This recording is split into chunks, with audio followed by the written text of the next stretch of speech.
can Gabriel do? Across his borders. The spinning again. He has the ball in hand. Gabriel. You've been patient. You've been waiting all this time, but you ready.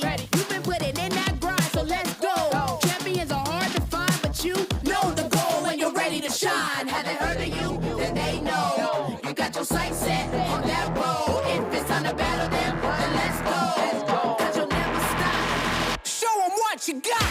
Stays asleep. From that GS Close combat onto a Mungus. Is that enough? Yes! Jump across, gets the knockout. Defeats Voltua.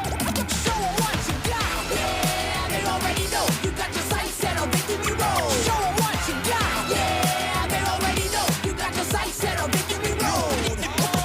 Gets the leg down. Can you look down the Wiz Cash where he has a little bit of health left? Oh! What HP left. I know.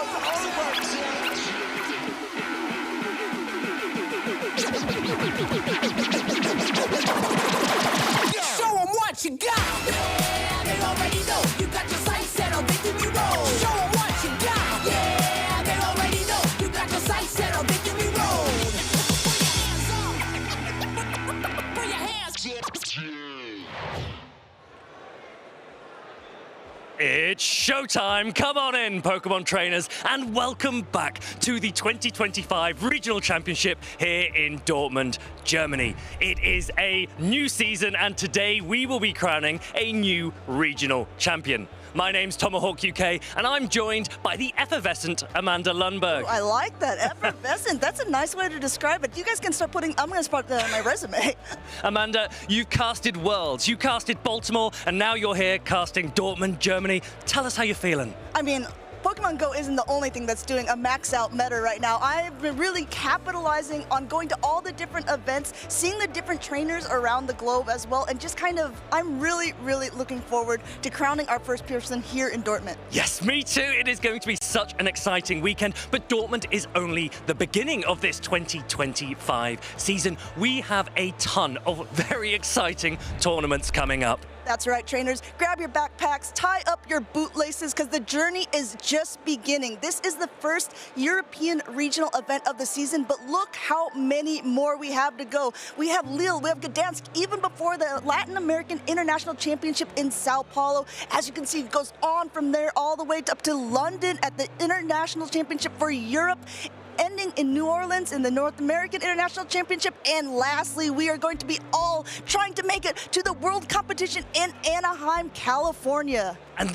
so many beautiful cities, going to be so many exhilarating tournaments. And each one of these, right? Each regional, each special event, each international championship giving those lucrative championship points. And that's what all of these players are here for, aren't they, Amanda? Yeah, I mean, championship points, we've had it for last season as well, but it's going to be a little bit different this season. As you can see, there's so many more points on the line. The first place of Dortmund not only gets an actual invitation to Worlds, they also get 350 championship points, and it just goes down from there. You can see 100 points even up through 64th place.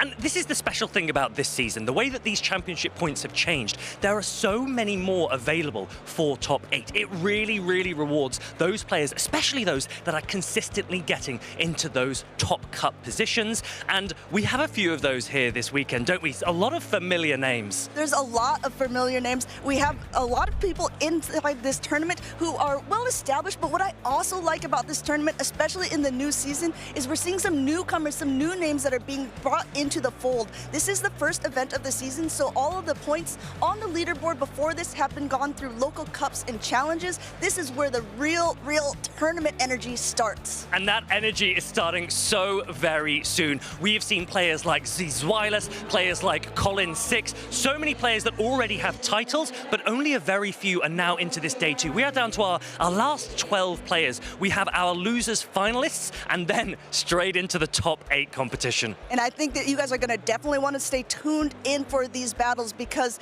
I mean, we did say there are some big names. There are also some names of the past who have said, okay, last season wasn't their season, but they are ready. They're coming out of the gate strong here in Dortmund. What was your favorite moment yesterday, Amanda? For anyone that missed it, there were so many incredible plays. What was number 1?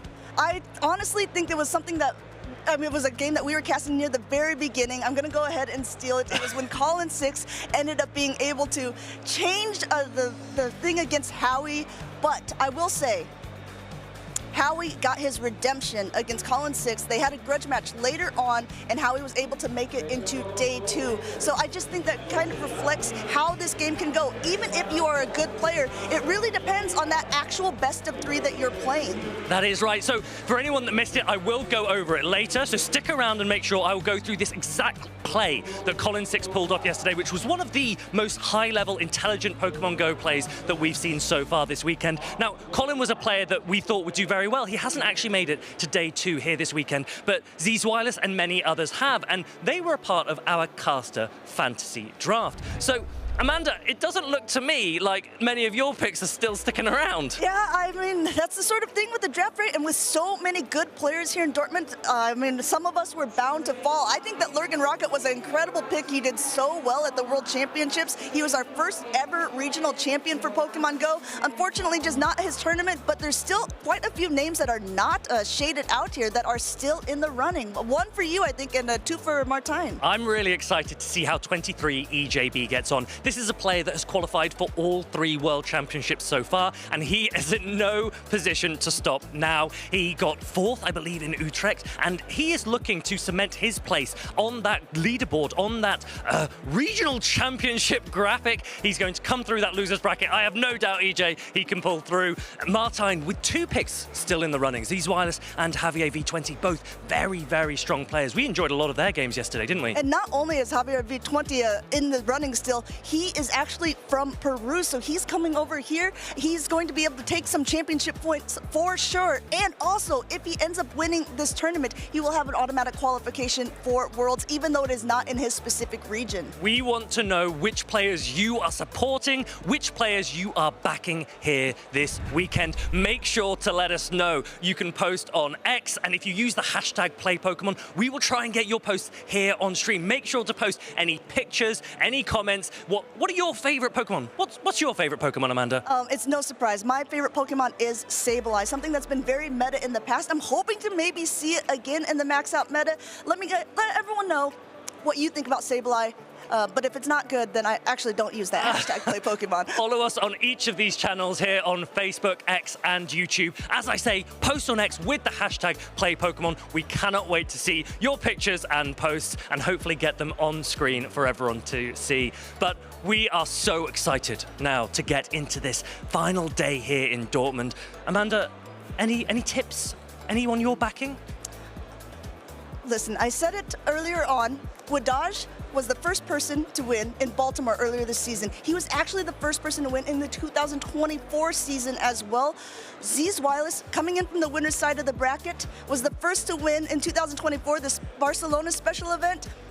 I kind of think he maybe has it in him again to win the first event here in Dortmund. Honestly, I think it's very difficult for anyone to disagree. We cannot wait to see his battles. If you missed some of his play yesterday or any of the play from day 1, we've got a little video for you coming right up.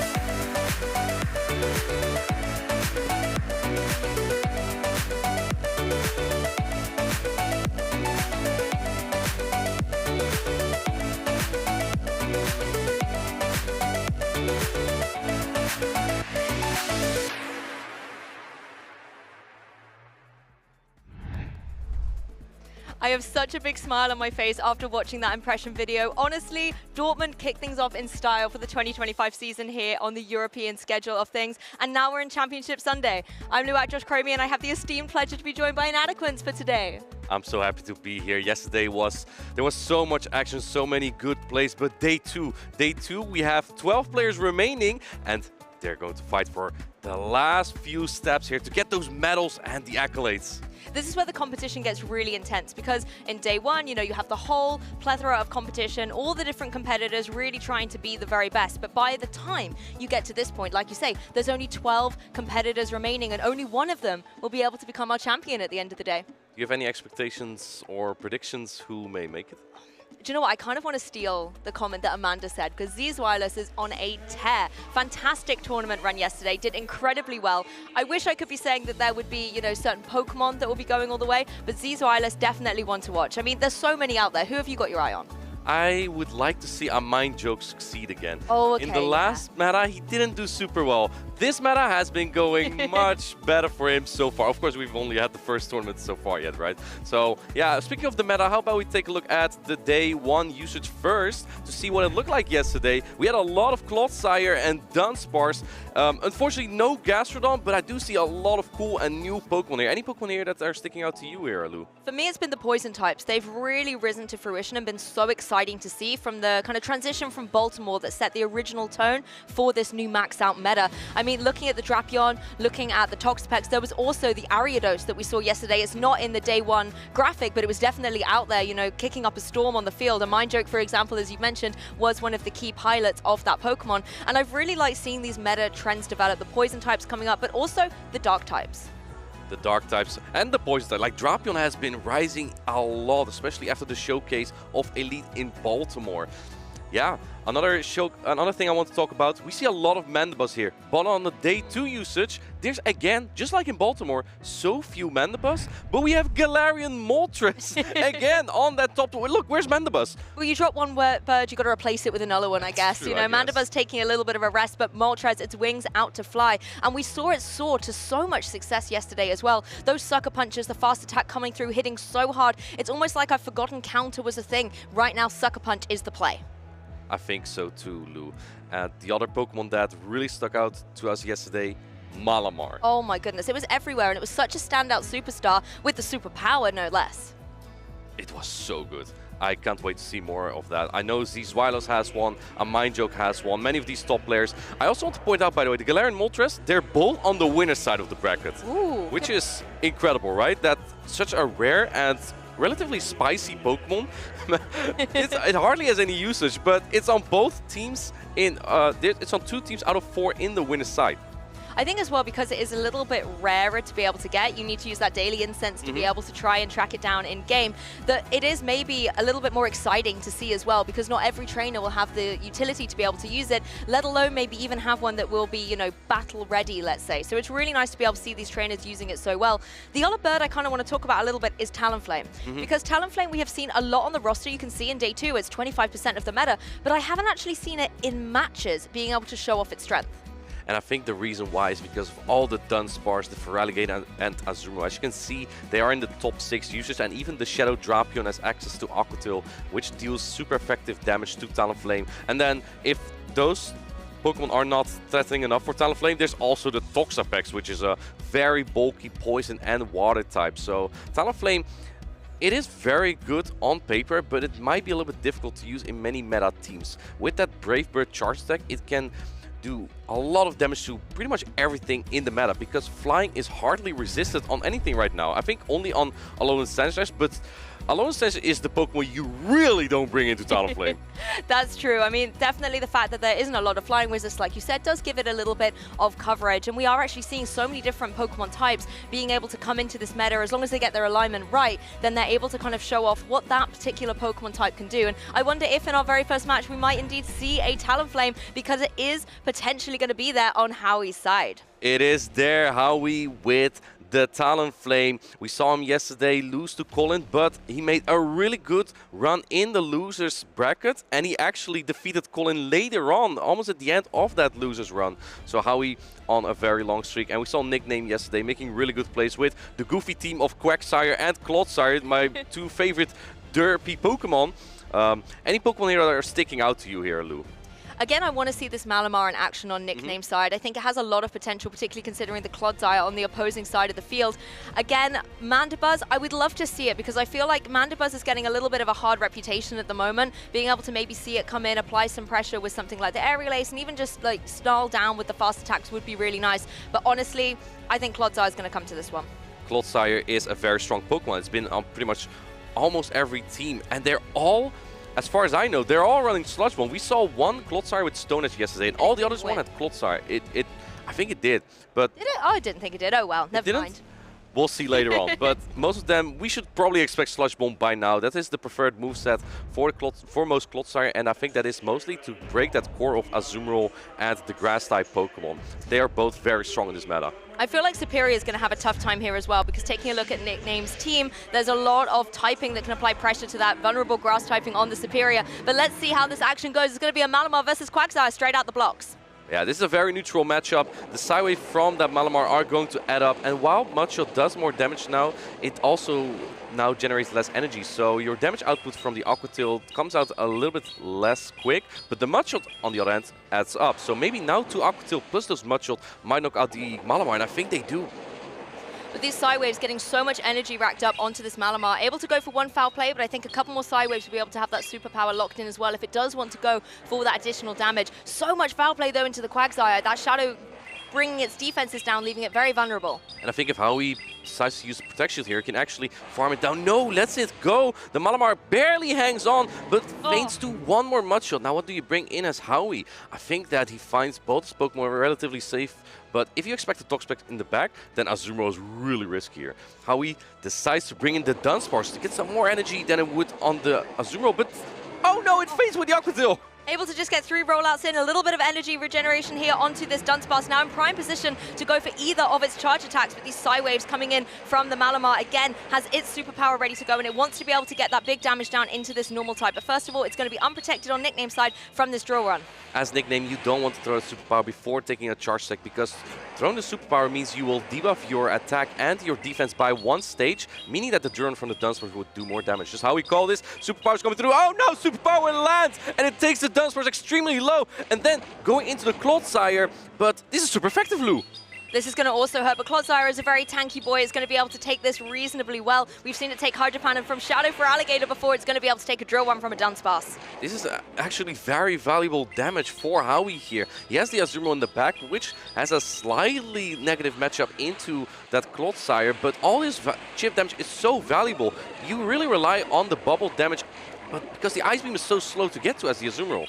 But the bubble damage will start stacking up, and you can see the shields being utilized by our trainers here, trying to preserve their key attackers. Sludge Bomb coming through, that would have done a lot of damage into that Azumarill, so good that it's had that protective measure. I think at this point, Howie knows which attacks to shield. The Malamar only has resisted charge attacks into this Azumarill, so naturally he's shielding up all these super effective Sludge Bomb from the Clodsire. And I think at this point, it really comes down to that Azumarill. The Dunsparce at this point. Oh, a catch on the Malamar. The thing is, Lou, this Ice Beam is still almost going to knock out this Malamar, though. The thing is, if your Nickname, is it like I'm happy for my Malamar to go down so that I can preserve my Clodsire towards the end of this match? Malamar's still able to get a couple of cheeky Psywaves in and has both of its charge attacks ready. Does go for the foul play, not going to do too much at all, but every little helps to support that Clodsire when it comes back in. I think that was a slight undercharge from Howie to get some more bubble damage in, but if Nickname gets to another foul player, it might be tough. Oh, he doesn't get to the attack. And now I think the Azumarill's not in 1 Sludge Bomb range. So if Howie can get to 2 Ice Beam here, he might win the battle. But Nickname is almost to that Sludge Bomb, and that also gets close to knocking out this Azumarill. So this is going to get very close. That shield in the back pocket does give Nickname a foot in this game. You can see the Sludge Bomb is ready, but trying to go for a couple more poison sticks. Oh, he catches on the Dunsparce. We're here in match number 1. I already have the first insane play here from Howie on the right. Nickname going for the full undercharge, but it's not enough. Azumarill comes back in with the Ice Beam, and that is going to lead Howie into a 1-0 score. I felt the ground shake then from the crowd, and Howie looked out to the audience as well, knowing that was a fantastic catch to kick off Championship Sunday. The Dunsparce eating up all of that energy and giving Howie game 1. Wow, Howie even waiting a turn there, trying to catch that Sludge Bomb. That was a crazy play. I don't think that was even necessary because he was right at the Ice Beam, and Nickname didn't even throw the Sludge Bomb right away. Maybe lost count there, or made a prediction that Howie wouldn't throw the Ice Beam immediately regardless. Maybe that may have been his only win condition there, because the Clodsire actually does win the charge attack priority into Azumarill. It's very close. Both are very bulky Pokemon. So very high level play that we already saw in our first match here on day 2. I think as well, one thing I noticed in that match, Nickname constantly was always kind of one fast attack away from getting to the charge attack before his Pokemon was able to be KO'd, and how he was able to capitalize on that, the fast attacks coming thick and fast, being able to ensure the knockout before Nickname could gain momentum back from those charge attacks. I mean, going into this next game, are we going to be seeing the same kind of Pokemon, or is Nickname going to shake things up a little bit?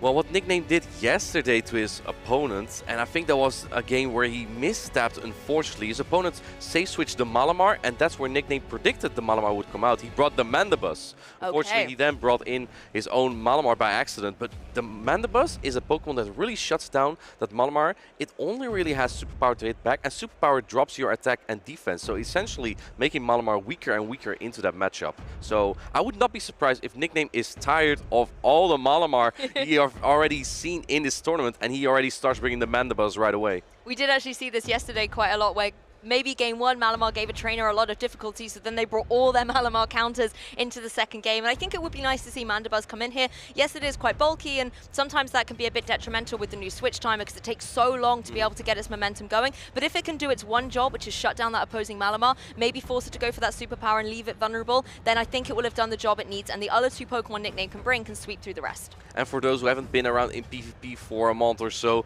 the switch clock timer is now reduced from 60 to 50 seconds. So that makes charge attacks like Superpower and Wild Charge a little bit more viable to use, because you will be able to swap around quickly in your match. And that actually may help a Pokemon like Malamar that has access to Superpower. If you get stuck in that Mandibuzz matchup, you might be able to preserve your Malamar for later on. And we're seeing that from our Malamar trainers, actually. They're really calculating on that timer when they can go for that Superpower and immediately switch out and reset that drop, so that, like you were saying, that they're not stuck in to maybe take a charge attack from something like the Dunsparce and leave itself really vulnerable. Yeah, speaking of Dunsparce, I think Dunsparce has been one of the MVP for Howie. Just being such a neutral Pokemon in the meta, even in its worst matchups, it can still put in so much work because its charge attacks are rarely resisted only into Chestnut, and we hardly see fighting type Pokemon as well, right? Like Machamp. And then, like I said, the Chestnut already, Pangoro, they're just not around as well. But here we go, game number 2, we have the Quagsire into the Dunsparce. But Dunsparce leaves the field. It's going to be the Malamar coming in, side-waving down against this opposing Quagsire and getting lots of energy up. But Quagsire gets there first with the Aqua Tail. Interesting play from Howie, not fearing the Mandibuzz. Nickname going for the Aqua Tail to chip down this Malamar immediately, and probably then swapping into his own Malamar here to make sure that Howie's Malamar now is in Foul Play or Superpower range. Both charge attacks actually deal the same damage because Foul Play has the same type attack bonus. Okay, and a Malamar Mirror coming down here on this field. It's going to be the Foul Play coming through and connecting. Going to be doing a significant chunk of damage as a Foul Play is retaliated on the opposing side.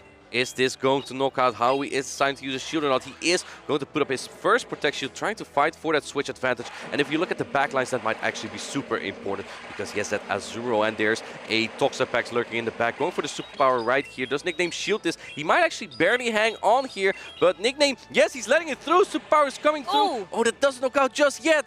Oh, catches though on the Azumarill. Howie's dancing around. This is exactly what we were saying. You throw the Superpower, you get out of there. Azumarill able to come in and eat up this attack. Going to be a switch now on Nickname's side as well as the Toxapex come in. Again, a Pokemon that Azumarill doesn't like to see. The bubble went through earlier in that matchup, and the Malamar was actually taken out, but this is such a dominant matchup for that Toxapex. Toxapex resists the entire moveset here from Azumarill, and on top of that, it's so bulky that where's the damage? Where's the damage to do? It's just not coming through at all. This Toxapex in prime position, farming up all of this energy so that it can deal out so much damage. We're going to see the play rough come through, but Toxapex does not worry about that at all. No shield needed here for Nickname. Exactly, because the Toxapex can just hang on so easily here. In fact, Nickname refuses to throw a charge attack. And there's something smart to that, because not throwing a charge attack means that the timer won't go down for Howie there. Going into the Malamar to throw the Foul Play, trying to lower this Toxapex, but Toxapex so bulky, still hangs on. And Nickname, he's not using his Protect Shield still. I mean, the little Toxapex is in its fortress there of defensive capabilities, and now it switches onto the offensive and is able to go for a charge attack here, going down into the opposing Malamar. The Brine is not enough to get the knockout, though. Oof, and even gets the farm down, comes out with another Brine here. This is looking very tough for Howie. There's still 2 shields on the side of Nickname here, and he's looking to swap into the Quagsire immediately, expecting the Dunsparce to come back in. Here's the Dunsparce, and in comes the goofy Quagsire as well. But Quagsire resists the rollout, and it makes it a pretty decent matchup for Quagsire here. Yeah, Quagsire in a good spot, particularly with those 2 shields still preserved on Nickname's side. The drill run's going to come through, but not be able to connect as 1 shield has been utilized. Yeah, you gotta use those protect shields at some point. Going for the Aquatil. Oh no, he's going for the Stone Edge actually, going for the harder hitting attack. I like this play from Nickname. What are the odds of how he's shielding this actually? And he does put out the protect shield correctly on the Stone Edge, which takes 20 more energy than that Aquatil. Yep, lots of energy being expended by the Quagsire here as another drill run nice and fastly charged up, but these rollouts is able to come through from this Dunsparce. Will connect down onto the Quagsire, able to take it reasonably well, but it is definitely more vulnerable, particularly as Azumarill's here. Going for the Ice Beam to take the shield down immediately. This is getting so close. How he's shaking his head, but I think there might actually be play for him. Look at how healthy that Dunsparce is as well. Going back into the Toxapex, and I like this play from Nickname as well, because with that farm down, he now comes out with a Sludge Wave, and I believe that the Quagsire has an attack or is very close to it. This is going to get really close, Lou. And there was so much energy stored already on this Toxapex, it can come right into the match and get straight into the action here with the Sludge Wave, doing a lot of damage to that opposing Dunsparce that still isn't quite at its charge attacks. It is now, though. Is it going to be able to go for one? No, the Brine comes through first. I don't think this might knock out Lou, because Brine is not a very strong charge attack, and Toxapex does have high attack. Does this knock out? If it does, it will barely knock out, and it does knock out the Dunsparce. Nickname ties up the score to 1-1. Wow, how he almost came out with that drill on there.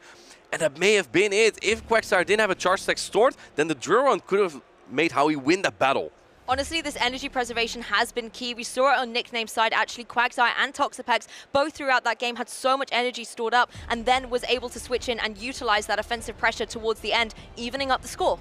Exactly. You didn't even need the Malamar, the Mandibus there to shut down the Malamar, and also the Toxapex. What a big prediction there from Nickname, that the Azumarill will be in the back. Maybe he was more sick of Azumarill than he was sick of Malamar. So he brings in the Toxapex. Toxapex just shuts down Pokemon like Superior and Azumarill entirely. And I think before he was a little bit hesitant to bring it just because it's predictable. Toxapex is good into the Talonflame, the Azumarill, the Superior. It has so much play into how he's team, but the other 3, it's not that good against. And I think that Nickname was a little bit afraid of those other 3, because Clodsire and Malamar are like the best Pokemon to use in the meta. But this time the Toxapex did work out for him. Well, particularly as how he didn't bring the Clodsire in that last game, Toxapex had a little bit of a free reign to be able to get all that energy up, particularly when the Azumarill was pinned in against it. There was just no room for Howie to be able to maneuver out until that timer got reset. Honestly, I think he still got really close. We're looking how that alignment was looking, how he is trying his very best. Remember, this is the Group A losers final, so the loser of this battle unfortunately would be out, and the other player would still have quite some loser battles to go. The pressure is higher for both players already in the first match here, and I'm curious to see how both players are going to adapt. Do you think we're going to see the Mandibus from Nickname this time? That was going to be my question. I think when you come into Game 3 situations, you can either go with the tried and tested combination that won you your one game, or do you throw caution to the winds and try and get into the head of your opponent, bring something different? So I feel like Nickname, if he's feeling confident with this Mandibus, bring it into this match, try and deal some damage to the opposing Malamar.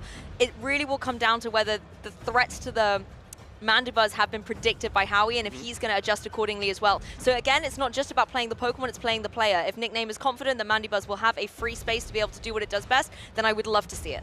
Well, Lou, here's the thing.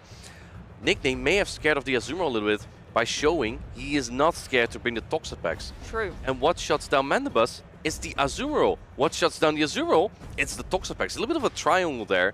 Azumarill can be really good, or it's going to be not very good into Nickname's team. So a little bit of a difficult decision there for Howie to make which Pokemon to use. Maybe it is Talonflame's time, but the Quagsire is just a little bit safe for Nickname to bring, considering that Superior from Howie is just difficult to bring with all the poison type, right? The Clodsire, the Toxapex, but also, again, the Mandibus, right?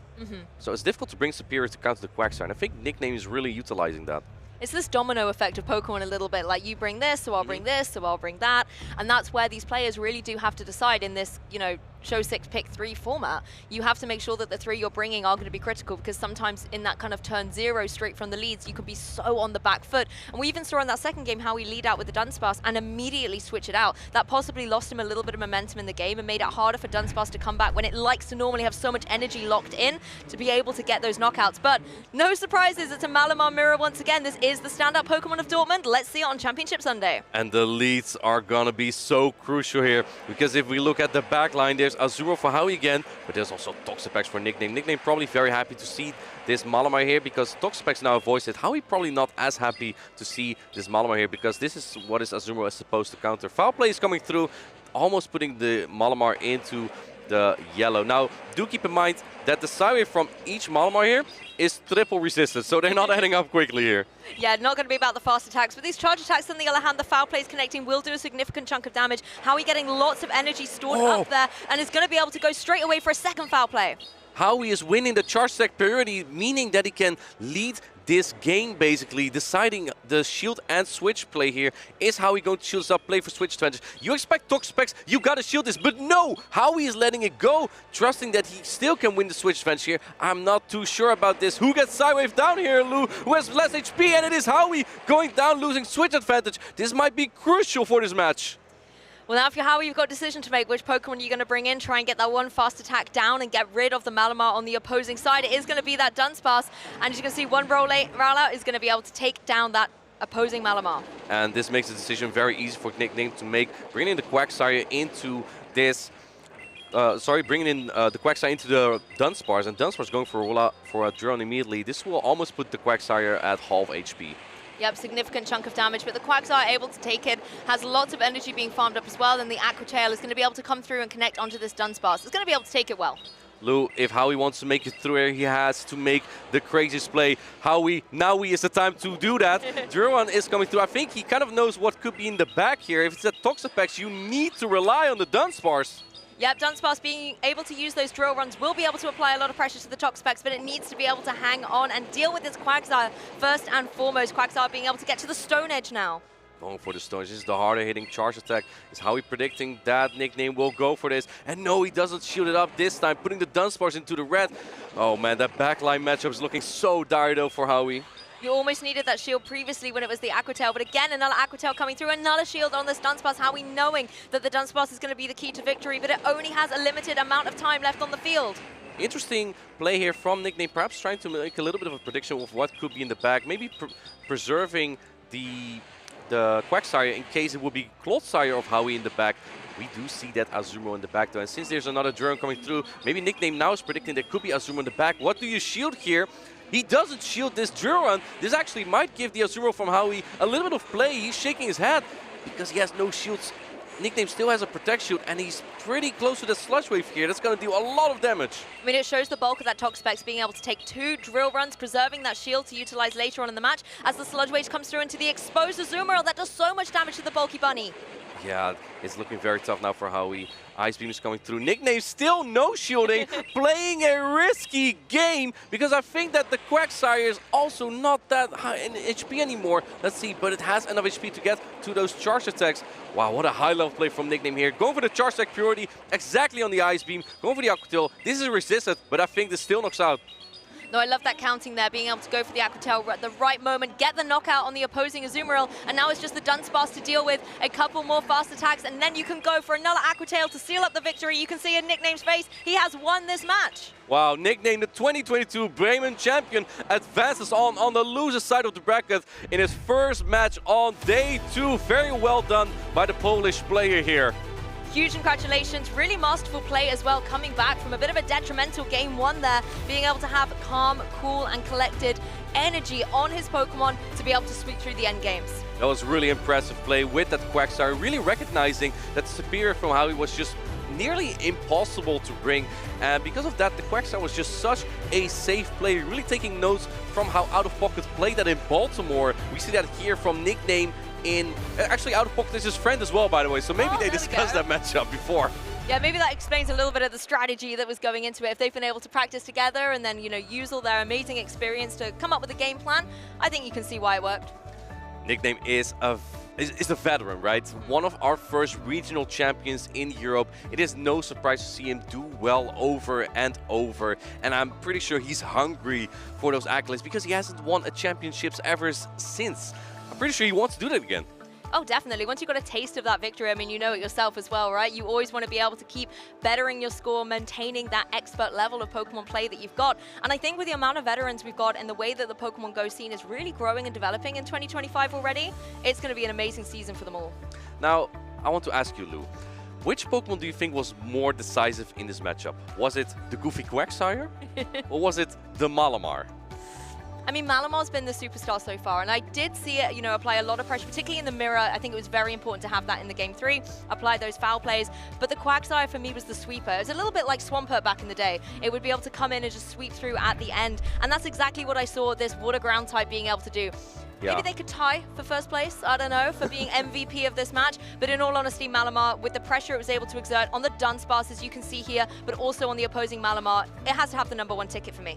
And that swap from, look at this sketch, by the way, from Howie. So that was good. crazy. And Nickname was like, you've got to be kidding me. How did he do that? That was crazy in Game 1. And here in Game 2, we see the Toxapex taking out the Dunsparce just barely with that Brine. Brine, not a very good charge attack, but Toxapex has access to that. It's his cheapest charge attack, and on 1 HP getting to that charge attack. And here, the mirror, Lou, as you said, it was so important because I think Howie just had like 1 HP less, and Nickname barely managed to win the lead here, which was super important because later on we saw the Toxapex aligned to that Azumarill, and at that point it was just so rough. Here we see the Quagsire going for charge attack priority on the Azumarill. I think Quagsire was the most valuable Pokemon here for Nickname because it was so unchecked in all of these games. Yeah, Quagsire did have a lot of free reign, particularly knowing that the Superior was going to be staying at home. Quagsire was very confident to come to this match. Yes, we didn't see things like the Mandibuzz, but I feel like the 3 standouts from Nickname were the right choices in this match. I mean, we talk about Quagsire, you know, maybe looking a little bit silly, but did you see how angry his eyes were in that close-up of the replay? Like, he is here and means business, people.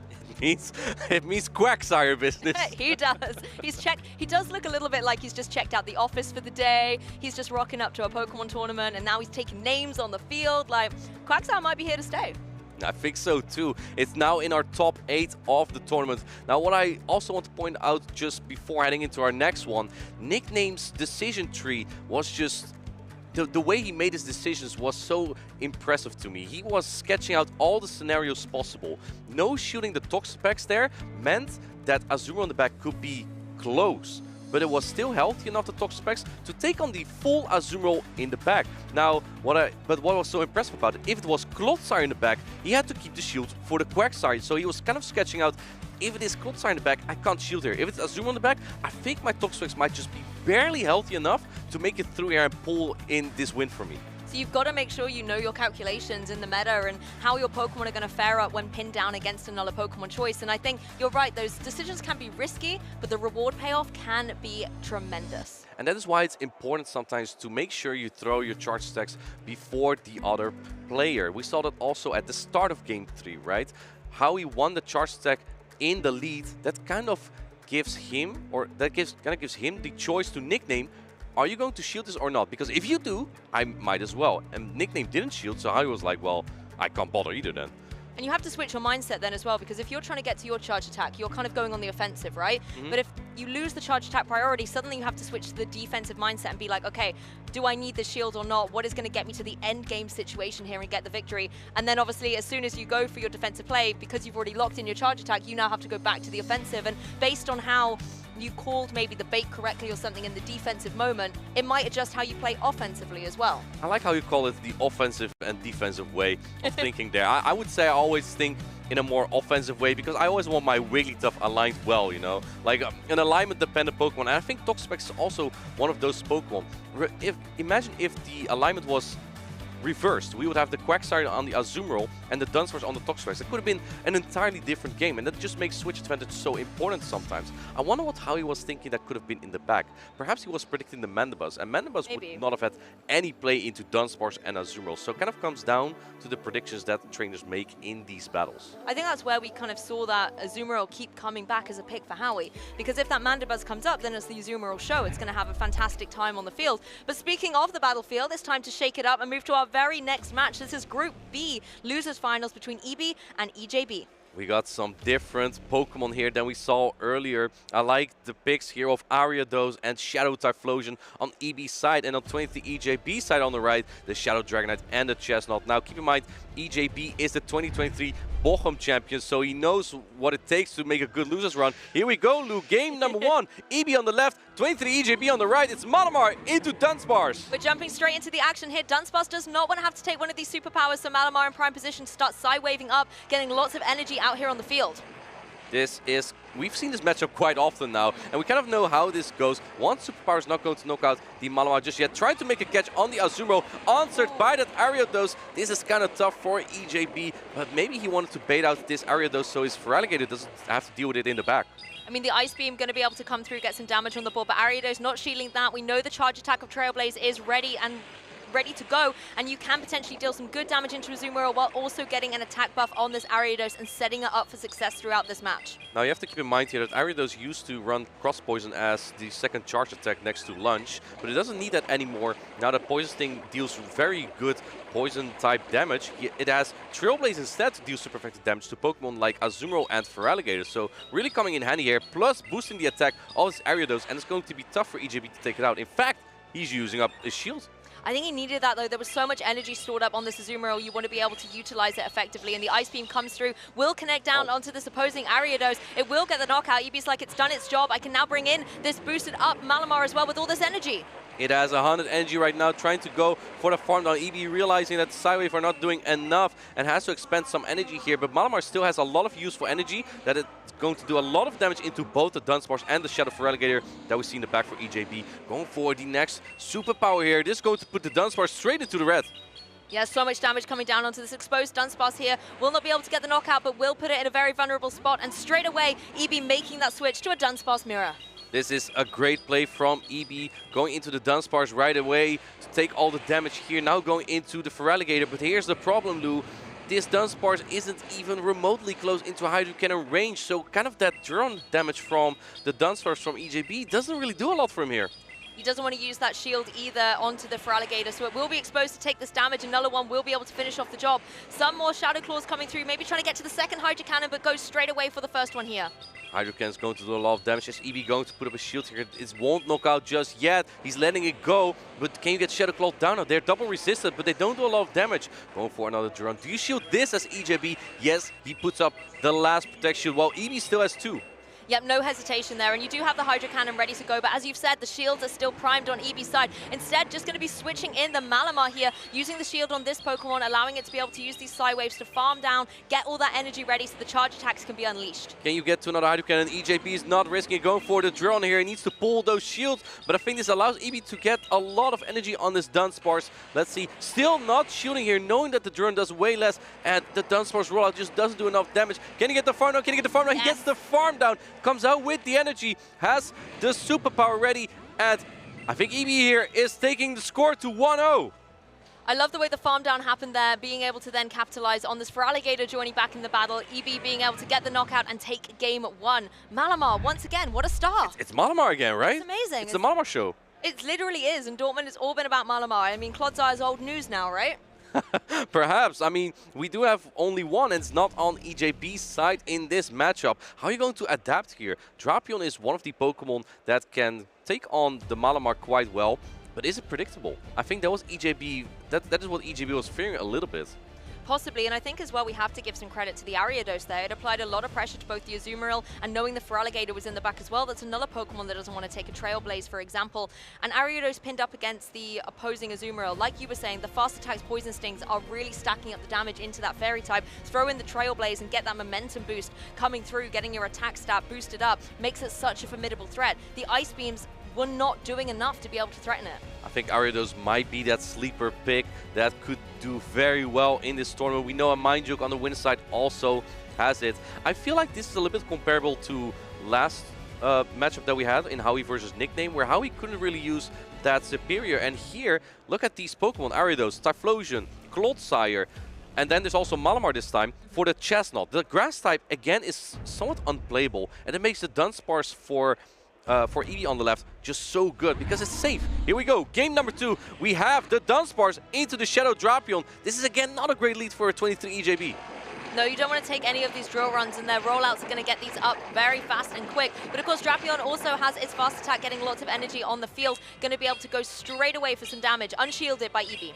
Crunch is going to do a lot of damage, has a 30% chance to drop the defense as well. I would expect EJ to swap out at some point. Oh, and he catches, and plus getting the rollout through. This is a big play from 23 EJB, having a little bit of energy still on the Drapion while soaking damage on the bulky Dunsparce, and EB not having an immediate response, building up some more energy, and then perhaps going to the Malamar. Yes, he is, making sure that this Dunsparce is in Psywave plus superpower range. That Dunsparce switch was a really nice way to flip the table here, but Malamar coming in, once again applying pressure with that superpower, considering the Dunsparce is now locked in through that timer. The drill run will come through and connect. We know Malamar's able to take it, and immediately another one coming through from Dunsparce. It's really trying to get rid of this threat. This is so tough for EJB, right? That Dunsparce in the back with so much energy, because there's a Feraligatr for EJB in the back, which also isn't really good into the Dunsparce. On top of that, the Ariados is also looking for EB. Going for the first superpower. He has 2 attacks at this point, and I don't expect EJB to shield this. It's looking very rough here. Now the stats are debuffed off this Malamar, so this will do less damage, but I don't think Drapion's gonna like this. It's definitely not going to appreciate, particularly being more vulnerable as it is the Shadow variant. The superpower will come through, connect a significant chunk of damage, and there's the switch to the Dunsparce. Wow, that's interesting. There's some energy on this Dunsparce still, but EJB is, I believe, already at a charge attack here, and they will be able to knock out the Dunsparce. Look at that, so much energy, and it charges so quickly. And oh man, maybe a miscount from EJB. Are you going to put up 2 protections? Yes, he is. Really investing on this Drapion here. It's got all this energy stored. It wants to be able to unleash it on the field into the face of this Dunsparce here, and the Aqua Tail has been clicked. Let's see Octo come through. Oh my goodness, still no shielding. EB has 2. Someone call the protection police because EB is just keeping them with him. I mean, the Dunsparce able to hang on there, get one more cheeky rollout through onto the opposing Drapion, and now you have the Malamar that has energy stored up, or you have the Ariados lurking and lying in wait to pounce. And keep in mind, EB also still has a catch available, so EJB has to make sure that doesn't happen. Going for the crunch right away. I would expect EB putting out the protection, even an Aqua Tail already would do solid damage. You have to get 2 shields here, and I hope you can get to a Hydro Cannon on that Feraligatr. Let's see if he can do it. Waiting a turn here, 23 EJB, making sure EB cannot catch this charge attack. If you expect Feraligatr here, you might not want to shield this, and he does it. What a great call from EB here. So much damage, but going to be worth the reward. You do get the drop, however, defensively on that Ariados, but it's going to be able to try and get a boost in return on its attack with this Trailblaze into the Feraligatr, no less. This might come down to how much HP and defense this Feraligatr has, because now the poison things are going to add up, but you got a defense drop. Can you get the claw down? No, going for the lunge here. EJB just barely not getting the claw down. This is going to be a poison sting down here, Lou. Yes, going to be connecting down into this opposing Feraligatr, and now it's all about the fast attacks. The defense has been dropped on this Ariados, though, so it's not able to hang on. There's still the Malamar. Can it get enough sideways? Can it get enough sideways? And, oh no, the Malamar going down. EJB just barely tying up the score to 1-1 here. I mean, we saw EJB really putting the shields on that Drapion, preserving it, and you can see why. It was the MVP in that game. That was a crazy game, right? EJB just struggling with the Dunsparce over and over, but he barely squeezed out that win here. And I think that the Drapion may have been the most valuable Pokemon to do that. It just spaces so quickly to those charge attacks. And even though the Dunsparce kind of caught him off guard with how quick that also charges the energy, he still managed to pull through with all those Aqua Tail and the crunches that he had on the Drapion, setting up his Feraligatr. And you know what also I think was crucial? The defense drop. Yes, definitely. It put that Ariados into such a vulnerable position. I feel like if it hadn't got that defense drop, the fast attacks wouldn't have been able to get the knockout at the end. You maybe could have got 1, maybe 2 more poison stings through before the Ariados had been felled. I mean, if we dive a little deeper into this team, Crunch on Drapion has been outstanding for me. Like you said, not only does it charge very quickly, but the damage it can deal out is formidable. And Aqua Tail charging even faster. Here's the thing about Drapion, if you're counting the fast attacks, it just throws you off so quickly with how quick it charges. You don't need Sludge Bomb anymore as poison type coverage, because Poison Sting itself already deals plenty of damage, especially when it's super effective. Now again, that Chestnut, a really good Pokemon to deal with the Dunsparce. It's just kind of impossible to bring into the team of EB, because there is all the coverage that there is, right? The Ariados. it's so good into Chestnut. You really don't want Chestnut on that. The Pokemon I feel like is actually struggling in this matchup is the Feraligatr on EJB's side, because it's just not able to get any momentum through. There's things like the Ariados in its way, even the Dunsparce is being able to cause problems for it, but it's now Dunsparce versus Ariados. And finally, oh my goodness, what a quick swap from EJB, not even doing a rollout, going into the Drapion immediately, and I love this play because he needs to be quick, otherwise EB can outpace it to Superpower, and now I don't think he can. Honestly, this Drapion on the offensive, another crunch goes down. Oh, another one. Gets the defense drop again, making this Malamar such a vulnerable spot. The side waves are coming through, but they're not nearly adding up thanks to the dark typing on that Drapion. EB knowing the stats of these Pokemon, knowing that it will win Charge Attack Priority into the Drapion. Drapion can take the Superpower and now go for the Aquatail. Let's see if EB wants to try and pull a shield here, but this makes for a pretty nice front up for the Ariados. Unfortunately though, the Poison Sting from Ariados are also resisted, so the Drapion will be able to output some more damage here as well. Well, let's see which Pokemon EB is going to be able to bring in, because you want to be able to get some fast attack charge up so your charge attacks can be able to be unleashed to the back line of EJB. It's going to be that Ariados. Yes, the damage is not being dealt very effectively from these fast attacks, but the lunge is in play. And going for the lunge, immediately doesn't want to use a protection or take this crunch damage. I like this play from EB because he might know that it all comes down to the Dunsparce in the back anyway, knowing EJB likely has the Feraligatr he's been using the whole time. And now look at that, EJB didn't have any energy before, simply because he didn't even throw an attack into the Malamar swap to predict the swap immediately. Lunge coming through, this will make sure that the Dunsparce is a little bit less efficient from EJB because it drops the attack. Try to make a catch. EJB predicting it, going into the Feraligatr immediately, but Feraligatr loses the 2-shield here to the Dunsparce. Yeah, Feraligatr does need to make sure its shields are here to preserve it, because this is going to be hitting hard still, the drill run coming through. No shield being utilized here, going to be connecting. Of course, Feraligatr wants to be able to retaliate with a Hydro Cannon. It's there, it's ready. If you think that the Dunsparce will be the most valuable Pokemon here, I think as EB, you have to kind of use a shield on one of these charge attacks at some point, because Hydro Cannon deals so much damage. Not going to throw it immediately. These players are very conscious of the charge attack timing here, and they don't want to give their opponent a free one by throwing on the alignment. And they're trying to pressure these shields as well. They want the Pokemon exposed to be able to get the knockouts when they matter towards this endgame. Once again, Dunsparce going to be able to go for this drill run. Is the shield going to be utilized by EJB? Yes, wants to make sure that there can be at least one more Hydro Cannon in retaliation. I like that play from EJB. You gotta get that last shield, because if EB would swap out and lunge, then the drill from EJB's Dunsparce later would not be able to be removed. And look at that, EB finally using a protection here. Now swapping. Oh, and there we go. He tried to take out the Dunsparce right away, but that's a catch on the drill on here, because Rock Slide would have been super effective. And I love seeing this come through though, actually making sure that the shields have been burned previously meant that Ariados was going to be vulnerable. These super effective rollouts can just keep coming through, and Dunsparce, it has a shield, so it has that flexibility. It does not have to worry about this lunge. Lunge would do more damage than a drone, I think, so it makes sense that EJB shields up. He's coming out with a lot of energy, and I don't think that EB's Dunsparce has enough energy here. It does have one drone loaded. It needs two though, and because of the lunge, this drone might not even knock out. This is going to get pretty close. Let's have a look and see if it can able to connect through. It's not going to be able to get the knockout, and now the Dunsparce is just throwing rocks at each other, trying to be able to get the knockout onto EB's, but it gets the drill run first. This drill run, I think it gets close to knocking out, but I'm pretty sure EJB is looking pretty good here. It's going to put Dunsparce into the red. EJB knows he's bumping his fist, going for the final drill run, and it means 23. EJB is going to the next round. What an amazing comeback in this match. The Dunsparce fells its opponent, and EJB will continue on in the competition. That was such an incredible match played by these two players. EJB cheering with the crowd there. That was so tough for him as well. He couldn't bring the Chestnut to answer the Dunsparce, and making that read by leading the Dunsparce into the Ariados of EB just gave him a little bit of an edge in that game. Even predicting the safe switch of EB that he has been using yesterday as well, right? The combination of the Ariados lead with the Malamar safe switch. EJB was like, yeah, I know your tricks. I'm just gonna, I'm not even throwing a rollout. I will swap immediately into my Drapion and make sure that he doesn't have to use any shields.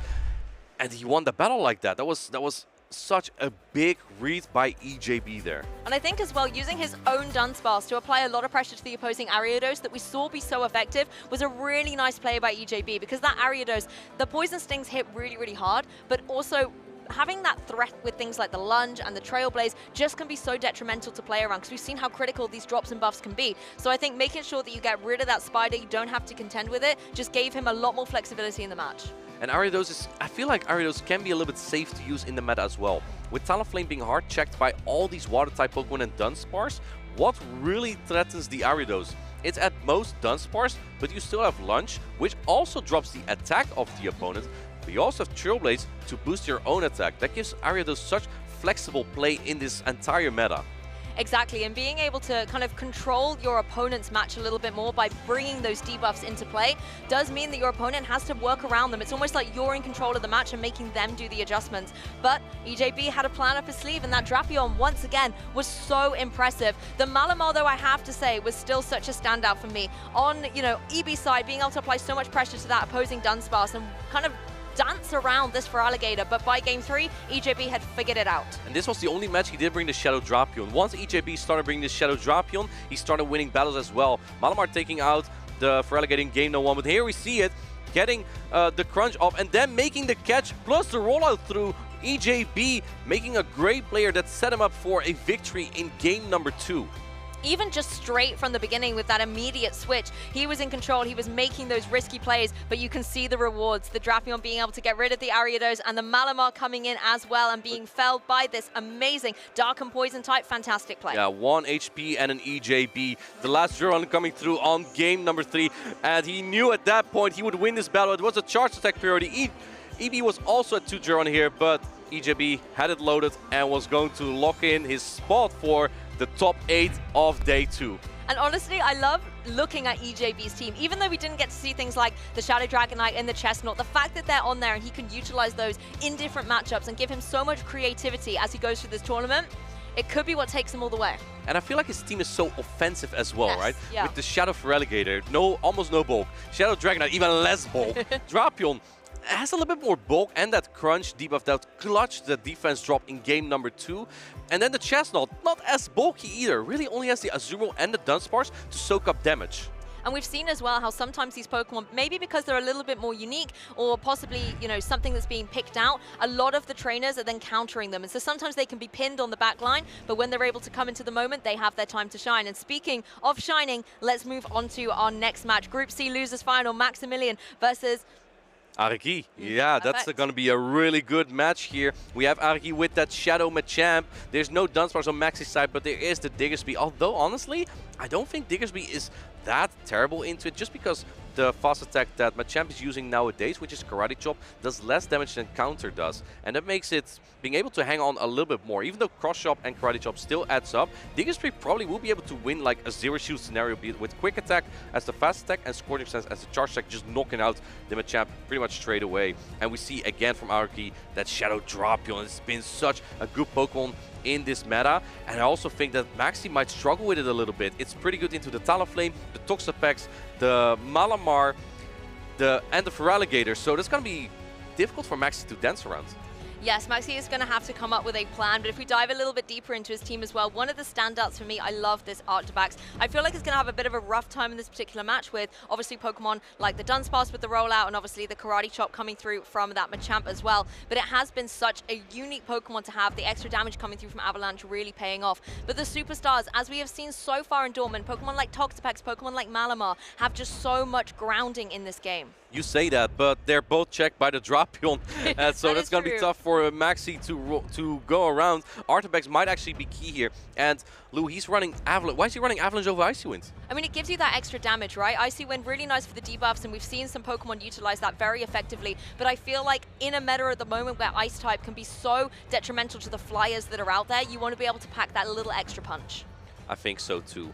Talonflame also looks interesting here, even though it takes super effective damage from Aqua Tail. With that Incinerate, one of the strongest fast attacks in the game right now, it can really ramp up damage and threaten anything on the board with that Brave Bird. So going to be interesting what Maxi is going to use in this matchup. There's the Dunsparce on Araki's side though, which threatens the Talonflame and the Feraligatr, so it's gonna be tough. Let's take a look here at the team we have from Araki. Which Pokemon stands out to you here, Lou? I want to talk about the Machamp a little bit because we've talked a lot about Pangoro, but this really is the fighting type Pokemon in the meta right now. The Karate Chops, you don't need too many of them. I think it's only 4 you need to be able to get to the Cross Chop as well. So it's a really nice fast attack to get your charge attacks locked and loaded really early on.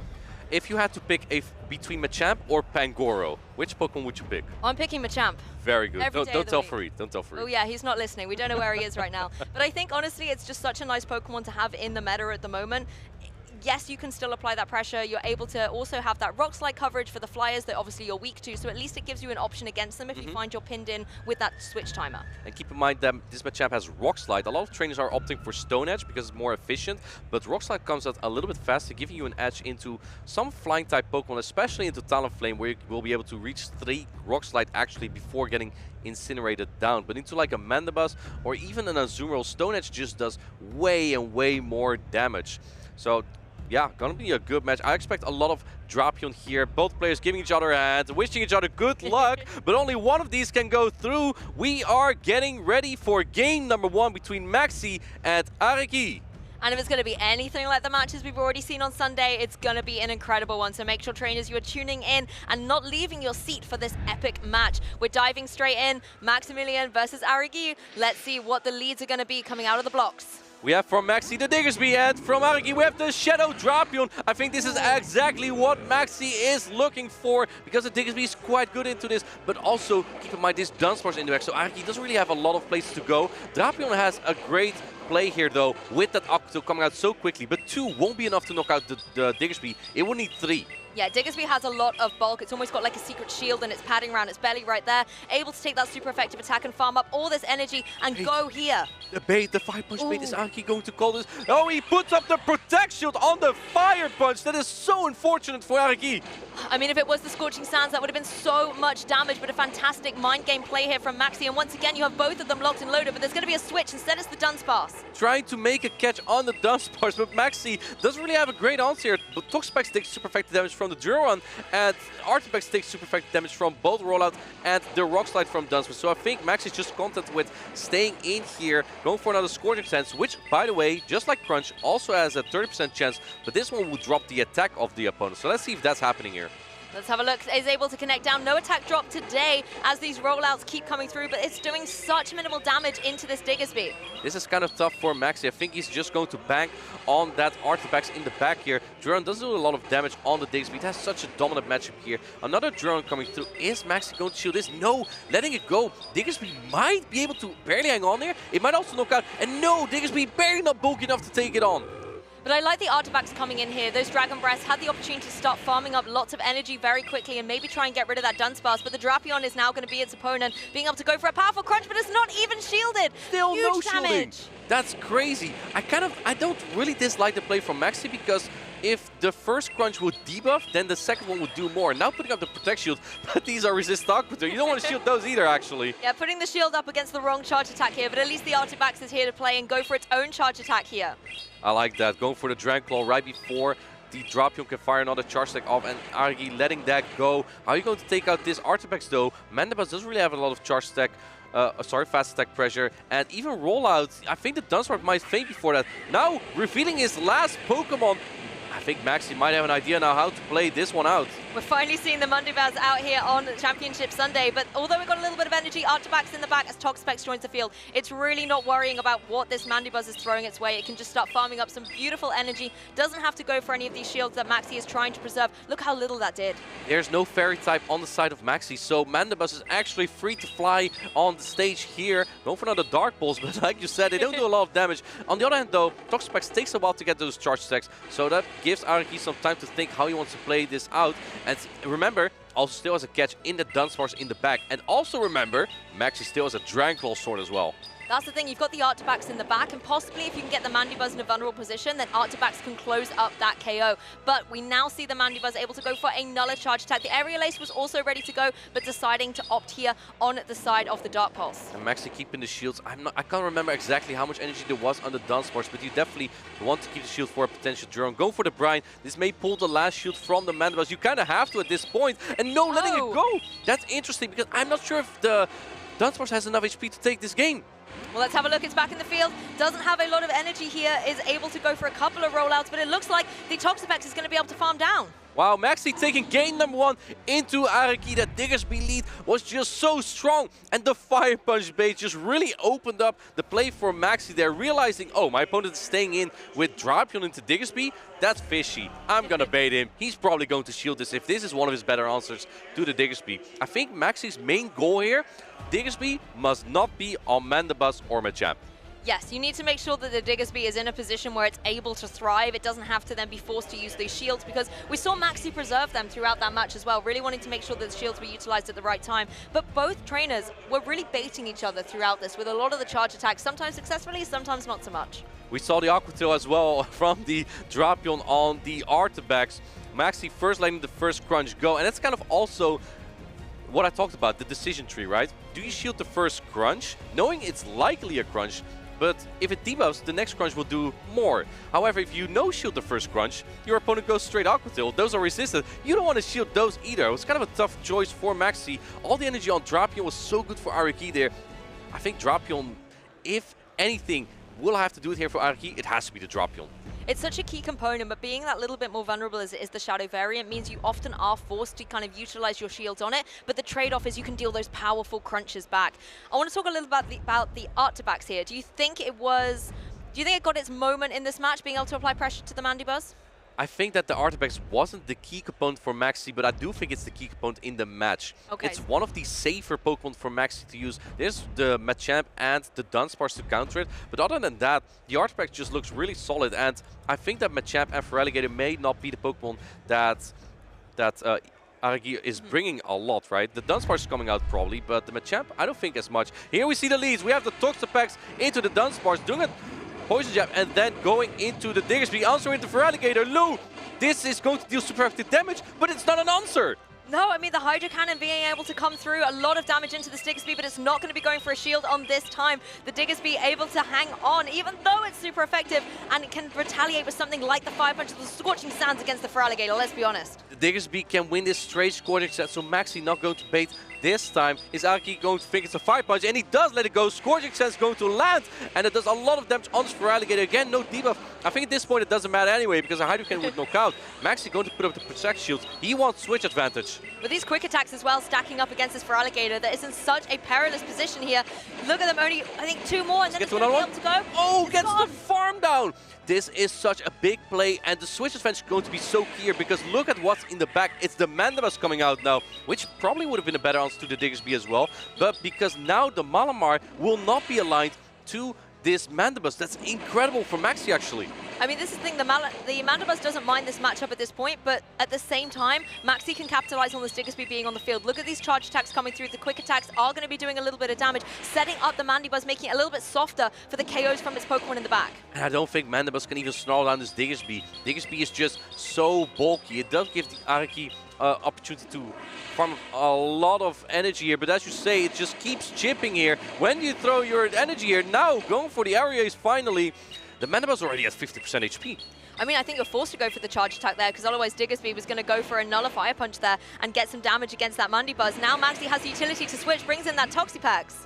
Now keep in mind though that Araki still has that shield advantage. The Dunsparce in the back is not great into Malamar with superpower, but it's also not the worst with that shield advantage. Now going into the Dunsparce, in comes the Malamar, but Dunsparce already at 1 charge stack here. Malamar needs to throw the sideways quick to get to the charge stacks. Yes, and even if you go for the superpower, if it's shielded, you still take those drops as well. So then it leaves Malamar incredibly vulnerable to any of these drill runs that are very fast and charged up by this Dunsparce. You can see one connecting already. Malamar side-waving as quickly as its little kind of arm things can allow it to do. Tentacles, that's the word. And now can go for this foul play, but it is shielded. Ariki really investing on this Dunsparce. I think as Maxi, you probably don't even want to go superpower, because it will make your sideways do less damage. Even foul play already chunks a lot, and will likely do almost the same damage the Sludge Wave would do from the Toxapex. So I don't think it's a bad shoot from Araki no matter what.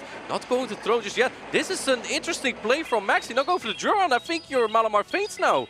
Yeah, Maxi didn't look too happy with that. Maybe thinks he misjudged this moment of the match, and it gets the knockout, so Malamar is down. Now it's all just on this Toxapex. That was an interesting play. If he threw his charge stack, maybe he would have been in a better spot now. Now the Dunsparce still has that shield and a Duron ready. You also still need to take out the Mandibuzz there. I think Araki is looking very good in this game.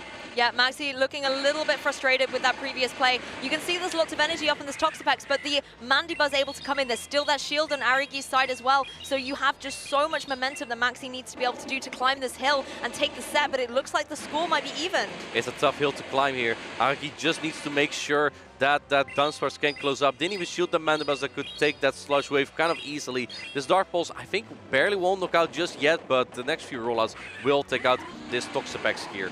Yep, and the scores have been even. Arigi, Maxi, one game apiece here in this losers finals. Martijn, talk us through, what was that moment that Maxi looks frustrated about? What happened and what decision do you think he wished he had done? I think he tried making a call on if Arigi would try to catch a charge stack or not, and didn't throw his foul play for that reason, or perhaps just miscounted entirely. Maybe forgot about the energy that Dunsparce built up in the lead before Arigi swapped the Feraligatr into the Dunsparce, and for that reason he lost all the energy on the Malamar that would have been so crucial there, because otherwise he could have gotten another shield from Arigi there and maybe put his Toxapex in a much better spot. Yes, being able to get that energy down across and utilized as well. I feel like with the Malamar, maybe just that second hesitation, he would have been able to lock in a charge attack and, like you said, burn through that shield and keep the momentum. But this is why we have a best-of-3 scenario, because you always have that one game that you can, maybe it doesn't go your way or decisions were made, but now you have the game 3. But everything is on the line in this match. It's the decisive game number 3 here. Again, this is the Group C losers final, so the winner of this goes to the top cut of top 8. Big stakes here for both players here. And did we see the Drapion this time? I don't think we saw the Drapion this time. This time we saw the Mandibus, the Dunsparce, and the Feraligatr from Arigi. I was wrong. He didn't need Drapion to win here at all. No, but it was, I suppose, cheering from the side bench as well, being a supportive key component. And when you now go into this game 3, it's like, do you bring the Pokemon that have that offensive pressure or that you won with in your particular game, or do you completely shake things up? I would not be surprised to see the same 3 from Arigi again, just because they've been working so well for him. Much better than the Dunsparce and Drapion from him in game number 1. Simply because Maxi's always bringing the Diggersby, so I think Arigi is just looking to handle the Diggersby a little bit better, which the Drapion and the Dunsparce together, they don't do that as well. While the Feraligatr and Mandibus together are much better into the Diggersby. And to be fair, Diggersby did fantastic in that last match. Being the opener, being able to apply a lot of quick attack pressure, but as well those fire punches, being able to land, just keep chipping away at that opposing Mandibuzz. It gave Maxi so much early gain in this match, but it just came down to that Malamar at the end switching the potential. But I mean, Malamar is still an absolute superstar. It has the potential to come back. Maxi can almost go through a similar kind of strategy, but this time make sure that charge attack comes through. It's just that Dunsparce with his shield advantage is still kind of difficult for the Malamar. Malamar was in a rough spot. He was getting all that energy and the charge stacks, but Arigi had 2 shields, and Malamar can only really take 2 Duron with all those rollouts. So that was kind of tough, a tough spot for Maxi regardless, even though he did win the switch advantage, which was really needed. Otherwise, the Malamar would have been on the mend. I don't think we've seen Mandibus being aligned to Malamar just yet. No, it seems to find its way pinned down against things like the Toxapex or the Diggersby, for example. It wants to really find its mark and not only show that it's a defensive Pokemon choice, but actually has offensive capabilities as well. But game 3, Group C losers finals, it's going to be that Mandibuzz once again pinned down against the Toxapex for now. This is a pretty neutral matchup. I do think Toxapex takes this just because of its incredible bulk and its fast attack pressure with Poison Jab and Sludge Wave being a very efficient charge stack as well. But Mandibuzz, of course, it's not bad, right, in this matchup as well. It still hangs on, can take these attacks like a champ. In the backlines, we do see again that Diggersby from Maxi's been relying on the whole time, and also the Dunsparce from Arigi. Here we go, the Sludge Wave coming through. Oh, also a late Snarl coming through from Arigi. This Sludge Wave gonna do a good amount of damage though. Yep, Sludge Wave is going to be able to come through and connect. A significant chunk takes it down into the yellow, but Mandibuzz has some charge attacks of its own. Another Dark Pulse going to be able to come through. No shield coming through from Maxi. We know this is only going to do a little bit, but it will put the Toxapex into the yellow zone as well. I think despite that Snarl coming through, that Maxi will still take this 0 shield scenario here with that Toxapex. Poison Jab comes through from Maxi. He's one of a Sludge Wave that would knock out this Mandibuzz. It's getting really close. I don't think Mandibuzz can still Snarl down in this position here. Well, let's see. It's certainly going to try a little bit. It's got to get that energy to get to its charge attacks. And speaking of charge attacks, Toxapex has them both ready. Going for the Sludge Wave again. No shield from Arigi. Very happy to let it kind of go down. Sludge Wave knocking out this Mandibuzz, and what do you farm down with now, Arigi? This is perfect for that Feraligatr, and I don't think that Maxi is happy about this. That's 4 Shadow Claws, that's a lot of energy on this Feraligatr, going into his own to soak this damage, and even though the charge attacks are resisted, they still do like 50% damage here on the opposing Feraligatr. Maxi putting up his shield, I think he kind of knows that's going to be the Dunsparce in the back, and he needs his Diggersby for that. this is the thing, both trainers forced to kind of utilize shields on these Feraligators to be able to keep that momentum in the match. But the fact that Origi's was able to get those Shadow Claws down already gave it this pressure with these Hydro Cannons. The second shield comes through on Maxi. That Diggersby is going to be in a vulnerable spot. But you can see as well, the Hydro Cannons are ready. Maxi really trying to think, where do I want this damage to land? I think at this point, Maxi's just trying to get as much fast attack pressure in as possible. At some point, he needs to quick attack down this Feraligatr. I'm not sure if you can. Araki is now at the Hydro Cannon. If you can get a Hydro Cannon off on the Diggersby, I think that might be it for Maxi. And Araki would really want that. Going for the Hydro Cannon immediately.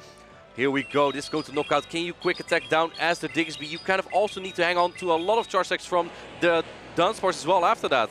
I mean, both trainers here trying to get rid of those shields, but also trying to get rid of the energy so these quick attacks can come through. But the Shadow Claws are coming through as well. The Hydro Cannon is there. Here we go, Hydro Cannon going to do a lot of damage. After that, the Dunsparce is still there from Araki, which has a terrible matchup into the Diggersby. But look at this, I think you're still not in Duron range. You need a debuff here, possibly, maybe even 2 debuffs, honestly, as Maxi. Well, let's see. The Diggersby going to try its best for its trainer here. One Scorching Sands will be able to connect. And there is no debuff. However, Maxi knows that's what he needed to be able to get this match back momentum-wise. But of course, once again, Dunsparce doing what it does best. Here's a cheeky drill run. It really needed the support from that Feraligatr to get to the next Hydro Cannon there. The drone is coming through, it puts the Diggersby very low. Rollouts don't do a lot of damage, but I think that Araki is in a good position here. He will be able to get to the drone very soon after the Scorching Sands. Look at that, putting it very low, still no debuff. Can it get to that Fire Punch, or does it get to the... Oh, and it actually rollouts down the Diggersby. Araki is advancing to the next round. Unfortunately for Maxi, in the maxed out season also means Maxi's out of this tournament, but Araki advancing to top 8. Hey, it's not every day you see rollout farm down against a Diggersby, but Araki has shown us the way. Fantastic play, commiserations to Maxi, but Araki really being able to pilot this team so well. The Mandibuzz being used in that set to be able to provide that bulk and actually remind us why it is meta right now. And not relying on the Drapion there at all. That has been so important for Araki over the whole tournament. This time it was that combination of the Mandibuzz and Feraligatr. Realizing Maxi is going to bring the Diggersby every single time. That lead scenario is also a little bit iffy, right? Because I don't think that's what Araki really wanted, but he has the Feraligatr in the back, which has not a great matchup into the Toxapex. So he had to kind of play it out, knowing his Dunsparce would very likely be aligned to that Diggersby. And then it really comes down to what's in the back, what can take on that Feraligatr on Maxi's side. And considering it was his own, it was just barely not enough for Maxi to take out the opposing Feraligatr, which then just put a huge dent into the Diggersby. Let's take a look at the highlights here. I mean, there does the Mandibuzz go down, and this was actually from game 1 with the Artifax was one of the choices for Maxi here. You can see the Toxapex being able to go for all of this amazing damage and fell this opposing Dunsparce, but it wasn't to be. Dunsparce got his revenge later on in this set. Yeah, and in game number 2, Maxi forgot to throw his charge attack, and it made him... put him in such a tough spot here. Dunsparce going back in and getting the knockout on the Toxapex. That was so important for Maxi. That Diggersby Toxapex score he's been relying on the whole time. And here we see that Diggersby just barely hanging on here. We don't see it in this replay, but the Feraligatr put in such a dent into this Diggersby, because otherwise you hardly ever see Dunsparce taking out a Diggersby. I mean, we saw the Diggersby in game 2 be so amazing for Maxi here. So I think if you're a Rigi, you know that the Diggersby is a problem for you. You have to be able to find a way to work around it. And that's where, as you've said, the Feraligatr was amazing to be able to come in, apply that Hydro Cannon pressure. It then also, I think, enabled, because it had those 4 Shadow Claws already done before the Feraligatr on Maxi's side was able to come in, it already had the upper hand. We saw Elite do this in Baltimore over and over, relying on that Feraligatr, putting 2 shields here, and Araki also pulled off that strategy now. The 2 shields on the Gator strategy, it can really just do anything. Even in some of its worst matchups like a Grass-type Pokemon, it still deals a lot of damage. In fact, Araki had that yesterday. He led his Dunsparce into a Chestnut and had Feraligatr in the back. Okay. Both terrible matchups. He just swaps in Feraligatr, throws a resisted Hydro Cannon, and Chestnut is at half HP. It's not even a threat anymore almost for the Dunsparce. But that's the damage that these Hydro Cannon can deal out, particularly when you are that Shadow variant as well. Because they're fastly charged, they're able to hit really hard, and we've seen it kind of stack up against some of these bulkier Pokemon in the meta as well. The Dunsparce don't necessarily like taking them. Clodsire obviously doesn't always appreciate them as well. They can really, really hit hard. Water is a very good type in Pokemon Go. And these trainers know that. They're just so good with these Pokemon. Speaking of trainers, let's hear from our trainers around the world what you have to say. We're going to take a look at the social posts here from trainers that we have here. We have EJP on a date, kind of kind of nervous. You know who that is? This was the match yesterday with Emmy Weedle. Yeah, that's Emmy Weedle, the EUIC champion, and EJB managed to defeat him yesterday. We saw EJB earlier advancing to the top 8, so yeah, great post and a great play so far from EJB. Hey, Emmy Weedle was running a Gastrodon yesterday, so I was very, very happy to see it. But let's have a little look here at 7-7. So yesterday, when I saw this matchup, it put a smile on my face, 2 of my faves, but super happy, especially to see Malamar being used. And trust me, you will see Malamar left, right, and center on the Pokemon Go broadcast this weekend. Malamar has been the star of the show this weekend, and here we see I love this! Glad to see the increase in the numbers of casters. They practically look like family. Well, we still have them actually down here on the caster desk, all the Gastrodon. They're still gathering around. They're just resting a little bit here. Honestly, I love this. The fact yesterday we had kind of the Gastrodon Go take over, and that even today it's still been such a positive, enjoyable memory for so many people. I love seeing all the Gastrodon on the broadcast, and I've really enjoyed working with them this weekend. Between my co-casters and Gastrodon, it's been a pretty good family team effort. You know what's actually, Gastrodon could have been pretty good in this meta loop, I must say. With all the Drapion, you look at me as if I'm, as if, are you like, no, for real? Well, the reason I'm surprised is because for once I'm not the one introducing to talk about Gastrodon. Martine's being like, it's all right, I'll talk about it now, and I'm really moved. Look, I don't use a Mudslap. I don't use Gastrodon myself a lot. I use the Shadow Marowak more, but Mudslap is just so good right now. And Gastrodon has it. It will be so good into teams. Like it has good play into Malamar and Shadow Drapion. How many times have we seen both these Pokemon, right? And Feraligatr, Diggersby, it has play into all of those. Where's Gastrodon? I think it's been day 2 where we're starting to pin down these grass types. Pokemon like the Superior and the Chestnut are being benched, so maybe Gastrodon being that secret sleeper pick. I mean, it did finish top 16.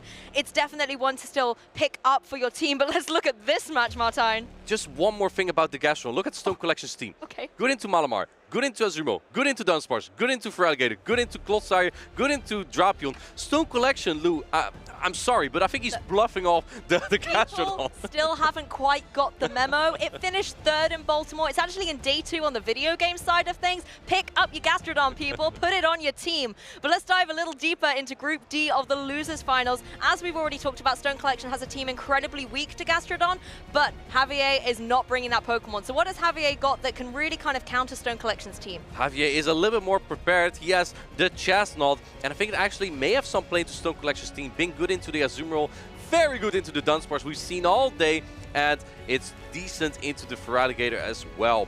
We know that pretty much every Clodsire now is running Sludge Bomb, so Stone Collection's Clodsire is quite good into that Chestnut as well. So yeah, let's take a look at the team here, again from Stone Collection with the Charge Tech. Oh, was he the one having Stone Edge? Oh, possibly. I mean, this is the first Stone Edge Clodsire I've seen personally. This is exciting. If it has Stone Edge, Chestnut's actually quite good into it because it will resist all the charge attacks from the Clodsire. I do think still though, Clodsire is kind of fine in the matchup, but it's it's still Sludge Bomb. They were tricking us. I know that was a trick from production now. Maybe it was Gastrodon. We just really wanted to see one. Yeah, it was just what we were asking for, but not today. Instead, it is going to be that Sludge Bomb variant, so that will give Pokemon like Chestnut a bit of a harder time, as well as the Azumarill that Javier has on his team. Azumarill is a very strong Pokemon since the start of PvP, really. So I think most of these Pokemon, we've seen them all over the tournament already, right? Malamar, Dunsparce, they've made their showcase. I would like to see some more Drapion action as well. So yeah, and it might actually be pretty good into Javier's team with that Malamar, the Diggersby, the Toxapex, and the Azumarill, right? And also the Chestnut, of course. Yeah, it's going to be, I hope it's going to be the Drapion show here. Javier also has one. I mean, we have a couple of mirrors here potentially. I mean, the bane of my life yesterday were these Dunsparce mirrors, but Malamar mirrors or Drapion mirrors, I'm here for that all day long. And we've actually seen the Malamar mirrors happen quite a few times on the broadcast, just trying to make sure that those Psy waves are stacking up. A little bit like we saw the Feraligatr mirror in that previous game as well, just trying to really weaken your opponent's Malamar so that Pokemon cannot threaten the 2 Pokemon you've got in the back. But let's have a look at Javier's team. Not only are there similar Pokemon in the form of the Azumarill, the Drapion, and the Malamar, but we have these other unique peaks. We see the Toxapex here, and Toxapex can actually win the Zero Shields into Drapion. It's just when more shields are in play that the Drapion gets a little bit better. I also want to point out that Javier is from Peru, so we have some international competition here in Dortmund. Super excited to see if he can take it home for LATAM. He already has really important points for that Travel Award race for the EUIC. So regardless of the result, this already is quite big for Javier. And this is even good practice for the special event next week in Peru as well for him. It's always amazing to see anyone who loves Pokemon being able to come to these events and seeing that community and camaraderie come through.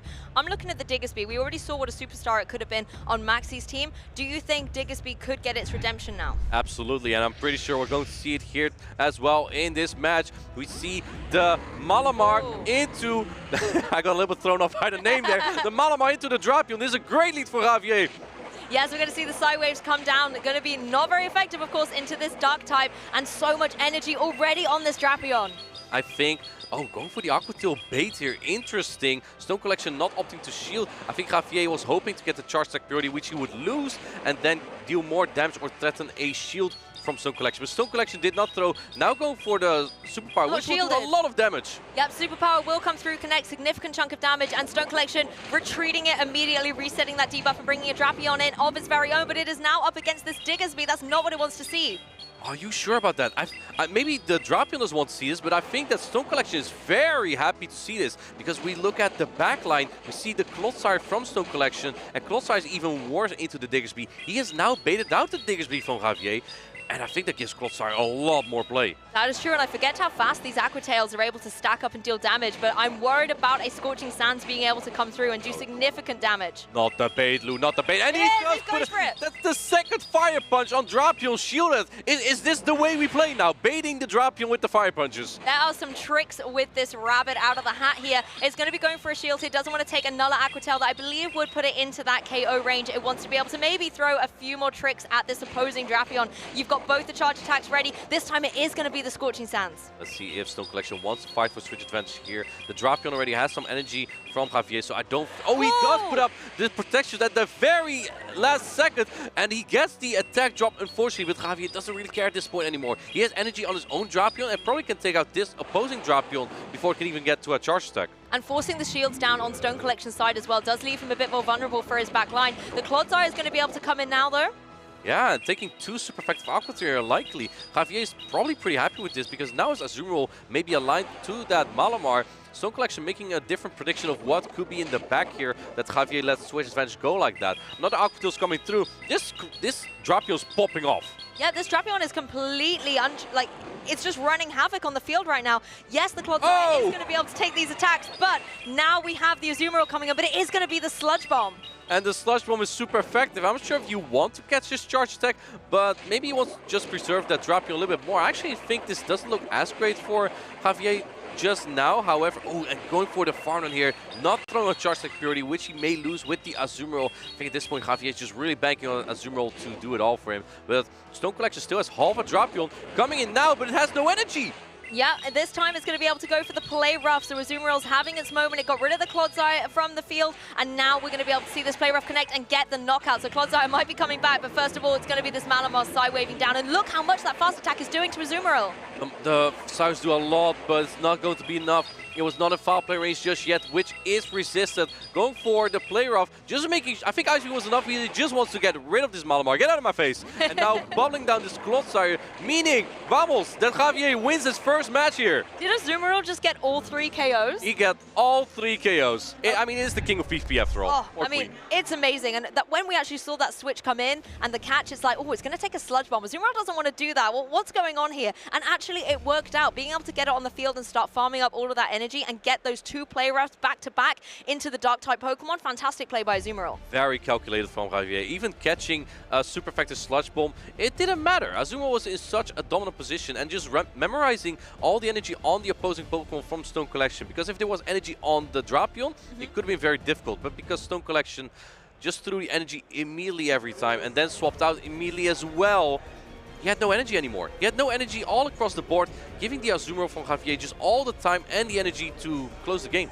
And I guess if Javier is keeping those counts and seeing that this is Stone Collection's playstyle, do you think it almost becomes a little bit scripted? You know, you've got your charge attack, you're going to go for it, then you're going to switch out, so Javier could maybe make adjustments? Perhaps. I also think the Stone Collection really has to maybe track the energy a little bit more to play a little bit more precise, right? We see again the movesets here. Sludge Bomb, Clodsire. Stone Collection baited out the Diggersby, so the Clodsire was free, but then gave us switch advantage anyway after you won it, and that wasn't really to his advantage, right? I think if you play for the switch advantage, you may just want to stay in that matchup as well if it's relevant for you to win that. On top of that, Javier also had a shield advantage coming out of that matchup, which was just straight up rough.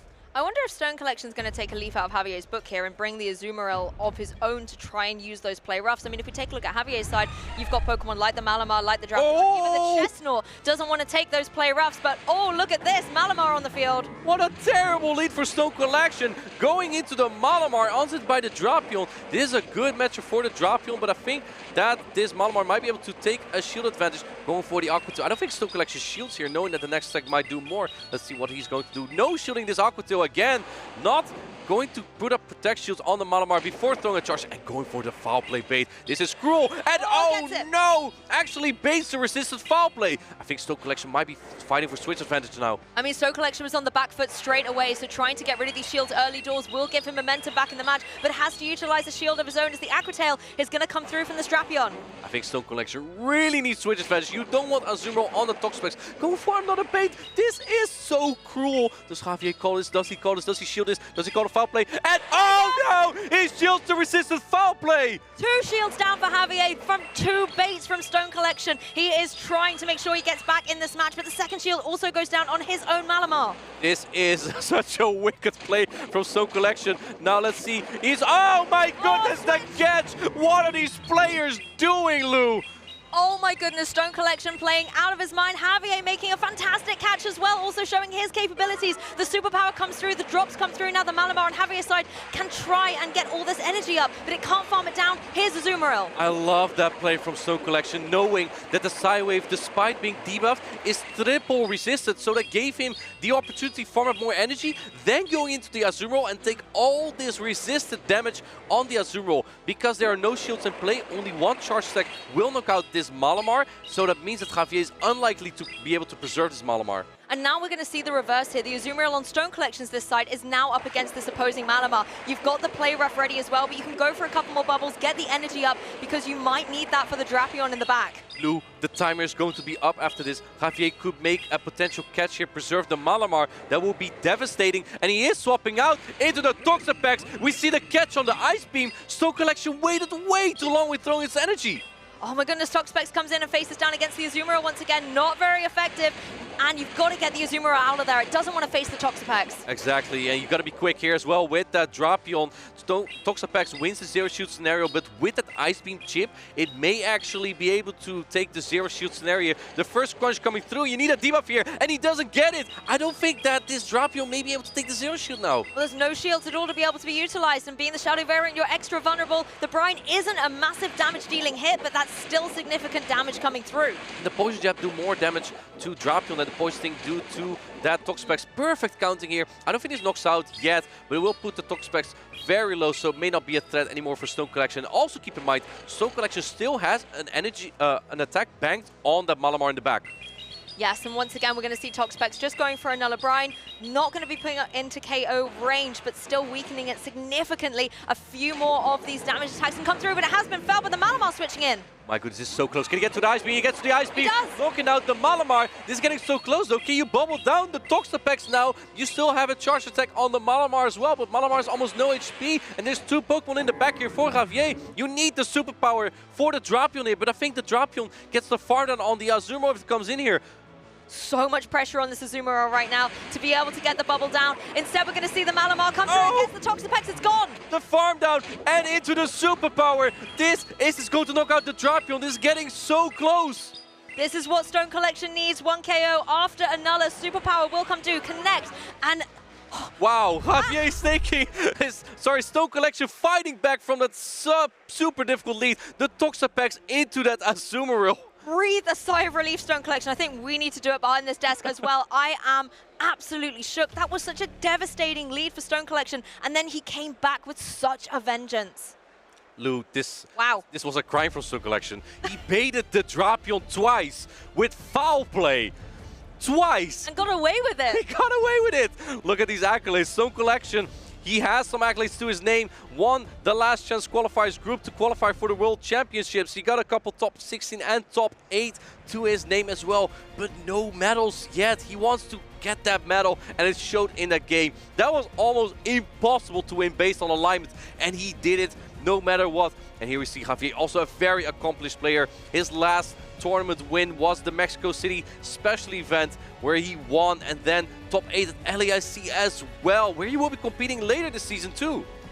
Honestly, I'm just not over that Malamar. The fact that it was able to go for those baits, and at the same time, I'm starting to think these side waves are starting to disrupt the mindset of our players as well, making them make these bait-based decisions. But Stone Collection was in control of that match. As soon as he saw the leads, he knew that he had to play that more aggressive play style to be able to get through into that match. I think so too, but I'm kind of curious of what these players are now going to do. As Javier, you must be kind of crushed by getting double baited there. He had all the alignment. Maybe if he swapped a little bit quicker into the drop, and also all the Aquatilda are no shield, right? Let's see how this goes. We have the Azumo into the Shadow Drapion. This is going to be an interesting match, and let's see if Javier is going to stay into here. I think he has to, because there is that chestnut in the back, and the chestnut's actually not looking that bad.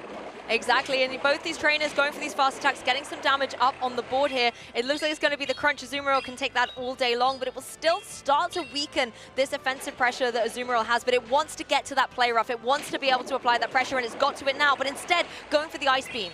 Going for the bait. I think as an Azumarill, if you play rough, you can farm this all the way down. And Stone Collection is putting up the Protect Shield here, then swapping into his own Drapion and going for the crunch.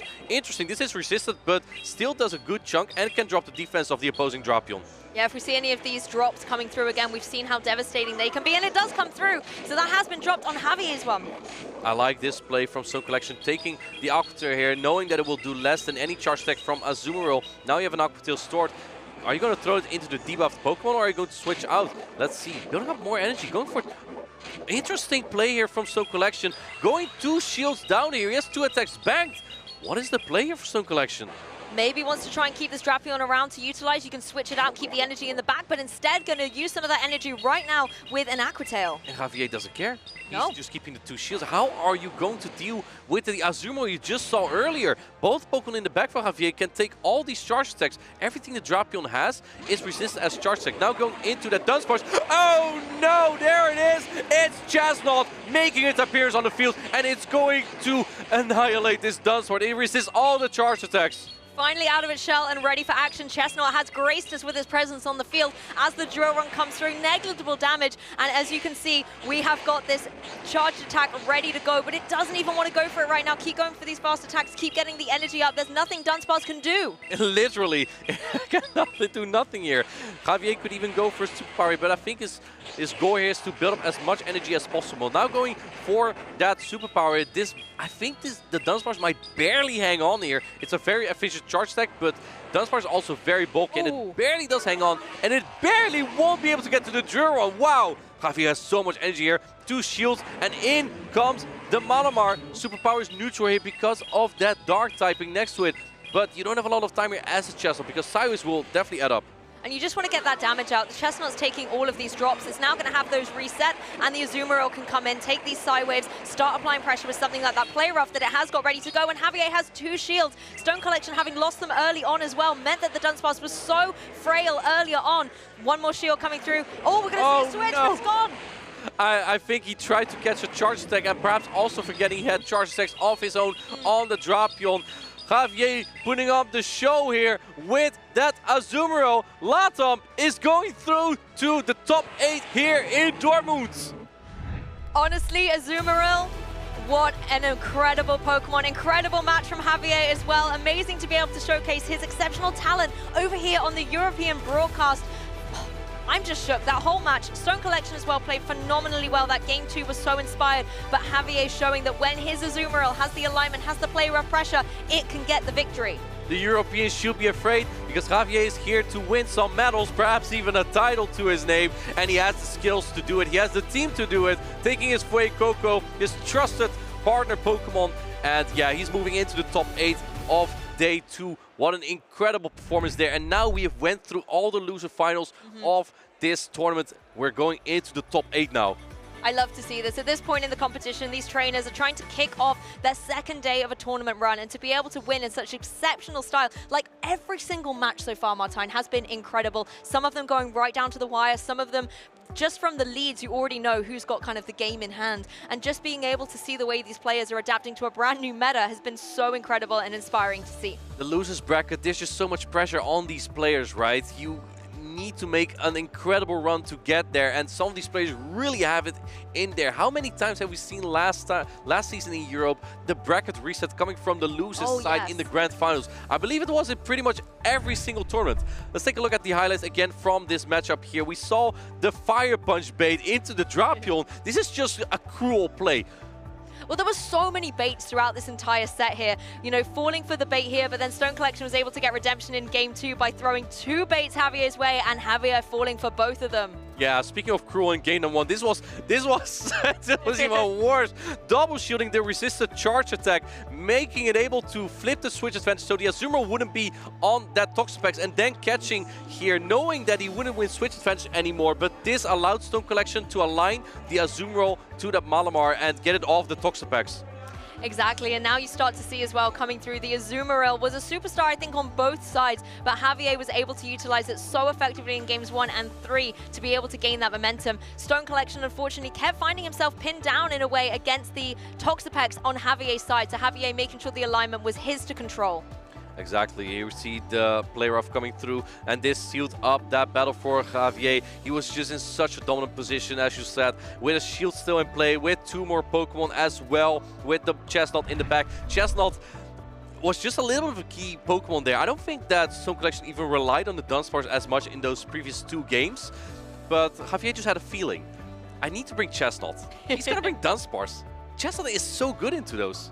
But I like that that was the moment to utilize it and have it kind of just in team preview as well as something that Stone Collection had to consider in games 1 and 2, but it wasn't being brought. Maybe then Stone Collection was like, hey, he's not going to bring it at all. And then Javier completely switched up the storyline and was able to bring it. And it did so well too. Being able to get those 2 superpowers off just back to back, so much damage down into the Dunsparce.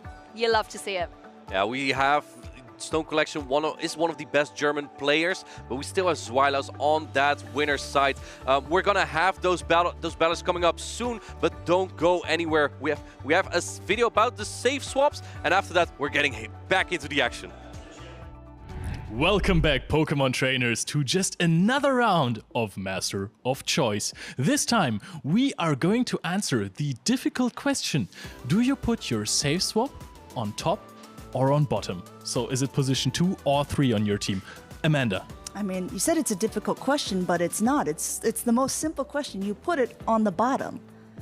And I know, guys, you're looking at me like I'm wrong here, but I know that I'm right. Because if you think about it, when you're tapping and you need to get out of a scenario, the easiest one to tap is the bottom. It's closer to where you're tapping already on the screen for your charge attacks. And also, if you think about it, when you're comprising a team, if you're using something as the safe swap, it's something that you might be willing to sacrifice a little bit, right? And in that case, it's your 3rd Pokemon. It's your last Pokemon. Yeah, I think that's crazy. You put Pokemon 1 up front, then you next to number 1 is number 2, which makes sense to be your safe switch in my opinion. And then number 3, you have your last Pokemon, which in your case you use as the safe switch. Yes. That makes no sense to me. Leo, what do you think? Are you with me or are you with Amanda here? I think the argument that you are faster at tapping your 3rd Pokemon is valid. However, I think that just thematically, your 3rd Pokemon has to be your closer, right? You want to close out the game with your 3rd Pokemon. The 2nd Pokemon is the Pokemon that is supposed to be 2nd in the game, in the match. I still kind of disagree, because if you start using your safe switch as the top one, then you start tapping there first when you're trying to swap out, right? When you're trying to safe switch. So in that case, you tap there faster. So I think your argument makes no sense at all, sorry. I mean, we're not all masters of the 4-finger tap, Martijn. So, I mean, you're probably reaching that top one with your pinky. I have very small hands, and I just need to be able to access it as quickly as possible. That is why I am going with the bottom. Final answer. Good point. Now I see why you lost to Leo last time in the caster battle. Yeah, honestly, I'm just not going to lie to you guys. Most of the stuff I do is absolutely random, so I think that probably 80% of the time I have my save swap on the top. But I do agree with Martijn. I am the master of choice here, and my choice is save swap to the top. It's all right, Bottoms. We'll get them next time. Oh. All right, guys. Thank you very much for your input on this difficult and important discussion. And we are going right back to the broadcast.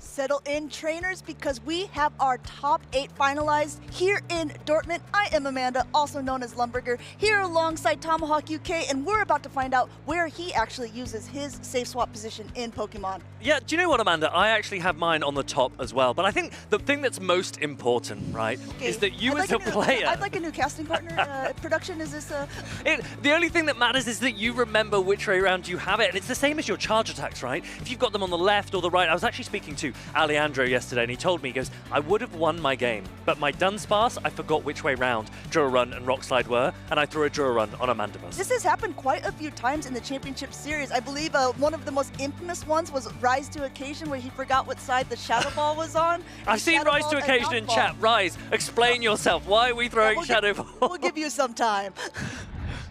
In the meantime, though, we definitely have to go into the stage. Like we said, we are in the winner's side of the bracket here. Top 8, we have Z's Wireless, our first special event champion of Barcelona last year, hoping to regain his title here in Dortmund against the EUIC champion Tonton Batu. Amanda, this could be a grand final matchup. These two players are of the top caliber that we've got here in Europe, and I'm expecting this match to be exactly as we expect it to. Galarian Moltres on the right for Tonton Batus. I cannot wait to see how he uses it. I mean, we talked about this earlier on. Tonton Batus is known for playing a bit of spice, right? But this new max out meta has so many new viable Pokemon. Some of these, quote, spicier pick Pokemon are actually turning out to be quite meta. I believe Galarian Moltres in Baltimore and here in Dortmund has been in the top 12 usage of day 2. That's right, and Galarian Moltres being a dark type double resists Psywave from Z's Wireless's Malamar, and you can see here that Malamar has done so much for Z's Wireless coming so far into this tournament already. I'm excited to see that Talonflame as well. We mentioned it yesterday.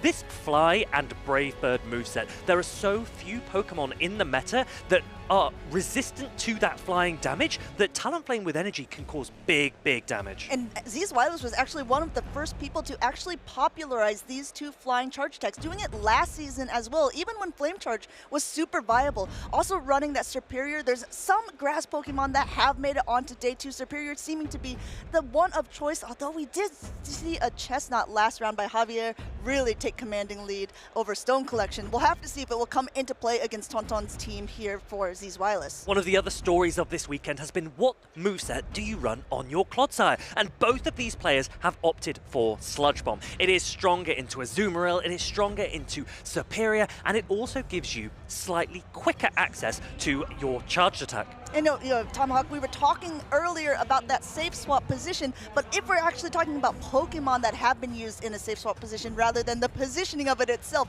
I'm looking at that Dunsparce on Tonton's team. It seems like Dunsparce has really just been very popularized in Dortmund here, using that as if you potentially lose the lead, coming in with that Pokemon to see if you can regain that switch advantage. I think one of the really interesting things is how, well, we're actually getting straight into these games. Will these players use Dunsparce as their safe? No, we've got Dunsparce here in the lead for Z's Wireless. Up against that Shadow Quagsire here, going ahead and just starting out here. The rollouts are not going to be very effective against this ground-type Pokemon, and they're pacing about similarly. It looks like they're going up a little bit ahead, and actually the Dunsparce throwing first, even though it would end up losing charge attack priority should they go at the same time. Generally speaking, leading Shadow Quagsire into a Dunsparce is a positive matchup for Tonton. Z's Wireless is staying in though, so that's interesting. Tonton now has to think, why are you staying in? What might you have in the back? Do I need to preserve my Shadow Quagsire for later? I mean, shielding up an Aquatail is also even a great start here for Tonton. The Aquatail bait being able to go through, but not shielding, and this is a drill run. This will actually do some heavy hitting damage to the Shadow Quagsire, taking 20% more. Not enough to knock it out. A Stone Edge is reached, and look at this, going for yet another bait. One shield has already been used. Does Wireless want to use both in this first portion of the game? No, lets it go through. He lets that Aquatail go through. Another Aquatail isn't going to be enough, but Tonton's not going to reach. He banks that next Aquatail Tail, and he comes in with the Clodsire, access the Sludge Bomb, super effective against the Fairy-type Azumarill. Azumarill is a little bit ahead on MG. One bubble going through first, but the Sludge Bomb will go off. We've seen this time and time again. 2 Ice Beams with the bubble damage should be enough to knock out the Clodsire, but Clodsire can definitely hit back with these Sludge Bombs. First Ice Beam coming through. Tauntaun has 2 shields, wants to keep it that way, content with letting this Ice Beam connect. Tauntaun is really enjoying his shields at the moment, and that Galarian Moltres will be the beneficiary. Remember that Zizwilus doesn't have Stone Edge on his Clodsire, so Tauntaun Batux isn't as threatened by that Rock-type pressure. Forced to shield up now. This Azumarill is getting low in health. Those Poison Stings adding up. The Sludge Bomb would do the damage to knock it out, but he is at the Ice Beam. He wants to make sure that he's actually going to get this Clodsire off the field or be able to take one of those precious shields. Looks like it's going to be the shield here. Tauntaun content to just continue farming away with the Clodsire. Wants to get up a little bit more energy. I think he's going to go a little bit past before throwing attempted catch by Zizwilus. That was a really nice attempt at a catch, and Zizwilus benefits from a second rollout going through. That energy generates. The Earthquake might not quite take this Dunsparce out, so Dunsparce will have access to a Drill Run. If it survives, it doesn't. It goes down. The Clodsire Poison Stings down. That is massive for Tauntaun. Tauntaun is very happy to be in this position. He still has some energy left, and there's going to be a decision by Zizwilus here, waiting out that switch timer, that 50-second switch timer before coming in with a Clodsire of his own, but with no Protect Shields remaining and so much energy on Tauntaun's side. This Earthquake will connect with this bulky Clodsire. The funny thing is here that Zizwilus' Sludge Bomb is not enough to take out Tauntaun's Clodsire. So Zizwilus would have to go up to a Sludge Bomb, but Tauntaun comes in. This is called a snipe, where you come in so aggressively, throw a charge attack that you bank. Aqua Tail is going to do big damage. Going ahead and trying to give up a little bit more, getting some energy on Zwilus's side, but with 2 very low health Pokemon, he at least gets to see the third one, going for an Ice Beam, getting that last shield because the Galarian Moltres has entered the field. That's right, Azumarill's the sucker here, and Galarian Moltres is going to punch it down. It shields the first Ice Beam, and it's going to go. It might have to throw this Ancient Power, though, because Sucker Punch isn't quite enough.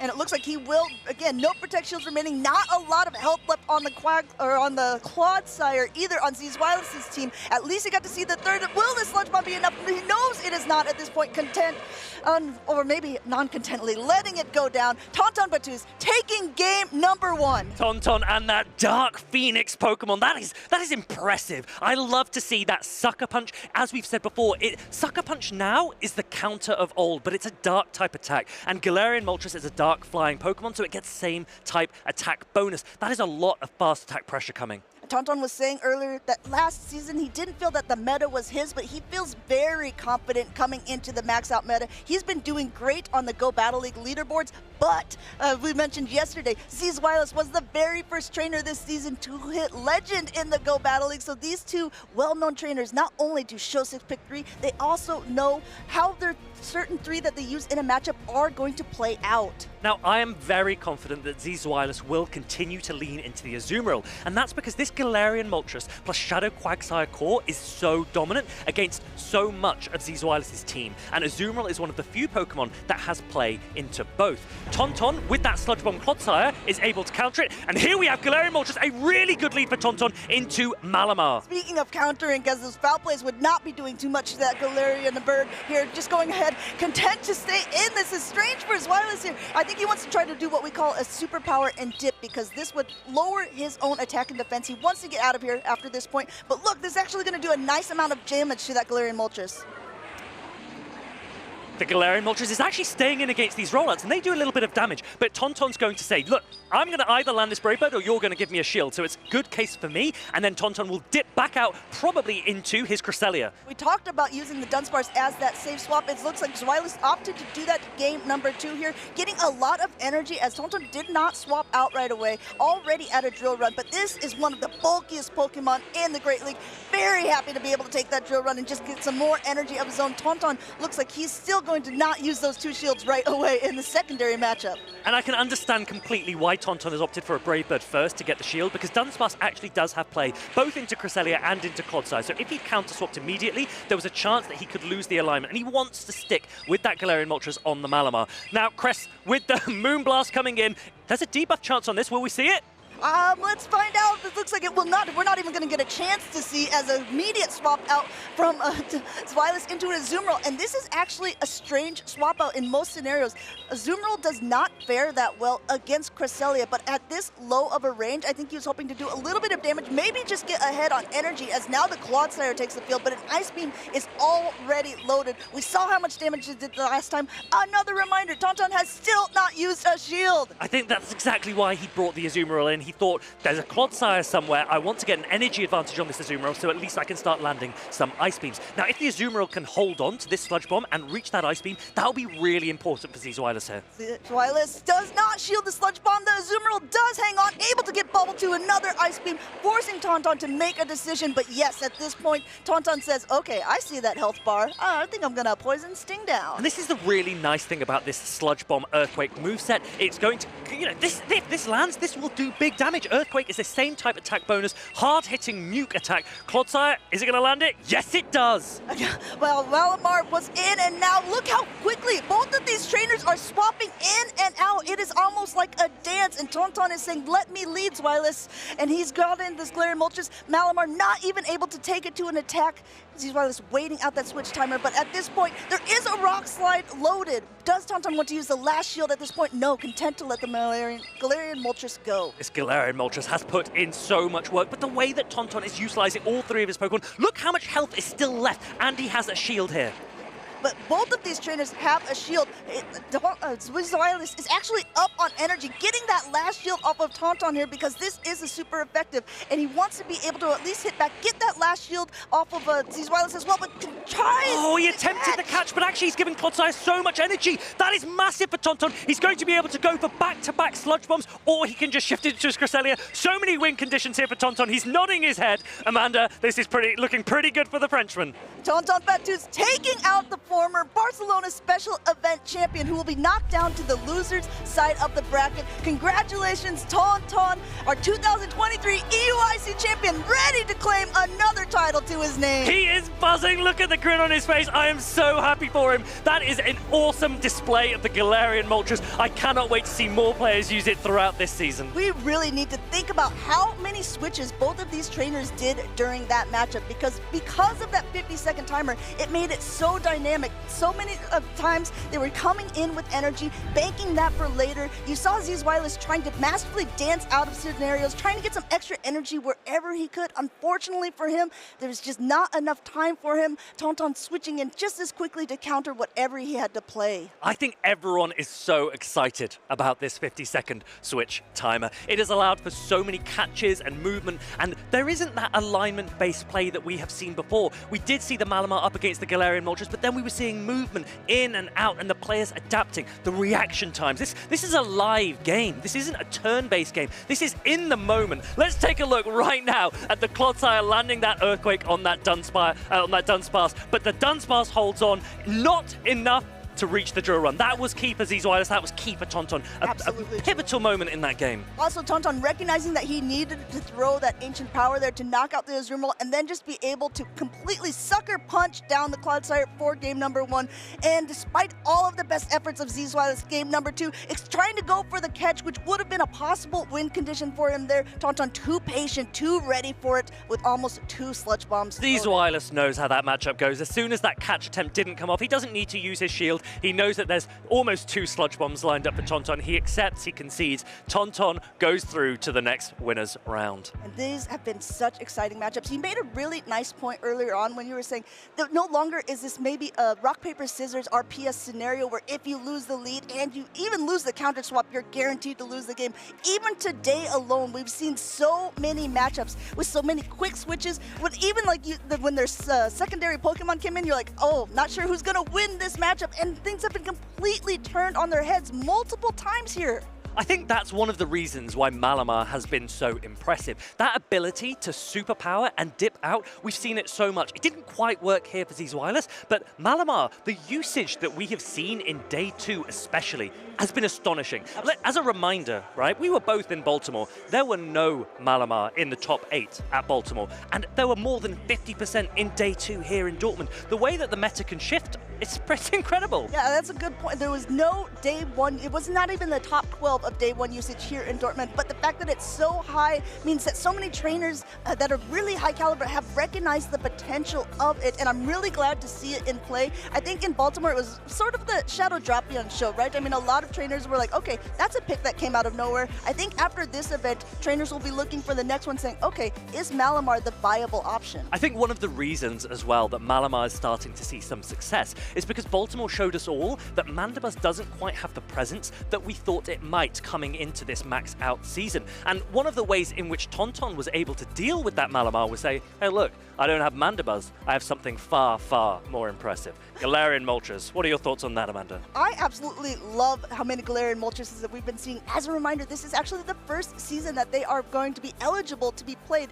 You could also run Galarian Articuno or Galarian Zapdos. I asked Martijn yesterday his thoughts on whether he thought that any of these would also be viable in the circuit. What are your thoughts? What I would say is that all three of these Pokemon have potential, and right now in this meta, Galarian Moltres is the one that stands out. But I think that Zapdos and Articuno, perhaps in a future Go Battle League update, really could rise to prominence. So don't ignore them, okay? Right now, there are so many players that go, I don't have a Galarian Moltres, what do you want me to do?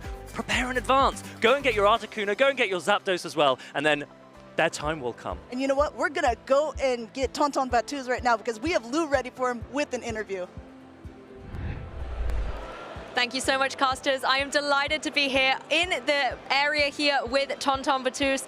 Oh my goodness, it is always a pleasure to be able to watch you play, but that was such a commanding start to your Championship Sunday. How are you feeling?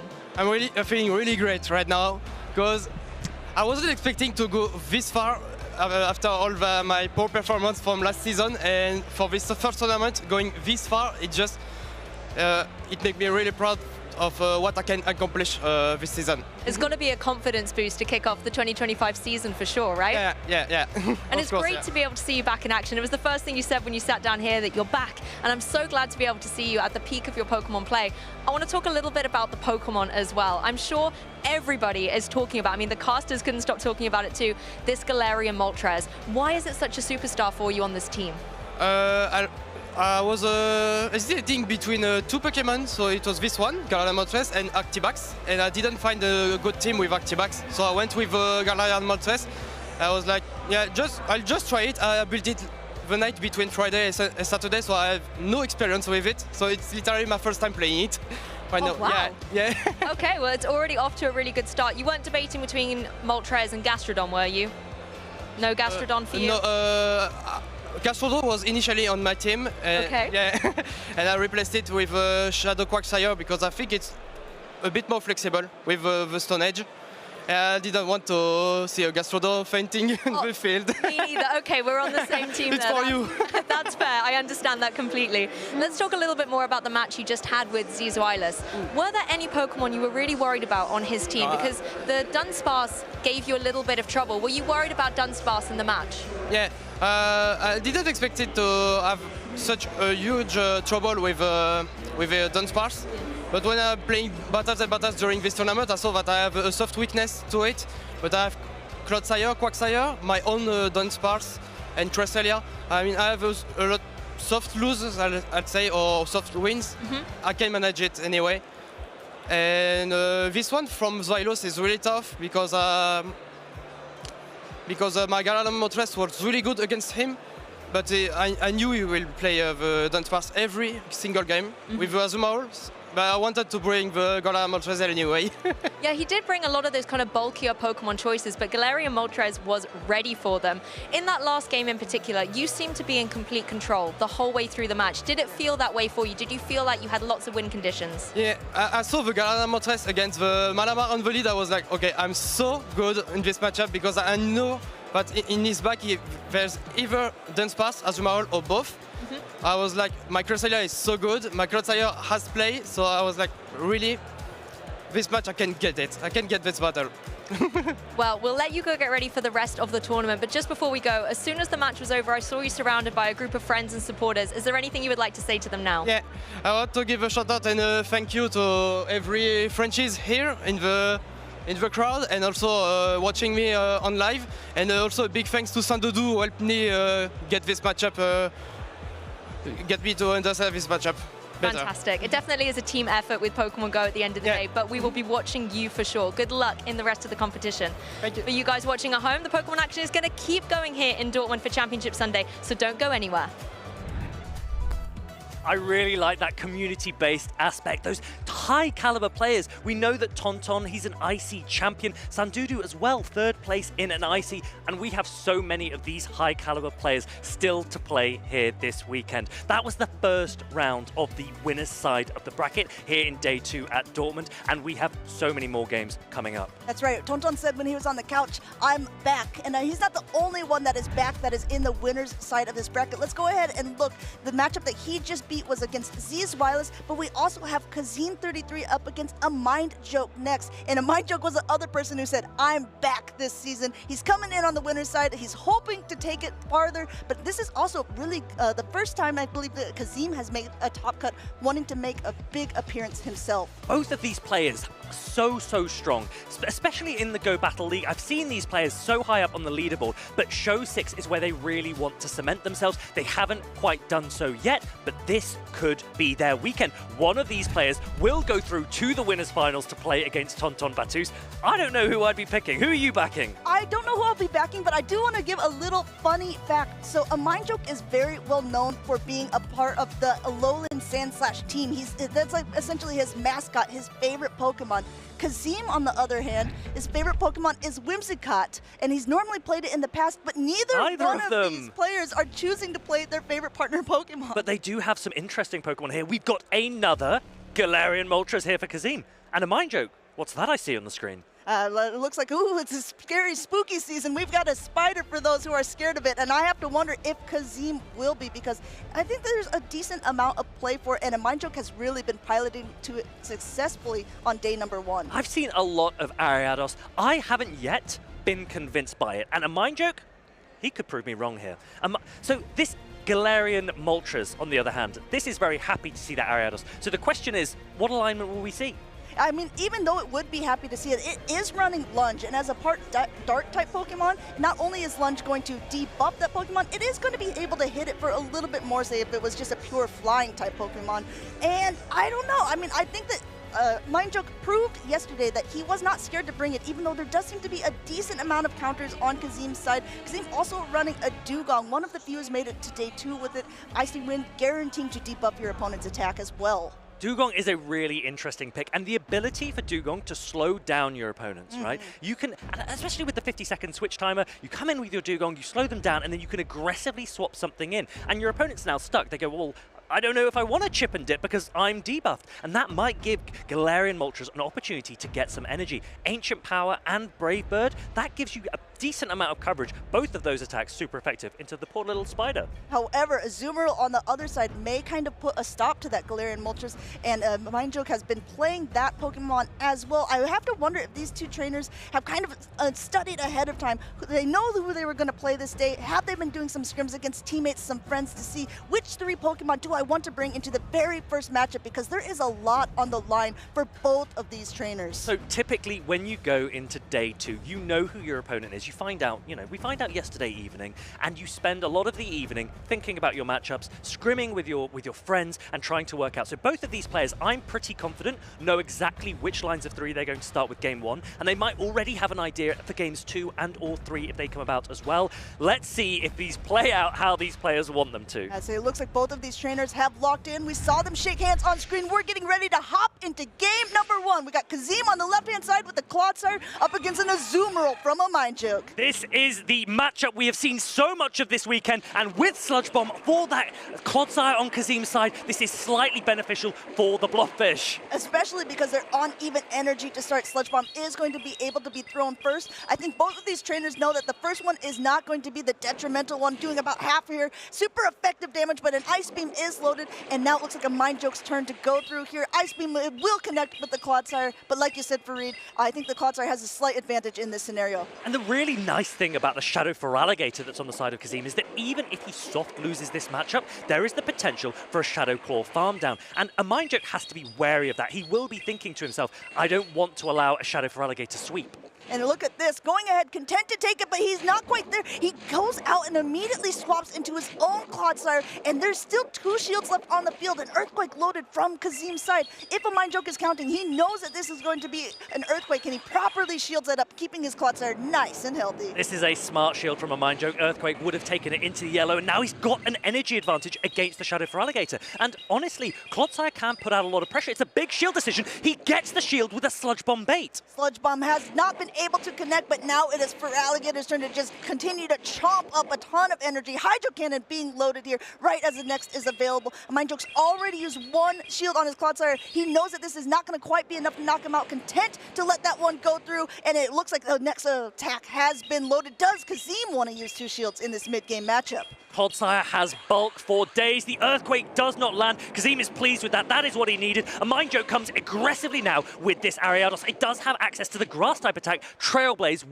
which will knock out the Feraligator if it lands. I wouldn't be surprised to see the Feraligator switch out immediately if it can. It looks like the switch timer is up, but not quite able to. No Protect Shields remaining. This Trailblaze has been loaded. Not only is it super effective against the Feraligator, it's going to boost the Ariados' energy. A huge amount of damage landing on the Feraligator. Ariados now has extra attack, and if it goes for that same type attack bonus lunge, that will also reduce the damage of Dunsparce. But did you see that rollout come through? This is the difficult thing about the rollout animations. A Mind Joke's let a rollout through for free. Yeah, extra energy for that Dunsparce. Even though the attack has fallen, this is still a super effective against this bug-type Pokemon, and Kazim is hitting all the bubbles, wants to be able to try to get this Ariados as low as possible. And that is the bonus of lunge. Did you see how it managed to survive that rock slide? It has banked an attack, and now a Mind Joke has gone back into his own Clodsire. Earthquake coming through from Kazim. Sludge Bomb wouldn't be enough, so he has to land the harder hitting attack. No Protect Shields remaining on either side. Earthquake is enough to knock out the Clodsire, but there is still a little bit left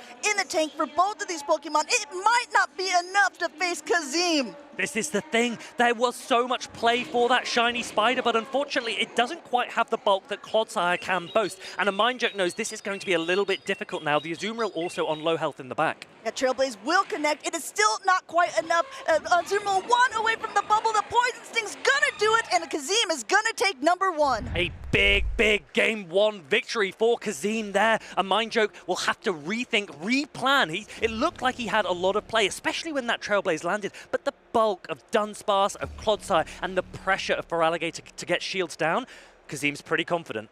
Mind Joke day number 1 was really always relying on his Shadow Feraligator. He would use that as that safe swap position where if he lost the lead or if he just wanted to gain a little bit of energy quickly, and he would use both shields in that mid-game matchup. It looks like he's gone for a little bit of a different strategy here, day number 2. We'll have to see if he has some adjustments because it looks like those games were both very close, but Kazim was in the driver's seat for most of the match. Now the interesting thing here, especially for a Mind Joke, is was the team that Kazim played a team that he expected to see? Was it one that he had prepared for? And this is the real thing about the preparation you get in advance of these games. If a Mind Joke saw a team that he goes, do you know what, I've played against this so frequently, that is exactly what I expected to see, that might help his adjustment going into game 2. But if Kazim threw him off there, then a Mind Joke really needs to compose himself, make sure that he is not rattled and goes into game 2 strong. I think both of these trainers, though they are on the winner side of the bracket, they definitely want to keep it that way. These two have something to prove, and both of them desperate for their first place medal for the first time. And I think here in Dortmund could be a place to do it. This is the winners semifinal. So I think both these trainers really want to lock in, want to decide which Pokemon are going to be the best to use against the other one. Like you said, Fareed, they may have practiced against specific lines, but in the actual real-life tournament, practice maybe makes perfection, but you got to actually play it to perfection as well. I mean, one thing that I've always said, Amanda, is that practice, it doesn't make perfect, right? Practice makes permanent. Whatever you practice, that is what you will learn. And if you're practicing the wrong thing, you'll become very good at doing the wrong thing. Kazim here showing that he's been practicing the right thing. He wants to take that momentum into game number 2. The players are nodding at each other. It looks like they've locked in. Amanda, let's take it away. All right, getting excited here. I hope you guys are excited in the chat. Let us know who you are cheering for between Kazim and Amindjo, because we're jumping into game number 2. We have a Clodsire versus Superior on the field. Now, again, this is the benefit of running Sludge Bomb on your Clodsire. You have so much more play into the grass type, so Kazim comes straight in with that Dunsparce. Rollout is resisted, but Drill Run will be super effective. And this is what we've been talking about. Dunsparce being used so often in that safe swap position, because once it gets a little bit of energy, it can throw either the rock type or the ground type attack at whatever's coming in. Looks like Amindjo is responding with his own Dunsparce. Amanda, do you know what this reminds me of? This reminds me of when you used to play with Lickitung, right? You used to chip and then just match with your own Lickitung, and Dunsparce has become the new normal type safe swap of choice. I think so. You know, another Pokemon was Licky that learned Rollout. I expected maybe we would see a bit of a Lickitun's older evolution brother there, but Dunsparce has decided that it is here to stay in the max out meta, getting a ton of extra energy on Amindjo's side. There are 2 Drill Runs loaded, and it looks like one of them is about to be onto Kazim's Dunsparce. That's right, Drill Run is a hard-hitting attack. The rock and ground type coverage of Dunsparce has caused it to be the most popular normal type. We call it edge quake coverage. Not many Pokemon can resist both attacks, and you can see here that Amindjo's chip and dip strategy has worked. Worked out for him. He was able to keep that middle game matchup of securing this lead. But guess what? This is actually a horrible matchup for the Dunsparce. And if you're Kazim, you're content to take any of these charge attacks. Maybe just going ahead, getting as much energy as possible to be able to throw a heavy-hitting Frenzy Plant. I'm really interested to see if Kazim commits to the Vine Whip Palm Down, because Frenzy Plant hits hard. You know you're going to be able to tank this Rock Slide. It has been nerfed as part of the most recent Battle League update. Frenzy Plant will hit both Clodsire and that Shadow for Alligator in the back. Oh, wow. Not only that, but banking the energy, coming in with the own Clodsire to get a little bit of an energy advantage. But now there's an Alligator. Eat him up as it comes onto the field, throwing a Hydro Cannon against Kazim's Clodsire. And Clodsire does not really want to take more than one. Amindjo sees that Clodsire. He's got the grinning gator. He goes, feed me. Shadow for Alligator comes in. The Hydro Cannon's coming thick and fast. Amindjo really does need to shield this Earthquake, though. And it looks like he last-second shield. He does like to shield up the Feraligatr. He knows how good of a swap it is at this point. He knows how much of a dominating matchup he has. If he can just keep that alignment, going for the Hydro Cannon at that charge attack priority, forcing Kazim to use that last shield as he also has the energy. But guess what? Amindjo still has another shield. Watch the switch timer, okay? Because Superior has a Frenzy Plant loaded, and he can. I would expect Kazim to start pausing now, right? He wants to throw Amindjo off. Amindjo, if he gives up this shield, which he's not doing yet because he knows about that Frenzy Plant, he's going to commit to the Clodsire instead. He does not want to risk his Shadow for Alligator getting sniped. That's what we call a combination play as well. Throwing one, getting the shield, coming in with another, but there's still so much heavy-hitting damage on the field. No shields. Looks like Mindjoke recognizing the Earthquake is going to be the most impactful charge attack, wants to be able to properly shield that up, and also being patient because he doesn't want to get caught on either. That was really well played from Amindjo. He started to pause to throw Kazim off. He goes, you know what? I'm not going to let you catch because I'm not even going to show you when I'm going to throw my fast attacks. He now has access to Sludge Bomb for when Superior comes in, but he's going to need to throw another attack first to take out this Clodsire. And Kazim, once he lands this Earthquake, that's going to be pretty close to Frenzy Plant range. And if you have to remember, there's almost 2 Frenzy Plants loaded. Frenzy Plant number 1 coming through at the same time. Again, charge attack priority here, but will it be enough? It won't be enough. It will survive the Frenzy Plant, and he's already pressed. He's already pressed the Sludge Bomb. He got the charge attack priority. A Mindjoke, his reactions were sublime there. This Sludge Bomb will be enough to take out the Superior, and then it's going to be so close in this endgame. We have to see how much is in the tank for either of these Pokemon. It looks like he might be able to even reach another Sludge Bomb. Will he be able to get there? Mindjoke gets to the Sludge Bomb just in time! He reaches the Sludge Bomb before he's been able to be Poison Sink down, and Mindjoke comes back. He takes game number 2. This is incredible! Going in to a best of 3 between these two in the winners' semifinals. Wow. I think both of these players, both of us, we need to take a breath. Those games were so meticulously played. And Mindjoke, he did compose himself. He did adjust the way that he played. He anticipated that Superior. I really liked that he let his Feraligatr go. He recognized that Superior was going to come in and try and snipe him. Exactly. I mean, Superior got so much energy in that mid matchup against that Dunsparce that Mindjoke had to recognize, okay, there is at least 1 charge attack, maybe 2 being ready. And when there are 2 Pokemon left with the switch timer being so close, and I think Amindjo did a lot of different things. You pointed one of them out in the game where he was pausing because he did not want to let that Earthquake be caught on the Clodsire. A lot of times trainers will throw either immediately when they get the energy, but that's become a bit too predictable at this point. A lot of the high-level trainers are what we're doing, waiting a turn before they're throwing their attack. And I loved the respect that the players showed each other there. Kazim, he recognized that a Mind Joke had pressed for charge attack priority, and he nodded. He goes, do you know what? Really well done. That was your win condition. You found it. I recognized it. You recognized it. Fair play. Yeah, and I think that goes to show just how good of trainers both of these are, right? I mean, Kazim recognized his only potential win condition, and a Mind Joke just completely negated it by that point. Yes, and exactly as you said, right? It wasn't, there was no lag, there was no, it was a Mind Joke pausing. He threw his opponent off by going, I'm going to throw fast attacks when you're not expecting to see them. Because Kazim is very, very good at catching and avoiding catching himself. A Mind Joke knows that. He knows the caliber of his opponent, and he goes, I really need to distract you with plays that you don't usually see. You don't see them in day one, that's for sure. That's why we're here in day two. That's why these guys are here in day two at Dortmund. And day two has a lot of interesting matchups that have already been played. But again, as a reminder, we are on the winner's side of the bracket, meaning that these two trainers have come in, they haven't actually lost yet. So even when one of these two will end up losing this best of three that's happening, they still have another chance at redemption later in the loser's side of the bracket. This is now into the end game of this series. This game number 3 is crucial. These players, they do not want to go down to the loser's bracket. You end up having to play so many more games.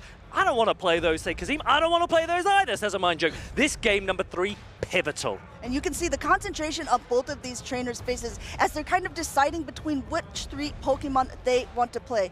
Now, Farid, you've been in this position quite a few times. You've been up on the stage.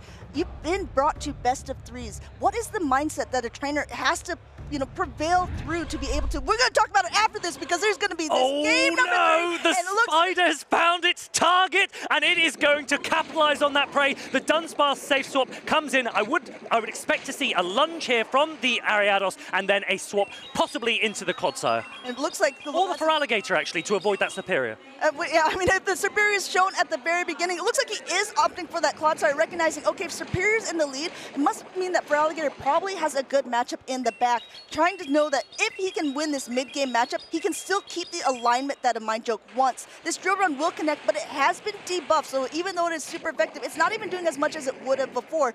Already another one lined up on Kazim's side, still no shield from a Mind Joke. I really like a Mind Joke's recognition that his Clodsire is very neutral. It can tank a lot of damage, and it can start to throw attacks and saves the Feraligatr for a potential Clodsire in the back. He recognizes Dunsparce is being used as a safe swap to bait out something that could be stronger against his Clodsire. I actually really like that play by both the Mind Joke and Kazim. They're going for that heavier hitting Earthquake because it would definitely have done more damage against that Dunsparce, and Kazim kind of wants to maintain this alignment that he's just given himself, recognizing how bad of a matchup he had at the beginning. And I think Mind Joke will be able to get to it, but does Kazim want to go 2 shields down? Really good counting from a Mind Joke. He doesn't throw in what we'd call optimal fast attack timing because instead he knows I don't want to have to take an attack first from that Dunsparce. An interesting play here. Now that the shields are down, a Mind Joke is coming in with that Feraligatr. Now these Shadow Claws are not going to be doing that much damage, but the drill runs are now debuffed as well, so they're not going to be doing that much. He wants to get up to an Ice Beam to be able to hit against the Superior now coming in. I love this for a Mind Joke. He's coming early, shields are down.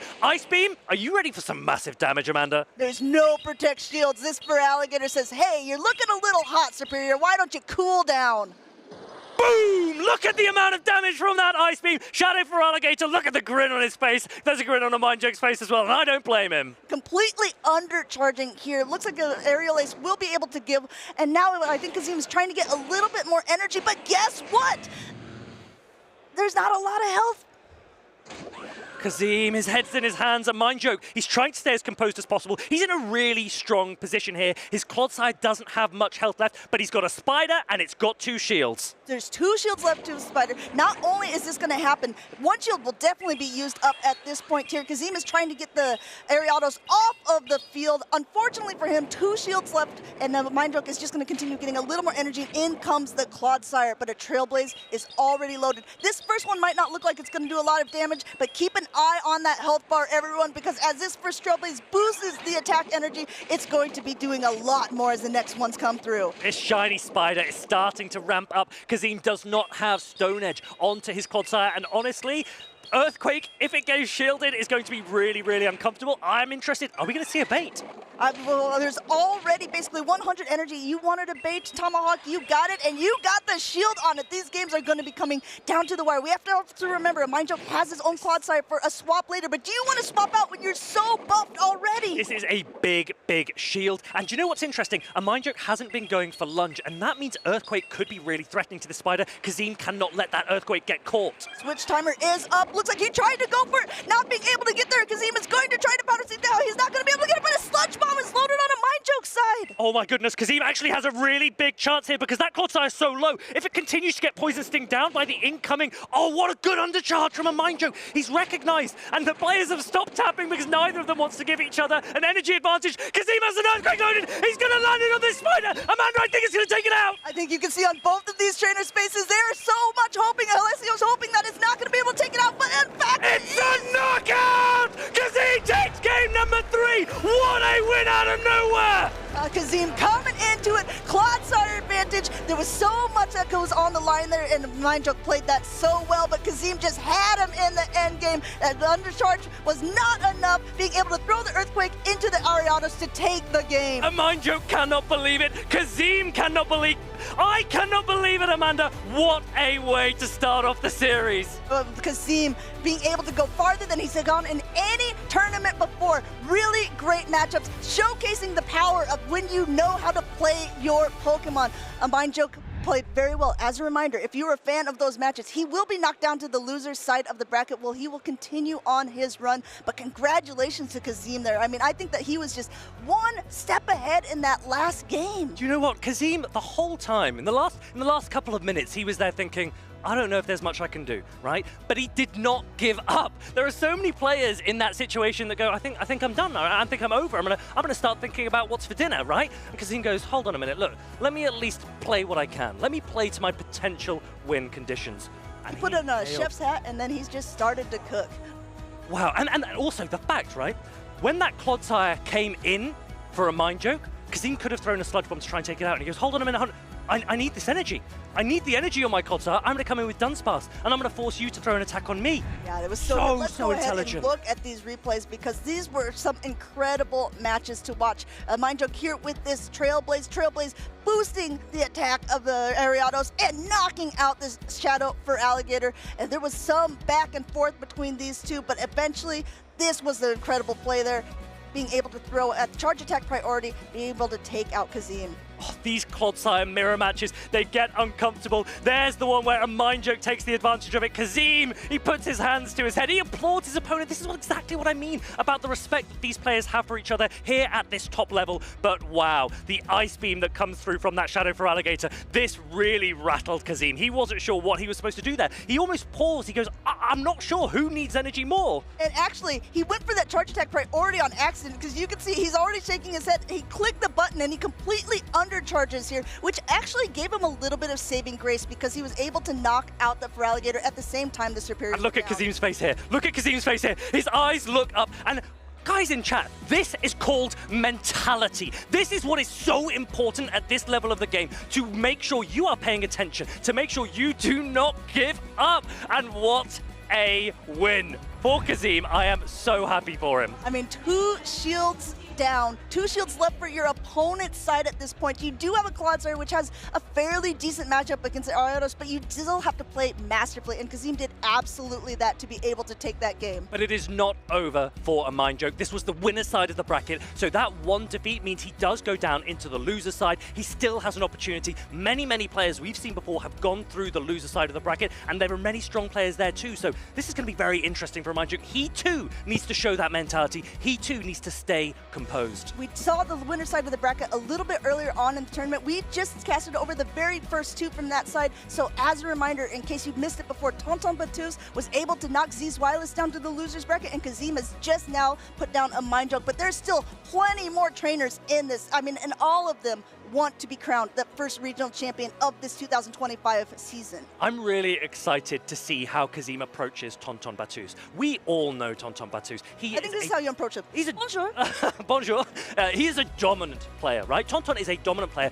Both of these players have Galarian Moltres. But Kazim, I think he'll be licking his lips. He likes to play against top-tier opponents. He knows that they play in a way that he has practiced against. He has so many friends that are at the top level, and he will want to really take the most of this opportunity. I mean, Kazim is my friend, so obviously it's at the top level. He's also friends with Inadequents. They're in the lounge. They're going to go for a little interview. Thank you, Amanda and Farid, the Skarmory lover. I'm here with our Dortmund winner finalist, the player we just saw with Kazim. Kazim, how did you just win? Honestly, Martijn, no idea. The 50-second switch timer, I think, certainly helped in that aspect, and I think overall it's made for some fascinating games over this weekend. I said to everyone that I shouldn't lead Superior. What did I do? I led Superior twice. And it worked out for you. I see the Ariados game 3, and I'm like, yeah, this is over. You probably, the crowd probably see me just distraught the whole game, facial expressions wise. He brought in Claude against my debuffed Claude's Dunsparce, sorry, meaning it can tank 3 draw run rather than faint to 3 draw run, and it was just bouncing around. I think I got a bait call with the Sludge Bomb. I was ready to stop tapping if he called that, but and then I saw the Claude was super low. It meant I could utilize the Dunsparce, which had some HP left. I didn't even remember. Honestly, it all feels a blur. I just dance around. I think game 2 also, I made really close, even with a tough lead. So that's what kind of made me trust the SERP lead again. Managed to almost win. It was only for an amazing call on the CMP with the Claude against the SERP. So I've probably more than answered your questions there. No worries. I believe you're now in the top 3 of the tournament. Is this the furthest you've gotten so far? Distance. It's been a bit of a mental block making a top 16. So being all the way here, I've never actually made a day 2. Kind of, it does feel surreal, and I'm just happy to keep enjoying and taking things one game at a time. Very good, and keep your focus, keep your calm. Kazim, you are known to be the Whimsicott warrior. Are you getting this far because you dropped Whimsicott? I refuse to say yes, but I just couldn't bring it into a Clodsire meta. It actually got a buff with the Fairy Wind damage increase, the fast attack damage, but Clodsire is on pretty much every team, and the part of this meta why I enjoy it is because of the neutral play all around, and just dancing around. Even Superior into Clodsire, it's not too bad. Whimsicott into Clodsire, not so good. How do you feel about your matchup against Tonton? You'll be facing him in the winners final soon. I haven't really looked at the matchup, but all I'm saying is there's 2 Galarian Moltres, and that is pretty cool, right? In a winners final. that is very true there. Kazim, I wish you the best of luck in your next rounds. Thank you so much, and let's head back to Amanda and Farid. Thanks, Martijn. Dancing around, he says, and dancing around he did. I cannot wait to see him tango with Tonton later this afternoon. Kazim, wow, he says, I've never got this far. He's now into the top 3. Do you know what I'm worried about, Amanda? That he might take your place as being the person who's always going to get top 2? That's exactly right. Or are you worried that he's going to get first place before you? No, it's actually not that. I think I'd be very happy for him either way. But if he comes second or better in this tournament, I think Kazim will go top of the European leaderboard. That is a very interesting fact. I also love what he said, and you brought it up, that he made it to top 3. And he said, this is by far the farthest that I've had, gone before. I had a bit of a mental block before that, being able to even get into any sort of top cut position. But I think it just shows that perseverance, playing, and not giving up is really a showcase here with Kazim, because he's able to go this, and I'm really excited to see how he will be able to do going on. Yeah, he is still in the winner's side, but there are so many more players coming up who are on the loser side of the bracket because they've lost 1 match so far. They cannot afford to lose again. Look at these players, big names still in. Yeah, we saw it earlier on. Nickname was able to take and they're going to go against, what is it, the Aregi? Yes, Aregi. I want to make sure that I'm saying it correctly. Yeah, Aregi took on Maxi, right? And Maxi's a tough opponent, and Aregi continues to persevere his way through as well. Nickname, not an easy opponent either.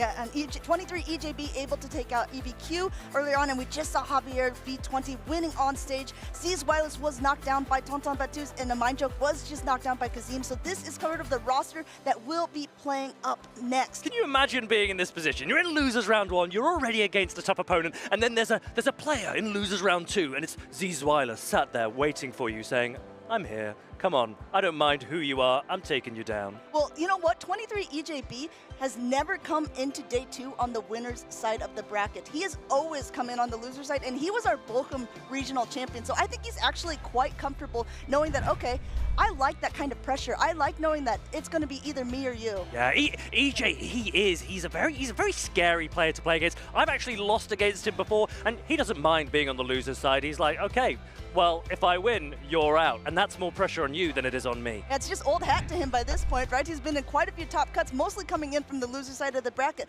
But we are going into losers round 1 against Nickname versus Aregi on the other side here, and it's going to be very close. I know that the winner side matchups are super exciting, but for me, the loser side bracket is where things really start to shine, because this is where the perseverance really goes into play. This is where everyone has to make sure that they're playing to perfection, because one more loss and you are out of the tournament. Backs against the wall down here in the losers bracket, and back in black we've got the Mandibuzz on both sides. We talked about Galarian Moltres Mirror coming up later in the winners finals. We haven't seen much Mandibuzz.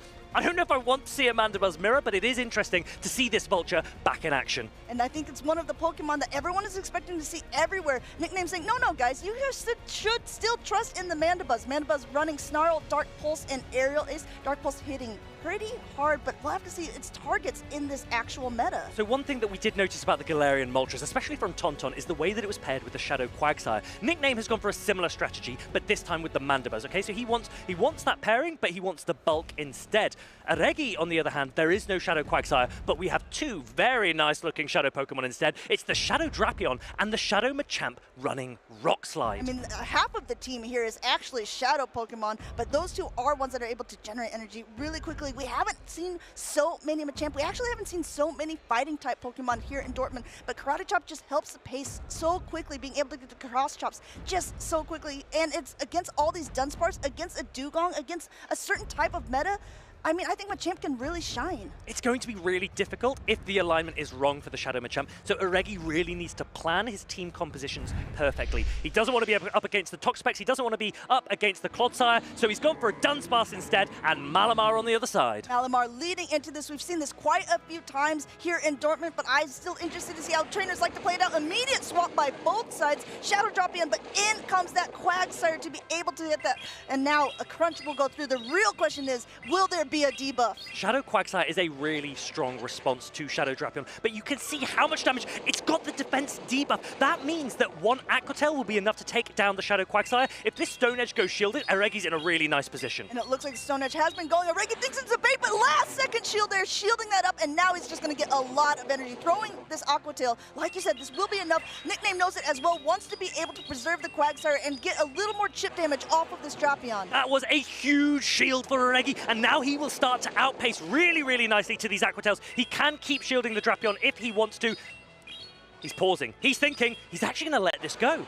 Looks like he's going to be able to, and Drapion is going to go down, but Quagsire is so low. Is this perfect farm down energy for the Feraligatr in the back? We're about to find out. 1, 2, 3. He's going to be able to get it before the Aqua Tail is even loaded. Really great for Aregi. Really nice. The Feraligator's attacks are going to be absorbed by this Toxapex, but the Shadow Claw damage and the number of Hydro Cannons that could come off here could be okay for Aregi. Aregi's saying, okay, I had all this energy, but where is it going? As basically this spiky sponge just takes it all. Now both of them throwing up get a little more energy.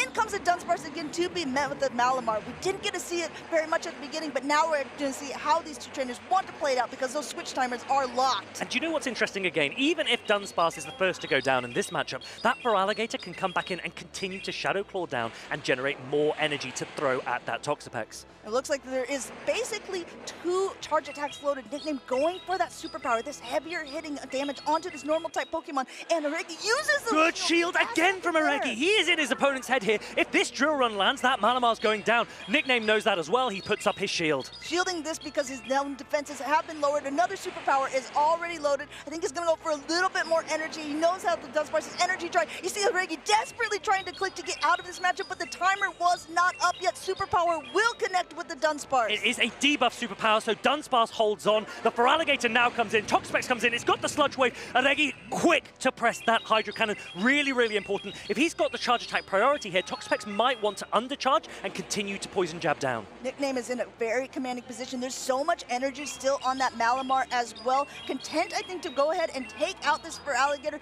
forcing Aregi to make some decisions with only a Dunsparce left on the field. Dunsparce has to not only hit one charge attack, it has to hit two, and I think Aregi knows it as well. Still trying to go for it here, having this drill run connect with the Toxapex. Can Dunsparce reach another drill run? That is the question. I think the Psy Wave's going to come through far too quickly. Yes, it does. Dunsparce goes down. Malamar and Nickname take game number 1. Not even needing that extra superpower to boost him there. Nickname taking game number 1 off of Aregi. And I think that these were really fantastic matches. You have this strategy. I've noticed a lot of trainers also in Brazil were using this strategy. Toxapex has seemed to be coming up very high in this current max out meta. Toxapex, it has a massive defense stat. It is an extremely bulky Pokemon. It is the hardest answer to Azumarill that could possibly exist, resisting every single attack that it throws. And we've seen some of those really worrisome matchups earlier today when Azumarill gets locked into Toxapex. But one of the really nice things as well is that Toxapex has a lot of neutral play as well, because there are so few steel types in the meta. There's no Skarmory anymore. And so Toxapex and even Pokemon like Dunsparce, I mean, Skarmory, it's no Pangoro, right? Dunsparce is being used as a safe swap, Toxapex being used as a closer. This new meta, I'm really loving it. I want to ask your opinion. What are you thinking about Aregi's Shadow Machamp actually against this lineup? There's some very horrible matches for it, but there's also some very positive matchups. Do you think that there's any potential that he's going to take some risks and play it into Nickname's team? I don't think so. You know, I think that Shadow Machamp has play into Mandibuzz, it has play into Shadow Quagsire, and it has play into Dugong, but it struggles so hard against the Malamar Psy-Wave damage when shields are up. It struggles so hard into Clodsire that resists both of its attacks, and Toxapex again, yum yum. I think that you're probably right. However, we've made some predictions in the past. I believe even when you were playing in Baltimore with that Pangoro, Speedy as you said, there's no way he's bringing it to this next game, and there it was. Sometimes you have to take some risks, some Pokemon that you're like, okay, well, if my opponent doesn't expect that I would ever play this, then this is actually the Pokemon that I need to play to break the team composition that they're looking to go against. Yeah, and do you know what? I really like that way of thinking. If someone tells me you're not going to bring Pangoro, I go, you want to bet? That's exactly, I think, what happened. There's so many different Pokemon. If you look at this field, actually, I mean, there's not that many crossover Pokemon besides Mandibuzz, which actually hasn't been in this tournament too much, and the Clodsire. I think I would like to see, from Aregi, a Shadow Drapion lead. And if you see the Quagsire, yes, you need to get out of there pretty quickly, but Shadow Drapion, I think, is one of Aregi's most flexible Pokemon. We saw that Nickname answered the Shadow Drapion safe swap earlier. Maybe Nickname also thinks that Shadow Drapion could be a lead for Aregi and leads his Shadow Quagsire. It's a real mental game here now. Having both the Clodsire and the Quagsire on the team is an interesting strategy. I'm anxious to see if it will go for him for game number 2, because we're hopping right into it in the losers round 1. We got the Mandibuzz taking the skies. Oh no! I think you cursed us with it earlier when you said, I really want to see a Mandibuzz mirror. Wake me up when September ends, Amanda. Mandibuzz mirror, here we go. A lot of this has to do with who will win charge attack priority. Both of these trainers wanting to go ahead and get up a ton of energy. It looks like Nicknames is going to be able to win that attack with being a little bit higher, but this, as you will see, will not do very much damage to Aregi's. And the difficulty here is, if that Shadow Drapion comes in and is met by Shadow Quagsire, that's a difficult position for Aregi. So what he might look to do at some point in this matchup is try and come in aggressively with Dunsparce and bait out the Shadow Quagsire. If Nickname is really on it, he will actually respond with Clodsire, but let's see how this goes. Another aerial is being loaded. Both of these trainers saying, okay, we'll stay in this for a little bit longer. As a reminder, there's potential when there are big bulky Pokemon like Mandibuzzes, like Clodsires, that we could even see maybe a potential potential timeout strategy, especially as you see how much this first portion of the match is taking of the game. That is right. You can go put on the kettle, come back when the Mandibuzz have finished against each other. Nickname, he's happy to stay in here. He doesn't mind. And honestly, looking at the backline, he doesn't really need alignment as importantly, but he does come in aggressively with that Shadow Quagsire. Aregi recognizes the swap in and goes for the harder hitting Dark Pulse. Dark Pulse here will be able to connect. Not only that, Aregi has a ton of energy. He basically has another Dark Pulse already loaded. Gonna go ahead and throw that, wants to get this Quagsire as low as possible. Quagsire has to throw the Stone Edge to be able to knock out the Mandibuzz at this range because those Mud Shots just aren't doing it.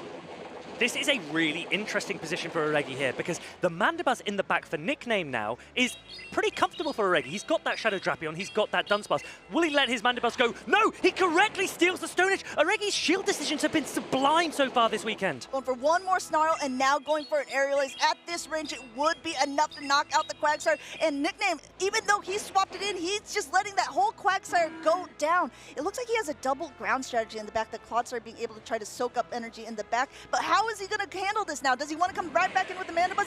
Now the Dunsparce is lined up against that This is really nice for Aregi. So what Nickname did there is he brought in the Shadow Quagsire aggressively because he was hoping to bait out a potential Shadow Feraligatr from Aregi.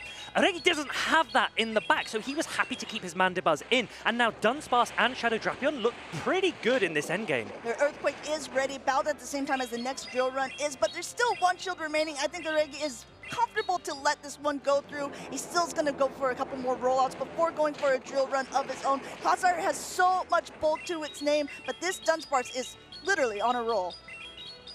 The switch timers, they are slowly expiring. What I wouldn't be surprised is if Nickname attempts later on a drill run catch onto his Mandibuzz. And if he pulls that off, that will be pretty impressive. That could turn the tide. Right now, Aregi, I'd say, is in the driver's seat. And it looks like going to let that Dunsparce go, even though it did have some energy loaded. And I think that we're going to see how he wants to play this out. That Drapion has now entered the field. The Aqua Tails are going to hurt. And the Clodsire is so far away from its next attack.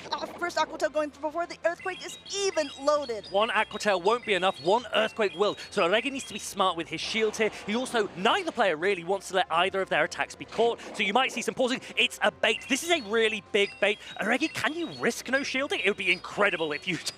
He does go for the shield. Sometimes you have to make a call. Unfortunately for Aregi, it was not quite the right one, but he knows what the energy is at this point. Wants to go ahead, let that Clodsire go. Does Nickname want to let it go at this point? No, he's going to shield it up because he's so close to another Earthquake. I can feel a catch coming. Someone's going to switch out. Okay, Mandibuzz comes in early. It's almost at the Aerial Ace. Oh, Nickname. He was recognized how much energy the Mandibuzz has. Aerial Ace comes through on his side. It won't be enough to take out the Mandibuzz, but actually, Nickname has a lot of health. He has an Earthquake backed. Nickname has actually reclaimed control here. There's so much energy and there is a lot of health. That Mandibuzz is not going to be able to be chipped down by this Aerial Ace, but meanwhile on the other side, I think that Aregi is getting really low on his own Mandibuzz, and he still needs to get some energy on that Drapion to be able to win against the Clodsire in the back. Aregi needs to take advantage that his switch timer will be up ever so slightly earlier. He wants to absolutely capitalize on those couple of seconds. Amanda, the switch clock! Oh, look, keep your eye on it, trainers, because this could be a possibility. As a reminder, Nickname has a Clodsire loaded with energy, but Regi's Drapion would charge attack priority. Will he be able to get to it in time? No, the timer is absolutely up. Nickname taking it. Nickname says, welcome to the party. You're not going home. Staying here for the long run. Mandibuzz and Clodsire see the game out. That is game 2 for Nickname. That was huge. With this new 50-second timer switch, you would think that we would not be getting to this point of a timeout match, and I think that was sort of a strategy. We called it from the very beginning when we saw the Mandibuzzes staying in for as long as they did. Nickname recognizing that he still had 2 Pokemon, so at the end, if there is a timeout strategy, it's whoever has the most Pokemon or the most health left on their singular Pokemon left to be able to be called the winner of that matchup. Nickname, recognizing that timing, decided, okay, I know how I want to play this out. Yeah, so the way that that works is when the timer of the game is up, which we don't see very often in the Great League, the player that has the most Pokemon left wins. And Nickname, he's like, you know what, I look pretty good on screen. I'm gonna hold out here. Mandibuzz, Clodsire saw out the game for him. That was a big win for him in the losers bracket. I mean, with that much bulk on your team, I think that the timeout strategy is an interesting one. I don't think that was actually the strategy to begin with, but sometimes you have to play to your win conditions, and I think Nickname realized a little bit into it. They're like, okay, I'll be able to do this. Let's go ahead and look at the replays here as we see that from game number 1, that Drapion putting in some work against the Quagsire. Yeah, that's right. It got the defense debuff from the crunch. It had access to the Aquatails, but Aregi then did let that Drapion go, and he relied on the Shadow for Alligator for the endgame, but Nickname was composed, he was confident, and he played his win conditions as he did in game 2. So here, the drill run coming in from that Dunsparce against the Toxapex. Toxapex so bulky, wasn't able to hold on this occasion, but look at that Malamar Psywave. Basically just waving as the Dunsparce says goodbye in game number 1. Game number 2 was really too close to call at a lot of times here. Aregi did a really nice thing. He recognized that this was a Stone Edge, shielded it up. He seemed to be in the driver's seat for a lot of this, but unfortunately for him, Nickname just regained control, said, okay, you know, I think I want to drive for a little bit now.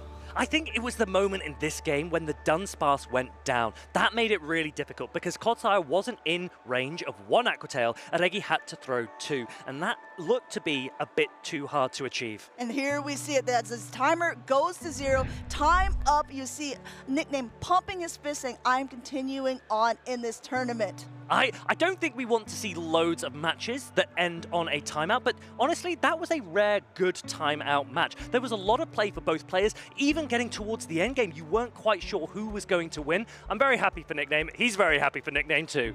Yeah, I think Nickname is one of those nicknames that we're going to be seeing more and more throughout this tournament season. He's a very good player. He was our Bremen Regional Champion a couple years back, and I think that in these new metas, it's really interesting to see which players really thrive in certain types of more dynamic play, which kind of players thrive more on early game metas when it's just like, okay, no one knows what they're going to run yet. I'm a really good team builder.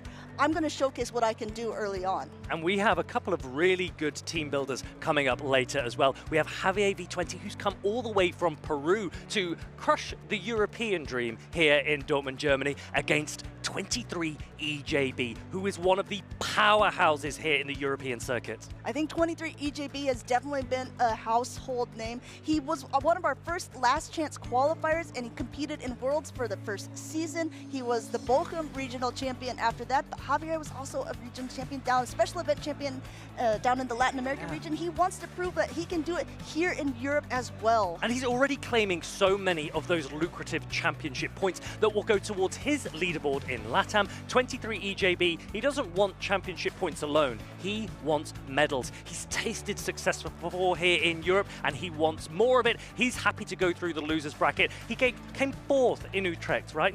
Knocked out by Martijn. He told me, right? He goes, look, Martijn asked me, he goes, I really want to win this event. It's my hometown event, and I need more followers. So please let me have a go. But 23 EJB, he doesn't have to worry about that anymore. He's going to go full steam ahead. And Martijn, even though he did maybe perhaps bribe EJB to this, he does have an interview with Nickname, and I think he's going to go ahead and nail that one on his own. Thank you, Amanda and Farid. I'm here with the winner of our previous matchup, Nickname. Nickname, congratulations on your win. Can you go through with us what happened in that last battle? So last game, I totally wasn't expecting it to be a timeout game. That's first of all. Well, Mendebas mirror lead could have maybe told that it might happen, but I wasn't expecting it at all. My idea was to bait out the Feraligator. That's why I safe swapped Quagsire in the middle of this matchup. And then later on, when Drapion came in, I knew my win con is to land an Earthquake on it. And I was kind of scared that he might come up with perfect energy to get an Aquatail on my Mendebas and Drapion as well. So I just needed to be aware of when he's throwing, and I needed to wait to be able to throw this Earthquake. But apparently it wasn't even necessary since it came down to the timeout, which I won because I had still 2 Pokemon. Yeah, exactly. If you have 2 Pokemon remaining, you win in a timeout against a player who has 1 Pokemon remaining. Nickname, I love your team. It's so goofy and derpy with the double Sire, right? The Quagsire and the Clodsire. How did you come up with that? Well, the Quagsire idea wasn't my idea. It was my friend's idea from North America, out of pocket. He came up with the Quagsire idea first, and I really enjoyed the idea because There's a lot of Drapion safe switches, which is very, very good in this meta, I think. We see also a lot of dance bars, which is also really good. Tox Apex, Clodsire. I just think it has a lot of great matchups and cover, and its coverage is very nice because the only thing that Quagsire fears are grass types. So yeah, I think it's very good, and Clodsire is just the staple in this meta. Well, thank you for those insights. This is the first time you've gotten this far ever since you won the Bremen Regional Championship in 2022. Do you think this meta suits you better? Than 2022 from Bremen? Or just the whole past season? I think I like this meta more because it's of its variety that you can play a lot of Pokemon. We see Galarian Moltres, we see Dewgong, we see Quagsire, a lot of different stuff, so I really like that. All right, thank you. What are the odds you are going to make it to the grand finals this weekend? I won't tell the odds, but I hope it will happen. Sounds good, nickname. Thank you so much, and I wish you the best of luck in your next rounds. Let's head back to Amanda Farid. Thank you so much, Martijn, with that interview with Nickname, who is just continuing on in the loser side of the bracket. I really liked what he had to say when he was saying, I like this season because there's so much variety. There's so many variety of Pokemon. There's also a variety of players who've been able to make it so far here in Dortmund. Let's go ahead and hop straight to the stage. Yeah, we have those brilliant players that we spoke about earlier coming right up. 23 EJB and Javier V20. They've got some interesting teams as well. I'm really liking one of the picks from EJ here, and that is the Shadow Dragonite. Yeah, Shadow Dragonite, I think EJB is one of the few who has even used it in this tournament alone. But look at Javier V20's side. There is no Clodsire, the most popular Pokemon in this meta, to be found. I'm really liking the color compositions of Javier's team here. The purples, the blues. He's gone for a team that has a lot of same type coverage, but in different ways, right? You look at that Shadow Drapion with the poison, and Toxapex with the poison and the water, Azumarill with the water as well. And the way that he covers his team allows for so many interesting compositions of 3 that I think it's a really flexible team. I mean, Nickname said there's a variety of Pokemon, that is for sure. If you go ahead and take a look at that bottom portion of the screen, you can see all of the different Pokemon. There is quite a few actual similarities between these teams, although these teams are very different than what we've seen even in the previous matchups. Look at this, 2 Chestnuts, 2 Drapions, 2 Azumarills. It's incredible. They've gone for 2 different normal types though, and Diggersby, I think you know, is one of my preferred Pokemon in this meta. Dunsparce, we've actually seen have so much success. I'm interested to see how these players utilize their normal type Pokemon. Will they be safe swaps? Will they be looking to close in the back, or will we not see them at all? As a reminder, this is the loser's side of the bracket, meaning that whoever loses this will be out of the tournament. Their Dortmund dreams dash to the stage, but whoever will be going on has another chance to be able to seize that victory. These, again, are the sweaty battles that I absolutely love to see. I'm excited to see Malamar from Javier V20. He's one of the best users of this Pokemon. It's a Pokemon that, as we've said, we haven't seen much in Baltimore, but we are seeing a ton of here in Dortmund. We were talking with EJB earlier on because he had played against EBQ, a trainer who was very, very good. Coming in the loser side, he was in a second game matchup. He lost the lead, he lost that mid game, but he was not scared at all. He said, oh, I knew it. I was locked in from the middle of game number 2. You can see the confidence on his face. He wants to be able to continue this loser's bracket run. I think we might see some Azumarill here, and that's because it's the only Pokemon that is a really hard response to EJ's Shadow Dragonite. Shadow Dragonite, not a Pokemon we've seen a lot of this weekend. Will we see it right now? Doesn't look like there it is in the back for EJ. It is in the back, not on the leads here. Otherwise, I would say that looks like a pretty funny looking Dragonite. These side waves are not doing much and going for that crunch, which does have a potential of a debuff. Not only that, this Shadow Drapion hits with 20% more damage. Javier's going to let the first one go through because if he does get that defense drop, then he wants to know where he's going to be placing those shields, going for that heavier hitting superpower. So one of the things that I like to watch is how players learn and play different matchups. EJ here, he's gone for the crunch immediately, and he's letting this first superpower go, knowing that his Drapion will be able to hold on. Javier aggressively swaps his Shadow Drapion. EJ has the very good response in Dunsparce. Dunsparce just doing what Dunsparce does best here, going ahead and being able to take this crunch. And 23 EJB still has a lot of nice energy already stored on the Dunsparce. Probably going to go for another rollout. It's a big defense drop. That is massive for this matchup. Not only that, now he has to decide where he wants to use those shields. Javier has no problem understanding where he wants to use the shields, knowing that this drill run would do a lot of damage. Wants to try to keep that drop in healthy because it has so much energy. Now going for an Aqua Tail. This is a bait. Even though the defense has dropped, it won't be enough to take out the Dunsparce. EJ calls it. He knows his Dunsparce can hold on to this Aqua Tail. He nods his head. He's fine. He's going to reach another drill run that will really put pressure on Javier, on the Drapion, and on his shields. Yeah. Shield comes up. Shield comes up. No more shields left on Javier's side. This Dunsparce is desperately low, but he's going to be able to poison Sting down. But Dragon time, baby! Shadow Dragonite comes out. He's got 2 shields for it. EJ is going to start doing that oppressive Dragon Breath pressure. Not only that, there could be a potential crunch debuff, but even so, wants to use that shield. No debuff here, already at an Aqua Tail. You can see 23 EJB counting here. He's like, I think this is just Aqua Tail. Doesn't want to risk it. Going ahead, shielding it up. Will we see a whole Dragon Breath down? Because now in comes Azumarill, one of Dragonite's hardest counters, and no pretend shields left on either side. Oh dear, the 2 shields have gone. The Azumarill's come in. Maybe this is why we don't see much Shadow Dragonite in this meta. Azumarill's like, hello, remember me? That superpower coming through, and as the Ice Beam is loaded, it's an okay play by 23 EJB. If there's no Protect Shields left, no matter what, no matter how big the defenses are, you're going to get knocked out by an Ice Beam from an Azumarill. Coming back in with the Drapion, but there's just so much health left on this Azumarill and not a lot of time on EJ's side. Azumarill is a bulky bunny. This crunch won't do much. The poison stings, they do add up, but honestly, the bubbles are hitting quite quickly. Bubbles are already there. One of the crunch is loaded, but it's still not going to be enough to knock out Azumarill, just teetering from side to side, almost taunting the Drapion as another bubble will go through. This is a scary thing now for EJ. I think he knows that he's going to be in a really difficult position with his Dunsparce. It's got such low health. Javier's confident, nods his head. Azumarill, all 3 Pokemon still around, takes game number 1. Takes game number 1 and takes some notes as well, saying that, I might be taking notes, EJ, but maybe you should be taking some notes as well. And the nice thing for Javier here is that Shadow Dragonite, it could have been very scary if it had avoided the Azumarill, but it didn't. And now EJ has to think, do I want to bring this again? Because that matchup was so punishing for me. And I think that EJB definitely had a plan, and it looked like it was going to his plan in his mind, right? He's like, okay, if I get these shields off of the Pokemon, then, I mean, Dragonite can just go to town. Dragonite's one of, like, the most oppressive Pokemon, but it also needs shields to his name. He had 2 shields, Javier had none. But then the Azumarill came in, and it just changed everything.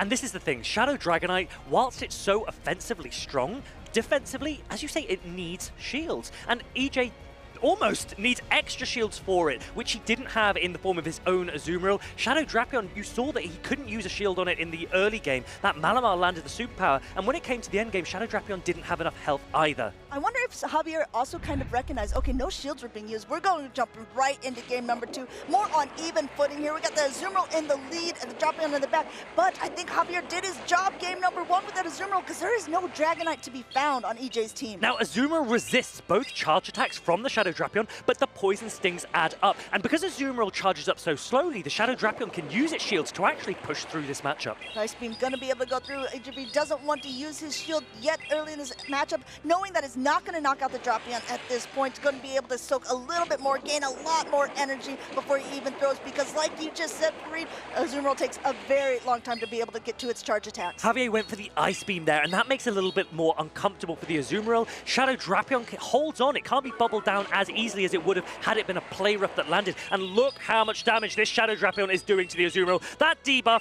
from the defense onto the Azumarill. Aqua Tail is putting it so close. Poison Stings are coming now fast. You can see EJB even undercharged it because he wanted to try to get some extra energy. Looks like he's not going to shield. He's going to go ahead and let that Drapion go. So Javier will be able to get a little bit of the alignment that he was looking for. And there's not any farm, actually, for that Feraligatr that just came in. EJ is actually shaking his head there because he's recognized a slight misplay. The undercharge didn't give his Shadow Feraligatr enough energy advantage to be strong going into the next matchup, but he lost Switch. If he had Switch here, with Dunsparce were up against Toxapex, EJ would be in a commanding position. Javier, composed. Toxapex, it can tank. These are attacks very comfortably. We've seen it time and time again, not very effective, and catching actually the attack here onto the Dunsparce. Dunsparce does have a little bit more positive matchup against Toxapex, but Toxapex just has so much bulk to its name. We're now going to see a swap out into that Malamar. Malamar having that superpower, which does a ton of damage to Dunsparce, but when you're swapped in, I think we might see him going for foul plays instead. This is the alignment that Javier wants. He's letting this drill run come through before he debuffs himself by throwing any kind of superpower. Honestly, he could start to go for foul plays as well if he wanted to. Javier has a lot of decisions that he can make. EJ goes for another drill run to start putting pressure on Javier's shields. Yeah, there's a lot of energy on that Dunsparce. Dunsparce saying, okay, I'm going to try to unleash some of it. I need your shields or I need some of that health. But look at this Malamar, basically at 100 energy, forcing that first shield off for 23 EJB, as this is a superpower, and that would be doing a lot of damage. A good shield for EJ to... Oh, he's coming with the snipe! This is really, really smart from EJ. That Hydro Cannon wasn't putting much pressure on the Toxapex. It puts a ton more pressure on the Malamar. Has Javier pressed it? Is it charged priority? He's gone for it now. He's gone for it now. So he wants to try and take out this Feraligatr. EJ goes, do you know what? I don't need Feraligatr. It's not going to do much against Toxapex. I'm committing to the Dunsparce. Dunsparce is not even enough to take out because it was first down. Toxapex coming in, getting a couple of poison jabs, but it's still going to be down to the wire. There's a shield left on both sides. Super effective damage from that drill run, which is now being able to go. Javier uses his last shield here, wants to try to keep Toxapex nice and healthy, but I think that charge attack has already been loaded on his side as well. Dunsparce needs to reach another drill run. Toxapex is looking to throw 2 brines. EJ probably needs to shield this, or is he thinking that I can survive the brine? I think you see a last-second shield. He was even kind of mugging for the camera, shaking his head, wondering if he would be able to get there in time. He will be able to reach a drill run, but unfortunately for him, the next brine is already loaded. That is such superb play from Javier. EJ wasn't sure how much energy he would need to take for the Malamar in the back. Toxapex sees the game out. The bulk of Azu and Toxapex. Javier wins. Javier coming in from Peru to say, okay, I see you, Dortmund, and I am ready to play. Coming in with an interesting team with a lot of different bulk. Toxapex really being a game changer, a shining Pokemon for him, but that is Zumro putting in a ton of work against EJB's Dragonite. I like the way that Javier dominated alignment there. It wasn't so much hard counters, but it was really positive play from him. He recognized which Pokemon he wanted to have up against the Shadow Feraligatr, which Pokemon he wanted to have up against the Dunsparce, and he maintained the alignment as and where he needed. He didn't allow for too much movement there, and honestly, it was very difficult for EJ to do much about it. I mean, both of those trainers were champions. Both of those trainers were world's, competitors as well. They played against each other most likely in some sort of grassroots Show 6 PvP tournament at one point or another. It's always interesting to see the different play styles of the different regions. I had asked Javier yesterday, I was like, do you think that the event going on in Joinsville, we're going to see the same Pokemon? And he said, you know what? I actually think it's going to be a lot of different dynamic play than what we're seeing here in Dortmund. But it looks like what he's doing here is being very effective. That's right. Now, there has actually been a potential review going ahead. So the players are discussing with the judges. They just want to make sure that everything that happened in that match happened as it should have.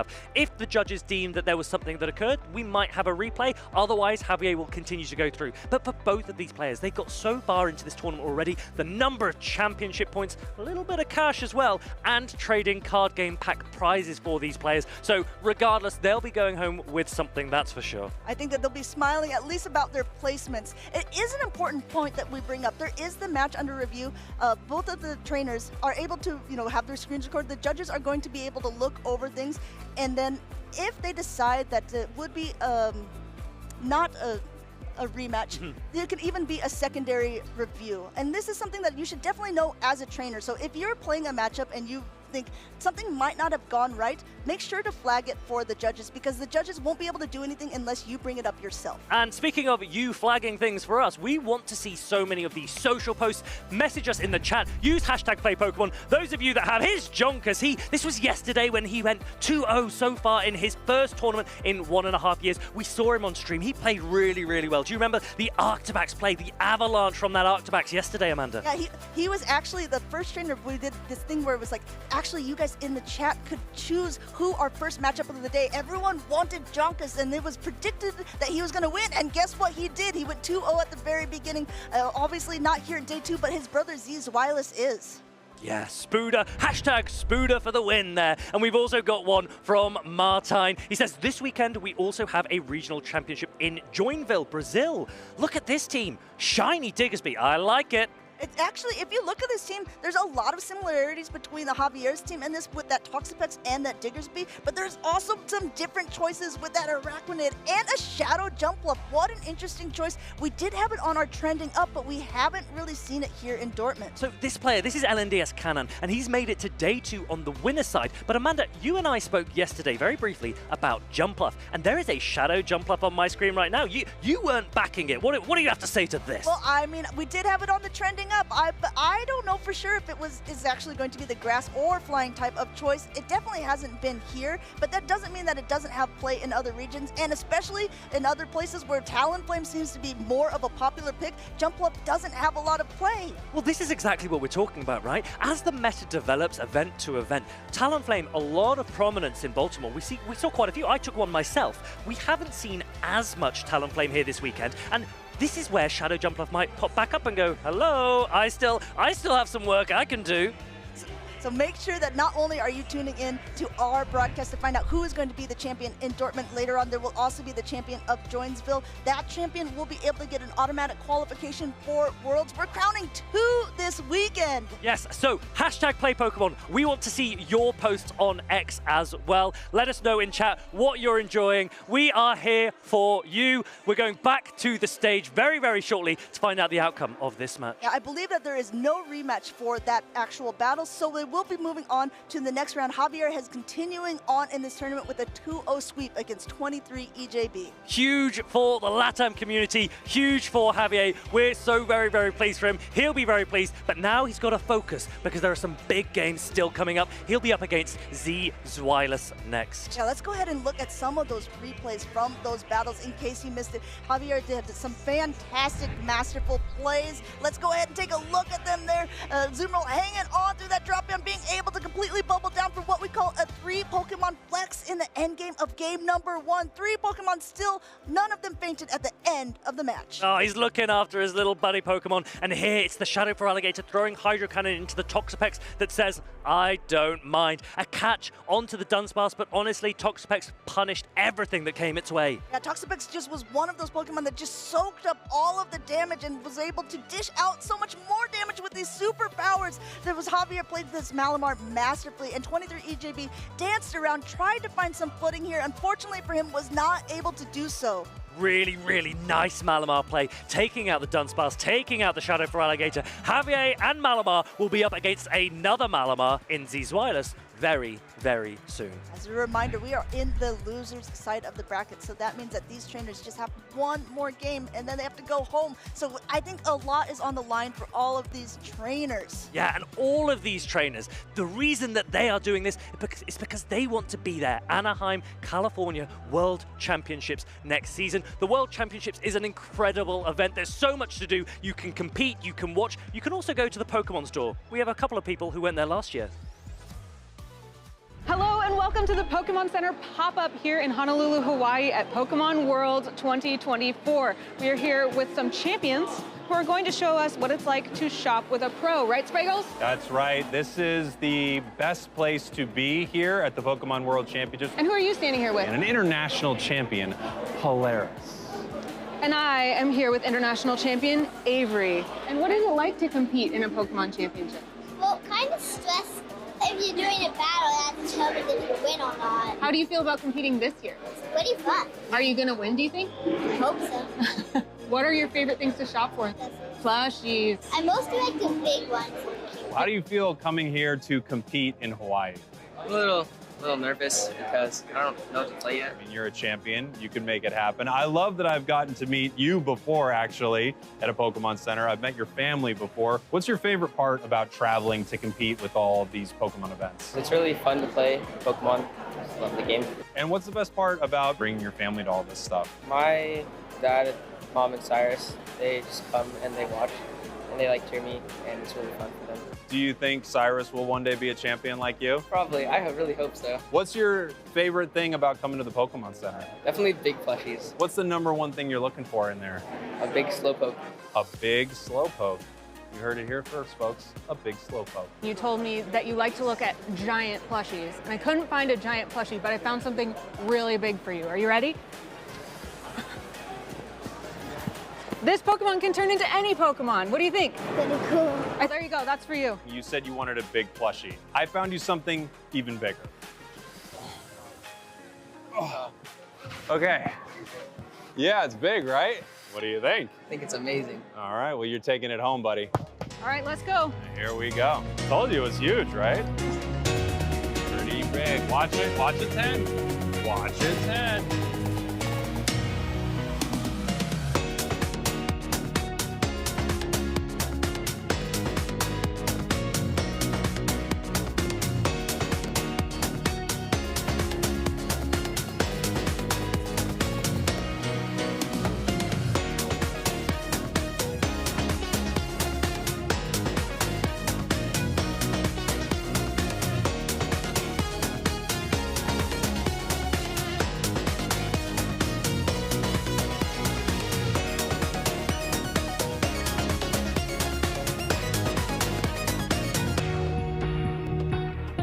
I think the toughest thing will be getting it in your carry-on, but once it's on the plane, like, you're good to go.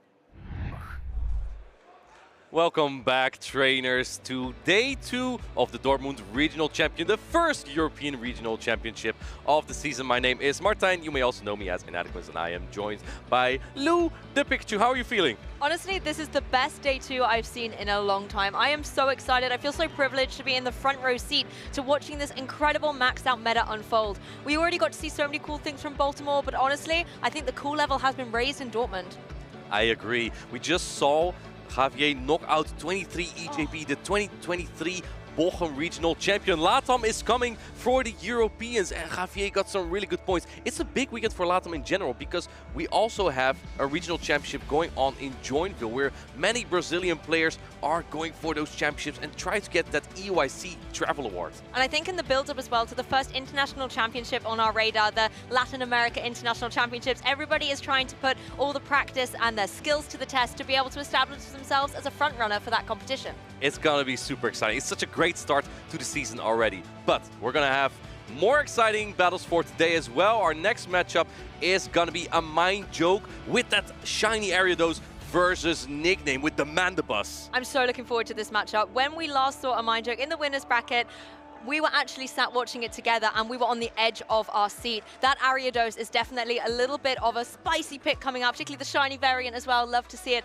but I know that he is desperate to try and go through this loser's bracket and get the #1 spot. Yeah, let's see how far these players have come and where they came from. We started with 12 competitors on the day here, and here we see the losers bracket. Nickname took out Argi to get here in the losers round 2, and Javier took out 23 EJB, and he will be facing Zwilaus. Both of those players are Mindjoke and Zwilaus started on the win side of the bracket. They lost their first round, but they're not out yet. They will still be competing here in the losers bracket to get to that grand finals. I love the caliber of players that we have at this point in the competition as well. Mindjoke versus Nickname, that is going to be such an incredible match, but I also cannot wait for Zwilaus and Javier. Zwilaus looked so unstoppable yesterday, but unfortunately ran onto Tonton Batiste today and fell down into the losers bracket, but still wants to be able to say, hey, you know, 2 seasons in a row, I won the first European event.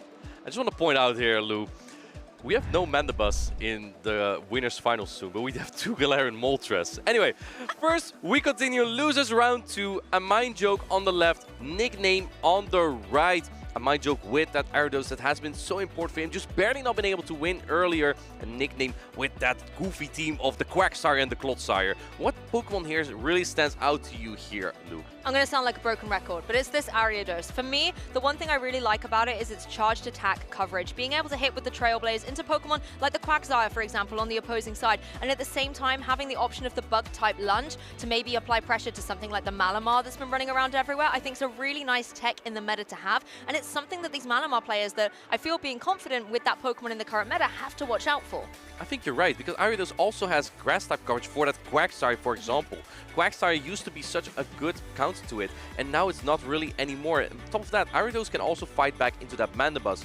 We see again the Clodsire with Sludge Bomb primarily on day 2. Also on day 1, we saw only one with Stone Edge instead of Sludge Bomb. Do you think it's the better moveset right now? Definitely. Sludge Bomb is the key. I think with the amount of grass types you've got running around, as well as the Azumarill being so strong and detrimental at the moment, you want to be able to have some way to apply pressure against it. As well, it takes that little bit less energy so you can get to it a bit faster and then already put the pressure on your opponent.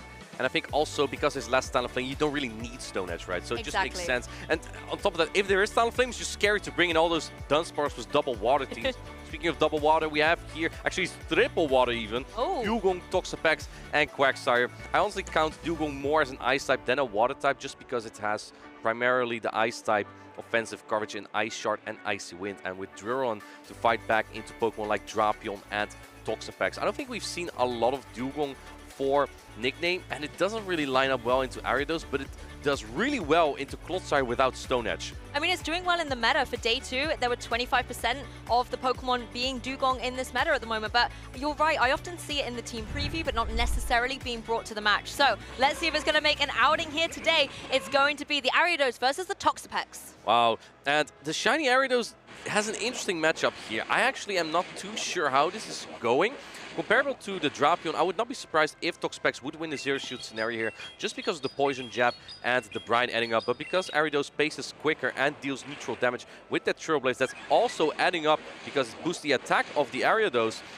Let's see if Ariados can actually take this matchup. And I also want to point out, if you leave this Ariados on the field, it's going to be super buffed by the end of this matchup. Yes, you kind of want to be able to force it to switch out to reset those drops, but Ariados right now going to try and go for a Nulla buff here with a second Trailblaze. Of course, we know how bulky Toxapex is. It doesn't have to shield this, but it will still take the damage. Oh, going into the Quagsire, the Feraligatr, a little bit aggressive there, trying to get to the Sludge Wave, but going for the Brine. Does a Mind Joke know that this is a Brine? It would do almost no damage. Is he going to shield this? No, he calls the Brine! A Mind Joke knows his count, and now quickly going into the Malamar. I think this is looking very fine for a Mind Joke's Dunsparce, who really doesn't want to be lined up to this Malamar because of the superpower coverage that Malamar has. And the Feraligatr is in a prime position to protect that Dunsparce in the bars by going for these Hydro Cannons and really weakening the offensive pressure that Malamar can have. Here's the second Hydro Cannon. These come through thick and fast. No wonder there's a shield on Nickname's side. Nickname has to shield that, otherwise Malamar is taken out. The Hydro Cannon did like 50% damage.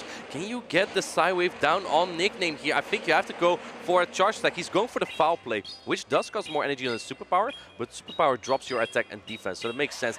Mind Joke going for a shield here. Interesting play. Wants to make sure that this Malamar is out of the way.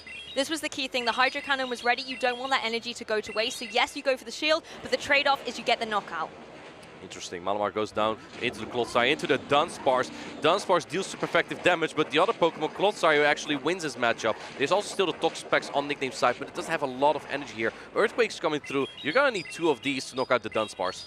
Yeah, incredibly bulky. And Mind Joke has the potential now to keep one of these shields, but instead uses it. Really wants to make sure that all the natural bulk Dunsparce has can be utilized in this match. Drill Run comes through, and it is going to find its mark down onto this opposing Toxapex. This is a big catch, and looks like a Mind Joke is undercharging, trying to get some more energy, and successfully can Toxapex get some damage in? Yes, it does, but it doesn't get to a charge attack here. And a Mind Joke basically coming out with 2 more rollouts here to throw into the Clodsire. What do you shield here?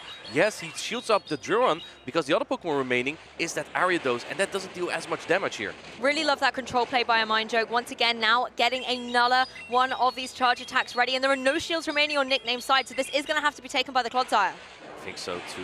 Here we go. It's almost at half HP here. Going for the Sludge Bomb instead. Maybe after all these Poison Sting and Poison Jab damage, 2 Sludge Bomb will do the job here. You're going to have to throw 2 charge attacks either way. And looks like that may be the correct play here for Nickname. But look at that. And Mind Joke will be able to get to the Drill right before the Sludge Bomb.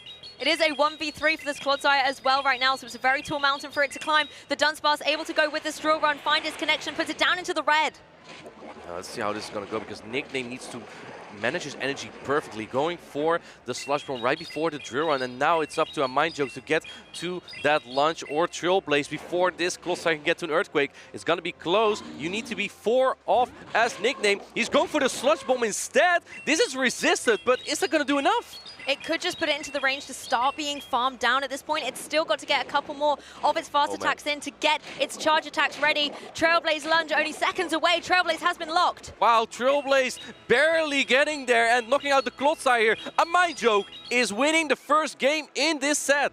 And the Ariados coming through victorious to get the knockout, gets another attack boost as it's been doing all day long with those Trailblazers. But oh my goodness, Clodsire put in some work towards the end. The 1v3, that is a very difficult position to manage. I think that Nickname's only option really was to go for the Earthquake here. Ariados is pretty fragile, but it can hang on to resist the damage. And Sludge Bomb was just barely not enough. Maybe Nickname recognized the situation where he was in, where he couldn't get to that Earthquake and had to go for the Sludge Bomb. Hope he could get the Poison Sting down, but it was just barely not enough. And Mindjoke's MVP Ariados has just been so good for him. Yes, it was good to be able to see it in a position where it could shine, and what I liked is it kind of opened and closed that particular game as well. Coming out front and center, applying a lot of pressure with those Trailblazers and the buffs, and then getting the Feraligatr into the prime position to deal with the Malamar on Nickname's side. I think so too. How are you going to deal with this as Nickname? How are you going to make that comeback? There was no Mandibuzz on this side, but there was also no Azumarill also on the Mindjoke side, so maybe that makes it more appealing to bring that Mandibuzz that has pretty good play into both the Ariados and the Feraligatr.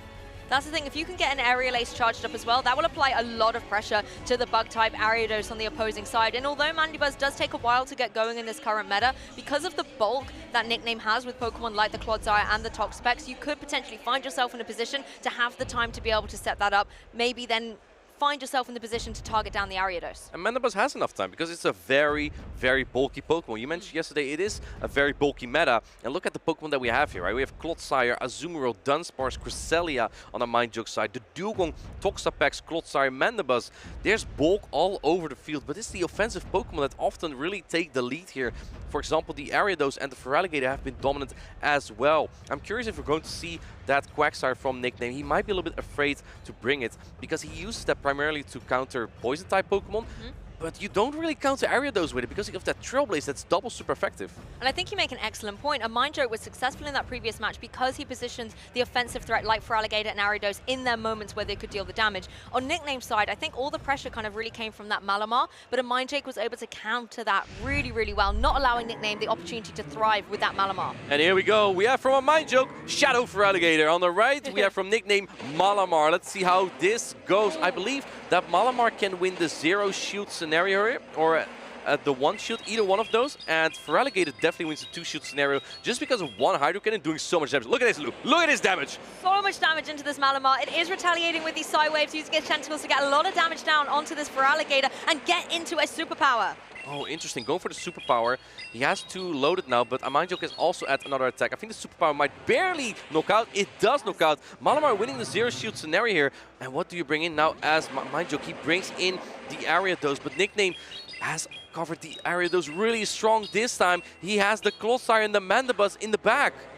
Yes, and the Ariados has to take this damage as well. The Malamar does go down. Now, if you're Nickname, you have the opportunity to bring in a Pokemon free here, and it is going to be that Mandibuzz facing down against the Ariados. Mandibuzz loves to see it. Interesting. What is Nickname expecting here? Perhaps fearing a potential Azumarill in the back. I think that the Clodsire has a better matchup here, but just in case, right, the decisions that Nickname makes is really like sort of preventive because he wants to make sure that if it's the worst Pokemon for his Mandibuzz in the back, he doesn't want that aligned there. So he makes the choice here to bring his less effective Ariados counter. And the Aerial Ace not able to get the knockout thanks to the drop it took to lunge as well, enabling that Ariados still in play. It's now going to be time for a drill run coming through from Dunsparce. We've seen it time and time before in Dortmund here, the drill running Dunsparce, but not going to be able to connect this time. And Nickname putting on the Protect Shield immediately, recognizing this does the most damage out of everything that can be thrown into this Clodsire. Going for the Sludge Bomb, which does less damage than an Earthquake, but I think as a Mindjoke, you kind of have to put up your Protect Shield at some point. Now keep in mind that a Mindjoke kept an attack on his Ariados, so if he can get like shields down and land 2 drill run, he might be able to get this Clodsire off the field with a combo play. Well, there's 1 shield down on Nickname's side. Of course, this Clodsire just able to farm up so much energy, but so is Dunsparce. They're both so threatening with these fast attacks. The Sludge Bomb coming through. Is a Mindjoke going to use his last shield? Yes, he does. Wow, and this leaves him very prone to an Earthquake. Mandibuzz also not exactly in that Rock Slide range. Going for it immediately. And this makes sure that Nickname gets this Dunsparce into Dark Pulse range or close to. Yeah, setting up for that endgame, allowing Mandibuzz to maybe capitalize and get some damage on the board. Mandibuzz does join here, but it is going to be, oh my goodness, what an amazing call. What a fast reaction there from a Mindjoke. Saw the switch, and it is the Rock Slide there. I'm not sure if it's going to make a difference. It's a great reflex, a great call. But there's almost a full Clodsire in the back still, Lou. And there's so much bulk on that Mandibuzz as well. It's able to easily reach for this Dark Pulse, start whittling away at this opposing Dunsparce, and a couple more of these Snarls will be able to get the knockout. charge attack priority. This has to knock out that Mandibuzz. And then you have a Durant for the Clodsire. I'm not sure if Clodsire after that will be into range for a Trailblaze. No, absolutely not. Let's have a look at this. Clodsire almost doesn't need the shields anyway. It has so much bulk to itself as well. The drill run coming through, connecting, does put it in the yellow though. I think at this point you may have even considered going for a lunge just to make sure that the poison sting would do less damage, but on the other hand, lunge resisted won't do even remotely as much. So Ariados paces quickly, but it won't be able to get to the next charge attack. Nickname getting to the Sludge Bomb and bombs this victory to tie up the score. Yeah, I'm going to be able to use the charge attack, a little bit of over damage here into what looked like a 1 HP Ariados here, and Dunsparce, well, it's only a matter of clicking one fast attack to fell that Pokemon. We've seen this from Nickname all weekend. When he is just tired of a specific Pokemon, he starts countering it twice or even 3 times in this case, right? He had the Malamar, which shields up, is very fine into that Ariados. He had the Clodsire, so good into Ariados. And then the Mandibuzz, the flying type Pokemon, was also quite good into the Ariados. So just making sure that he basically plays like 3 versus 2. That's basically what Nickname did here. On the other hand, though, he did take a big risk into a potential Azumarill lead because Malamar doesn't do great there, but neither does the Mandibuzz. We don't want to talk about the Mandibuzz match versus Azumarill. You have to avoid that at all costs as the Mandibuzz. But I think as well the fact that Nickname is able to pressure potentially coming through to this Azumarill is meaning that a Mind Joke is keeping it safe at home. I want to talk a little bit about the Clodsire on Nickname's side as well, because we've been talking about Malamar a lot, but Clodsire is the #1 Pokemon in the meta at the moment, and you could see the bulk and the brawn that it had for Nickname here. Even in Game 1, where it was in this 3v1 situation, it was still able to hold its own, and in this Game 2, the amount of, or the lack of damage it was taken from that Trailblaze, for example, was exceptional. Clodsire takes super effective damage from almost everything on a Mind Joke's team, but it has good matchups all over the board, right? In the mirror, super effective damage from Earthquake, from Feraligatr. You can actually win the one-shield scenario there as the Clodsire, which is crazy. You don't even take super effective damage. Sorry, the Feraligatr does take super effective damage. It deals super effective damage, but loses the one-shield scenario. The Azumarill takes super effective damage, but Clodsire wins because of the poison type damage. Dunsparce, you take super effective damage from the Duron. I said a lot of super effective right now. And Psycho Cut from Cresselia, guess again, super effective. But you still win most of the times as the Clodsire. It just makes it such a good pick, and it's no surprise that Nickname has been bringing it every single game here. I think super effective is no longer a real word. You said it so many times. Think of something else.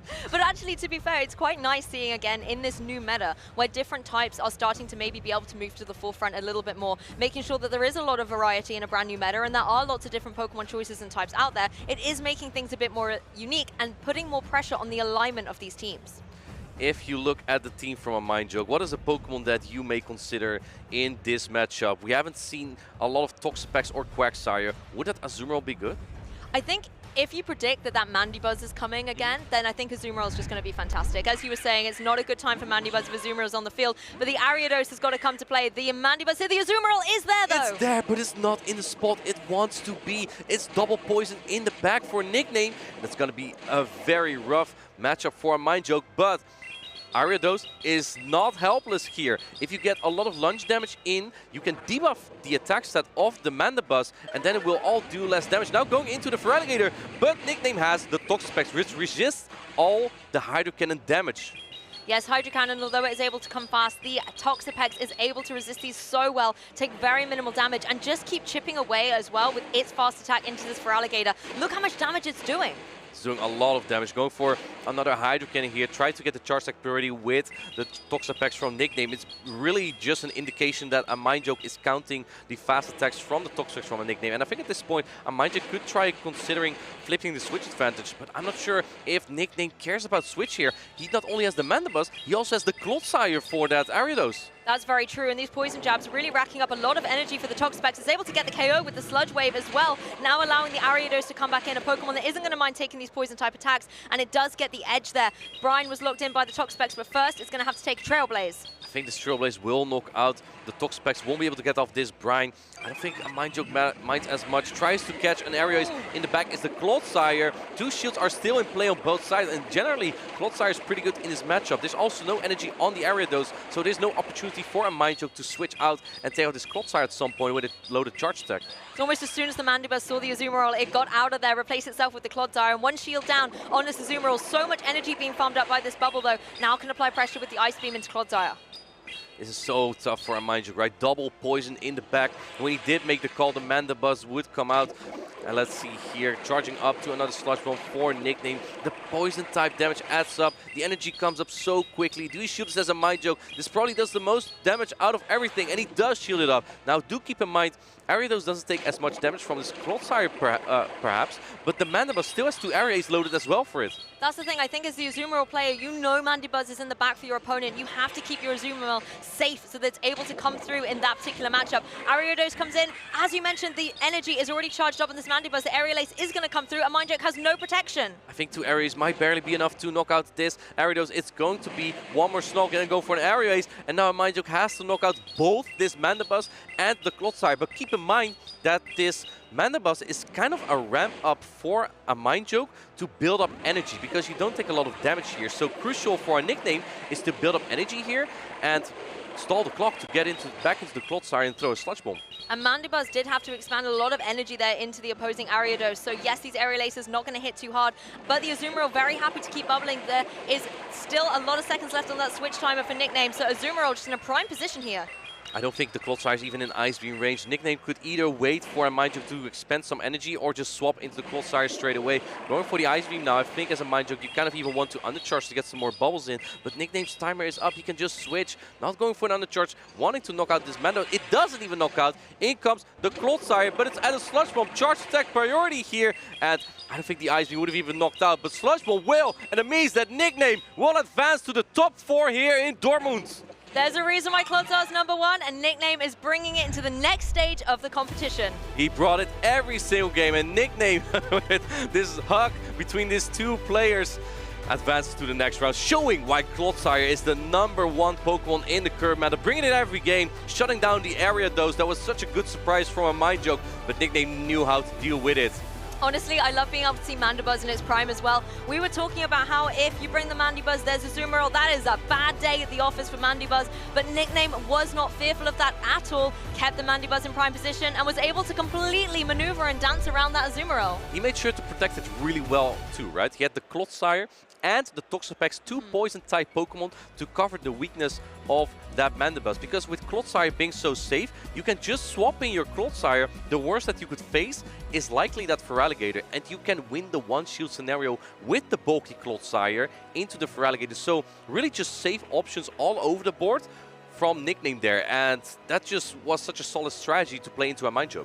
Exactly, and particularly when you saw as well, if we take a recap here, this Dunsparce was causing a couple of problems. There were a lot of drill runs being thrown across, particularly when it was landing into these poison types that Nickname has on his side in multiple occasions. But being able to just make sure that, yes, you're landing these, but you're not getting the knockout, so I can retaliate with a charge attack on my own, gave Nickname a lot of momentum. Exactly, and here we see the Sludge Bomb thrown into that Ariados.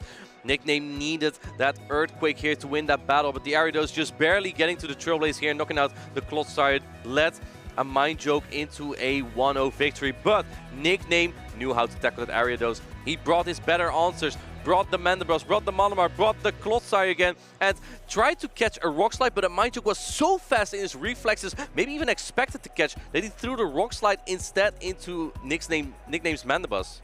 I have to say though, looking at the conversation we've had about Stone Edge, for example, needing to be around to target Pokemon like Mandibuzz, you kind of think Dunsparce has got it covered. You could see it had the Rock Slide there, but it did so little damage to Mandibuzz, it's almost completely ineffectual. This was definitely the moment for me though, the fact that Clodsire kind of really established itself why it's #1. I know in day 2, I think it was equal footing, 75% between Clodsire and Dunsparce, but we all know which one I prefer. With Gligar kind of out of the way, yeah, Clodsire is just so free, right? We did see the antagonist Gligar just make a return, coming back. We all thought it was gone, and then we saw Fury Cutter Gligar again. It didn't make it to day 2, but it was definitely interesting to see Gligar come back. And if everyone is running Sludge Bomb on Clodsire, Pokemon like Gligar, but also Drifblim, and especially Gastrodon, could make a return, could be very well to counter that specific Pokemon. I think as well, in a meta like we've got right now, where it's still quite new, still so open as well, like there are so many Pokemon that are viable. When we even just look at Baltimore to Dortmund and then looking forward to the next event, you just know the meta is going to keep evolving and developing. And I wonder if it's showing any signs of slowing down into a more stable selection. I don't think anything is slowing down. There's always those Feraligatr throwing those Hydro Cannon, and then there's the shorter switch clock, and everyone's just swapping here and here and here. All systems go. That's how Pokemon Go is at the moment. nicknamed the 2022 Bremen Regional Champion. It's been such a long time since he has won something, and now he's finally back. He's back here. He made it to top 4. He's got a medal. If you're top 4, you have a medal. That's always something you want to be able to take home and put onto your cabinet to show your accomplishments in Pokemon Go. But I'm so excited for this next one, Martijn. It is losers round 2, Zeesweiler's versus Javier. 2 trainers who I feel like have already carved out such a strong run in this tournament, but can they go even further and take the #1 title? Zweilous is one of the very few Talonflame users. We haven't seen a lot of Talonflame just because of all the water-type Pokemon. And here we see on Javier's side that Toxapex, the Shadow Drapion, and the Azumarill. On the other end, though, Talonflame would line up really well into the Diggersby and the Chestnut. Diggersby has been an absolute staple for Javier all over the day, too. We've got these grass types as well, the Superior on Zeesweiler's side, and there's the Chestnut on the opposing side. But let's take a closer look here at these teams. We mentioned Talonflame being really high in the usage stats, but it just hasn't been seen as much. There's just too much pressure from these water types that are running around. Azumarill as well, in a really nice position to take a lot of bulk, be able to farm down with lots of bubbles. But I wonder if, in this particular matchup, we're going to see the Superior come to play. It'll be difficult to bring, right? I believe Javier has some really good counters into the Shadow Drapion, the Toxapex. So that's going to be tough to bring, especially when it's on that Toxapex. It's just such a good core breaker for an Azumarill plus grass-type core, and that's exactly what Zweilous has. On top of that, the Talonflame doesn't do too well on it. Although I must say, Talonflame in the zero-shield scenario, not the worst. You can get to a Fly and a Brave Bird, 2 hard-hitting attacks that are barely resisted throughout the meta, and they hit very well, especially Brave Bird, dropping your own defense. And let's take a look here at the team. Would you bring Talonflame into this team, Lou? Well, this is the question. Talonflame looks kind of good against things like the Chestnut, for example. You can apply a lot of pressure there, but there's just so many things that Talonflame is gonna suffer if it takes hits from, like, for example, the Toxapex or the Azumarill. So I think it would be a little bit dicey, but if you can get that alignment right, if Chestnut would be something you're worried about, then that could be a key piece. It would be great to have Talonflame on Chestnut because you resist everything, right? I think that the Drapion might be key here again for Javier. It has been throughout his entire tournament, and that Diggersby would keep the Clodsire Dunsparce so well in check with the bulk and super effective damage. Yes, Malamar again has been such a standout here in Dortmund, and I'm sure we're going to see it reign supreme in this match as there are 1 apiece on each side. But the Talonflame is here, Martijn. It's there. I thought it wouldn't come out, and Javier did bring out his 2 water-type Pokemon, but Zweilous cannot really swap out because he has that Superior in the back, going for the Fly right away before taking the Brian, seeing what the shield decision here is going to be for Javier. Putting up the shield on the Fly. This leaves the field open for a potential Brave Bird. We'll have to see this come through the Incinerate, one of these really powerful fast attacks, but not when it's going down into a Toxapex, and Toxapex now has a moment to retaliate. It is unshielded by Zeesweiler's. Look at his knowledge from Zeesweiler's, knowing that it would hang on here, going for this attack. We have Talonflame charging up the Brave Bird. Look at this Brave Bird taking on the big water-type Pokemon. Here it comes. Zoom! It does a lot of damage to that Toxapex, and it kind of like neutralizes the threat that it is to the Superior. That's the thing, it makes it easier for the partner Pokemon in the back to be able to shine through this match. First of all, Dunsparce is going to have a crack at it, going for these rollouts, but now once again, it's going to be Toxapex's moments to try and get some damage back with a charge attack. Zeesweiler's not shielding though.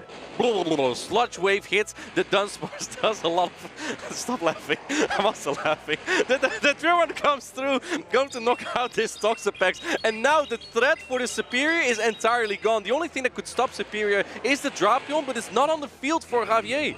It's not, but now we have got the Azumarill in play, going to be able to take those rollouts all day long, but it does not want to take these Vine Whips from the Superior. Perfect alignment for Zweilous.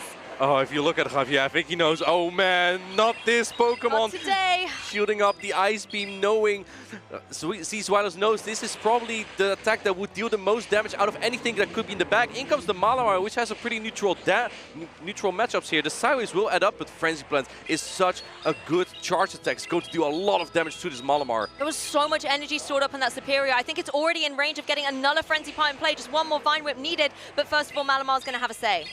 Here we go, the Foul Play will do some good damage, but it won't do as much as an Ice Beam. So Zeesweiler's is deciding to no shield here, and he still also has half of the Dunsparce remaining to put in a fight later. Going for the Frenzy Split. Now I think this doesn't knock out yet, but you might either be able to Vine Whip down, or you may need an Airy Ace to knock it out.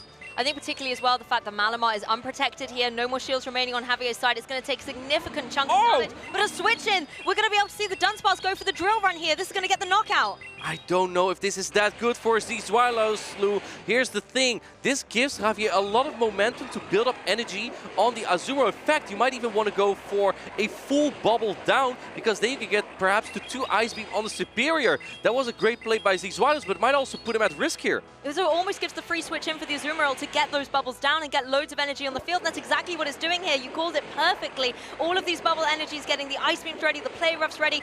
Even though Dunsparce can throw this drill run, we know Azumarill can take it. Azumarill's super bulky. It requires another drill to take it out, and even that might not be enough. I don't know how much energy that Superior has, but I don't think it's that close to an area ace. You need to find. It's actually really close. It's only 1 off an area. I don't think you. I'm not sure if you get to a Frenzy Plant. The 3rd Frenzy Plant is 5 Vine Whips, meaning that he will be able to get there. But let's see if Zizwalos is at the charge line. He's at the Frenzy Plant, and Zizwalos takes game number 1. The Azumarill just too slow off the mark there, unable to get to the 2nd Ice Beam. The Superior is going to reign supreme and take this first match. Wow, honestly, Lou, I'm gonna say here, I think Zizwalos may have made that a little bit closer than it could have been if he just took out that Malamar first and then went to a Frenzy Plant on the Azumarill, because the Azumarill hardly had any energy, so it needed a lot of time to get to a Frenzy Plant, and the Superior would always outpace it to another Frenzy Plant, but it worked out for him. He was super close to that Frenzy Plant. The 3rd Frenzy Plant in that series, when you keep throwing them, is only 5 Vine Whips, and it was just perfect, meticulous, engineered play by the German Zizwalos. I think Zizwalos is really putting on a show for us at the minute, giving us a few dicey situations to get even more hyped and excited for here at the Dortmund Regional Championships. I was also so impressed to see the Superior come in. We were kind of talking a bit about how there's 2 poison types on the opposing side. That doesn't look great necessarily for Superior, but it was really able to hold its own in this match. The Superior, when he got rid of the Toxapex, it was in just such a good spot. And maybe Javier just didn't predict the Talonflame to come out, because he just stayed in with the Toxapex into the Talonflame. So probably feeling a little bit safe from Superior. It just happened to be the Superior, and it was just really tough to deal with. He needed that Drapion, but if you lead Toxapex, you cannot really have the Drapion in the back, because you will be super weak to a potential Clodsire lead. And Clodsire is not bad into Javier's team. There's the Malamar to take it on. So there's not really... This could be Clodsire coming out, but here is the Azumarill into the Shadow Drapion from Javier. No Talonflame this time either. It looks like the Azumarill is just going to try and get a few bubbles down, a little bit of energy, but then it's going to have to get out of there. I think these poison jabs are coming through really, really strong. I mean, we are going to be able to see the crunch come through, but we know Azumarill can take that. It's a fairy type. Azumarill wins the 0-shoot scenario here. I believe the 1-shoot is really close. I think that Drapion actually, especially after a debuff, will definitely take that. The poisoning damage is going to add up more, and Javier is shielding this Drapion, perhaps realizing there could be that Malamar in the back for Zizwalos. Exactly, the poison stings indeed being able to come through, but this is a Pokemon that's able to take them so much better. The Clodsire is such a bulky boy out on the field. It does have to worry about potentially taking the Aqua Tail, but we know that it can easily take one of these. Yeah, but Javier almost has 2, I believe. Now going into the Malamar, easing up this Clodsire matchup first, making sure that he can perhaps get a full farm down after 1 foul play, or just knocking it out. So, because from the full HP, you wouldn't be able to do that on the Clodsire with the Malamar. Earthquake will connect to a significant chunk of damage, but the superpower and foul play is ready here for this side-waving Malamar. Going to be able to apply pressure straight away. It is going to be the foul play. No shield from Zizwalos. I don't think this knocks out, and Zizwalos is at that Sludge Bomb. Let's see. It doesn't knock out. Doesn't even get that close, to be honest. I also think that the Drapion would even be able to farm this down. So let's see what Javier is going to do. He's going to shield and get the farm down. Yes, he does. But here's the thing. All this energy is resisted on the Azumarill. In fact, Zizwalos just swapping immediately. And the timer's not up yet for Javier. He's forced to throw a foul player. This is such a high-level play from Zizwalos. Yeah, Malamar completely pinned in here. It does take 10 seconds to go through these particular charge attacks animations. And now the clock is reset. It can bring the Azumarill in. Going for the play off here, and this is going to take a while because Azumarill doesn't take a lot of damage from this. Zizwalos Azumarill is definitely in play off range, and then it really comes down to what is in the back here. And I don't think Zizwalos is very happy to see that, to know that he has Malamar in the back against his Azumarill, but he has 2 shields still, Lou. He does have the 2 shields, but Javier's Azumarill has an opportunity now to farm up lots and lots of energy to apply pressure to something like the Clodsire in the back. It is going to be going for this play rough, maybe trying to force a shield out at this point, but Zizwalos is happy for it to go down to bring the Malamar in play and also play the energy game. Zizwalos is known to be a shield keeper, going to put up his first shield now on the Malamar, and Malamar is going to be key here. He needs to get a lot of energy, make sure to hit the superpower on the Drapion as well later. And here's what I really liked about how Swilos has been playing, because with keeping the Clodsire in the back means that he still can clear the debuff from the superpower if he has to throw on into the Drapion at some point. Exactly, gives yourself flexibility and options about whether you want to switch that Pokemon on the field. But it looks like Malamar's here to stay for a moment, going to go for a foul play. Is it going to be able to get the KO on Azumarill? It's going to be close. The KO will be very foul. Let's see. It is resisted. Azumarill doesn't hang on. And now another thing I want to point out. You cannot really farm down that Malamar because Psywave is triple resisted. Going for the crunch. Does see Swilos think this is an Aquatil? That might be his only win condition. He is going to put up the protection at the very last second. I think at this point it may come down to a catch from either of these players. The defense drop again. Oh, they tried to call a catch from each other. That is such a high-level play by Javier. And Swilos has to throw right before the next superpower, but unable to. And Javier, he takes the next game, ties up the score. This is what we like to see, getting these games right down to the wire. One apiece, one Malamar into the other. Oh my goodness, we have a game 3. Wow, and what kind of games have we seen here, Lou? These have been insane. Both of these players have been making incredible plays. Now I want to point out the strategy that Swilos has been using here. It is called what I call the soft ABA strategy, where you lead weak to a specific Pokemon, and you're also weak to that Pokemon in the back. But your lead Pokemon hangs in better than that Pokemon you have in the back. So in this case, Swilos had the Azumarill. It loses generally to the Drapion in the 1 sometimes and the 2 shield scenario. But Malamar is worse there. So if you can get rid of that Drapion in the lead, then your Malamar in the back will be free. That is a strategy that Swilos has been doing in the first game as well, where he used the Talonflame lead to play soft ABA into the Toxapex. He stayed in with the Toxapex, made sure to neutralize it as much as possible, so the superior in the back, his other A, will be safe from it. So it's a little bit like it's not optimal, but it could be worse. Exactly, exactly. If you do the reverse, like Toxapex, superior lead into Toxapex with Talonflame in the back, It's the end game. There is probably very little room for a comeback there. Okay, but again, that kind of does show the strategy that Swilos has. He identifies what the key threat is going to be to his team, and if he can call that lead correctly and find a way to stall for time or weaken it a little bit at the beginning of the match, it can give him the momentum to come back in. Let's see how big of a weekend this is going to be for Latom. Javier versus Swilos is 1-1. Swilos gets sort of the lead. This is not a bad matchup. And here we see the soft APA team from Javier. But before going to play that out, he's going into the Malamar. Swilos trying to catch an attack perhaps, or just building up energy and then going into the Azumarill to take all this damage from that Malamar, because the Psywave are neutral, but the Foul Play and Superpower are resisted on the Azumarill. That's the thing, Azumarill can eat up all this energy that the Malamar has gained up, going to be able to take these attacks really well, at the same time using Bubble to be able to farm up its own energy and get ready to be able to apply some pressure. Another Foul Play coming through. Swilos doesn't need to use a shield here, I don't believe, wants to maybe preserve them for more frail Pokemon like the Talonflame in the back. Fun fact here, Lou. The Malamar can actually win the 2-shield scenario, but I don't think Javier really wants... Never mind, I stand corrected. He used the shield immediately. Okay, here's what I think Javier wants to do. He wants to preserve the Malamar and swap into one of its poison type at some point. The timer's almost up. Look at the timer's almost up, and he goes into Toxapex, makes the catch! Toxapex is now on the Azumarill, but this will also stall the clock for Swilos, allowing him to swap out at some point, and now the full line of Javier is revealed, going back into the Dunsparce, which has a lot of energy loaded. Yep, these trainers really trying to make sure they get their alignment right to have that control. We're going to be able to see the drill run come through. We know Toxapex is easily going to be able to take one of these, but at the same time, it can start farming up some energy of its very own to apply pressure to this very, very bulky Dunsparce. Swilos is a shield up, but in terms of Pokemon, they're about as equal now, which is interesting to see. The Talonflame doesn't really have a lot of places to go. Its best matchup is probably either this or that Drapion. The Malamar also still has a lot of energy. Do not forget that. In comes the Sludge Wave. This doesn't knock out yet. I'm not going to make noise this time, but it doesn't knock out.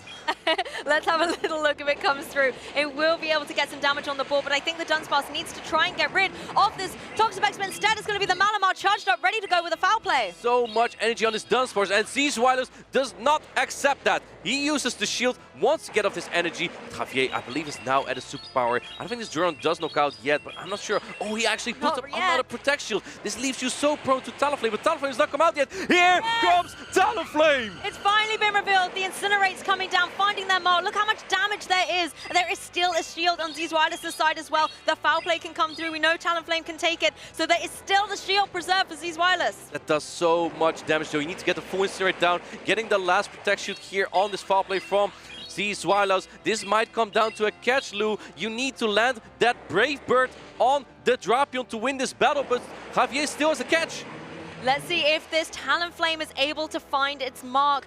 Oh, this is a really intense moment. Zizwilus has to get the 50-50 correct. And Javier has to make a catch. Perhaps he's going to try to make a peekaboo play. Going, oh, he tried to make the peekaboo play. Javier tried it. And now in comes that Brave Bird. Here it comes, the bravest bird. Talonflame is loading it up. It was lying in wait, waiting for its prey. Talonflame is here, able to get so much damage on the Drapion. And there's another one ready to go. Talonflame's unstoppable. Another one bites the fly, and here it goes. Talonflame takes it for Zizwilus in game number 3, and he advances to the top 4. Let's go Talonflame, let's go Zizwilus. What a set! Wow, and what a high-level play we saw from both these players. I think Zizwilus can hardly believe it himself. Javier tried to pull the peekaboo trick where he swapped in one Pokemon, then swapped immediately into the other one, tried to catch a charge attack, but Zizwilus was just thinking a little bit ahead, maybe expecting his opponent to do this, and he made the perfect call to win this battle here. The strings are still going through it. I know Zizwilus loves to talk about how the battles goes and how his thought process was, and that's just, it's always lovely to see the inside of those trainers. Yes, but that's also, I think, testament to how skilled he is as a player, because yes, you can win all the matches you want, but it's really your losses you learn the most from as well. And I always notice Zizwilus, whether he wins or he loses, he always looks at the match, looks at maybe where his opponent could have got an edge or where he could maybe have got the edge in a particular match. So being able to reflect on that does show how he's always able to learn and keep moving forward, and he is definitely moving forward through the bracket today. And what did you think of the Talonflame? Did you expect that to come out? I mean, when I saw it in the team preview, like waiting in the back, I was almost, it was like the anticipation was building. When's it coming out? When's it coming out? And as you said as well, you know, we had the Tox specs there that can be a little bit dicey with the brines. Even though it's not the most heavy hitting charge attack, it's still going to hurt a very frail Talonflame. But then the fact that it needed to get that damage on the Drapion, and that's exactly what Zizwilus was able to get and completely maneuver on the field, sublime. Sublime. Talonflame just did what it needed to do, right? I love to see that. And having that Brave Bird coverage is just so big, because previously we had Flame Charge and Fly. Here we see in game number 2 here, we have Azumarill into Malamar. Malamar having only resisted charge attacks, and Zizwilus basically had energy banked all over the place here to make sure he could have coverage against whatever was in the back. And you mentioned it earlier as well, that Zizwilus' playstyle, he likes to preserve these shields, and that's what he did phenomenally throughout the set as well. One going up here on the Malamar, being able to hang on here and apply a lot of pressure with something like the superpower coming through. The switches, the catches, they were also outstanding in this set. The simultaneous swap, both players had the same idea, and it worked out for Javier to tie the score to 1-1, making the catch here on the player on the Toxapex. The timer was just barely up for Javier, but not for Zizwilus, and this did open up the option for Zizwilus to bring in the Dunsparce and set up the Talonflame that hit this Brave Bird. Look at that damage. Boom! Better late than never. Seeing Talonflame come in at the end and absolutely dominate the end game of this game 3. I mean, this is losers round 2, right? The player who loses, unfortunately, is knocked out of the competition. The stakes are so high. Talonflame knew the score, it knew the goal, and it was able to hit its mark. And Zizwilus just celebrating there his victory. He's making great content right here for his brother Jonkus. Yeah, Talonflame has been so important for him. One of the very few Talonflame we have actually seen come out on the battlefield here in Dortmund, and still making such an impression, right? Even though it doesn't always come out, it does pressure the opponent, you know, because Javier just looked pretty easy to give up shields there. If he knew it was Talonflame in the back, I doubt he would have done that. It would have been a different game, completely. Yeah. Knowing just how much pressure that Talonflame can apply, even just with the Incinerate, that was doing so much damage through the Pokemon. And considering we saw how dominant Talonflame was in that game too, if I was Javier, I would have been very wary about it. But I almost would have thought that he might have left it at home, that it was almost too easy to bring it again because it did so well. And that's what I love the adjustment from Zizwilus. Yes, he still brought it, but it was in the back. Well, you do have 2 minutes to think about your team, so Zizwilus had the time to think about it. Regardless, though, a big weekend for Javier, coming from Peru to compete here. A big weekend for Latam in general, right? We have the Joinville Regional Championships in Brazil as well. I believe they've already started playing too. They're in the top 8 currently as well. Yeah, it's been great all over the weekend. I believe that Joinville now also has newer devices, making it easier for the competitors to play there. Yeah, it's been lovely to see, and I love that Javier was representing LATAM here. So much brilliant Pokemon action. It's amazing to be able to see the Pokemon Go community and the game grow itself as well all over the world. And considering it's the start of the season, there's no better time to get into competitive Pokemon Go yourself. Exactly, and if you come to these championships, you don't have that many Pokemon yet. Paldean Wooper spawns right here. You can get that Clodsire that Nickname has been dominating with this entire time. There's so many Pokemon you can get for PvP, and a lot of them here are at the venue. Make sure you come out as well. That's one of the things I love, actually. You get the whole community together as well. Sometimes there will be a raid going up, like there was the Zacian raid just before we switched casters on the desk as well, and we were like, quick, we got to be able to get this. And when you're joining the raid, you see all these familiar names and faces from the broadcast, from the community, and it's just a really nice thing to be a part of. Absolutely. I actually got the shiny Zacian. But you did. I'm still waiting on mine. It's been a long time. We'll do more raids later. Okay. But anyway, Javier is, it's Zizwiles who's ready for an interview with Amanda. Amanda, take it away. Thank you, Martijn. Yes, I've been hearing all weekend these mad rants of this really good trainer saying, how many battles do I have to win before I finally am granted my interview? Zizwiles, congratulations on all of these wins. I am so happy that we are on speaking terms again, Amanda. And yeah, that was such a hype matchup, and it was great fun on stage. I mean, let's go over it a little bit because those matches came down to the wire. It was 1-1. It was the best of 3. Winner of that is going to be in the top 4. For, I believe, the second year in a row now here in Dortmund. That is true, and honestly, I channeled a little bit of that vintage Dortmund energy, because if you remember last time, I brought that double flying moveset Talonflame, and I hadn't played it at all weekend, up until this matchup against Javier. But our co-caster, your co-caster, not my co-caster, Martijn, mentioned that Talonflame actually gets to 2 moves in the Zero Shield scenario against the Toxapex. So I figured, okay, this is the Toxapex team. I can just bring my Talonflame there, and it will have some play even in that unfavorable matchup. So I felt confident in the bird again, and it rewarded me with another, at least 4th place finish. Yeah, the bird was the word for you in that last one. Speaking of being a bit vintage, you were our first special event champion of last season in Barcelona. This is the first event for Europe in this season. You're so close. You are coming in from the loser side of the bracket, but how are you feeling about your chances of taking home 2 tiers in a row? Well, I came from the loser side and did the bracket reset last year as well, so there's always a possibility. Yeah, I mean, how confident are you feeling about it? I'm feeling confident in my plays. Okay. I don't feel as confident when it comes to the team comps that I will be facing coming up, because especially those Galarian Moltres, they're just doing a number on me. And yeah, earlier against Tonton, I think he just had my number and called my lines twice. And yeah, if he continues to do that, if I even get up there again, it's a long way for sure. But yeah, if anyone can do it, it has to be last year's first EU champion, right? I mean, I think there's a lot of people backing you in the chat at home. You have a lot of friends and family here. Is there anyone in particular you want to shout out or name now that we actually have you for the interview? Yes, I would love to shout out my brother, obviously, Jonkus. He has taken a break from Play Pokemon for a year and a half. This is his comeback to the scene. I don't know whether he'll have enough time to compete at more of these, but I love the support. We scrimmed a lot yesterday, and yeah, he's been definitely playing a part in my success here. Also, like, shout-outs to my family at home watching, shout-outs to my teammates at Sharks and Recreation, and also our sister team, Delibird is the word.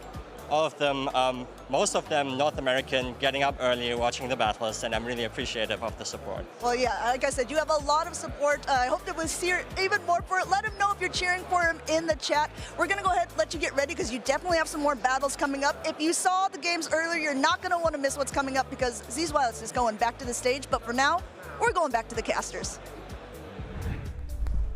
Zizwiles is a big name here in Europe, but also very well known in the North American competition. I heard he's going to compete with me in Toronto as well, so it will be fun to see him there too. And I love to hear how he's been working with his brother. And he's also walking evidence that listening to us on the broadcast improves your knowledge. He heard that Talonflame can live, that can take that brine on from the Tox specs and get 2 charge stacks. Why do you think I'm sitting here? It's literally the best seat to learn from experts like yourself.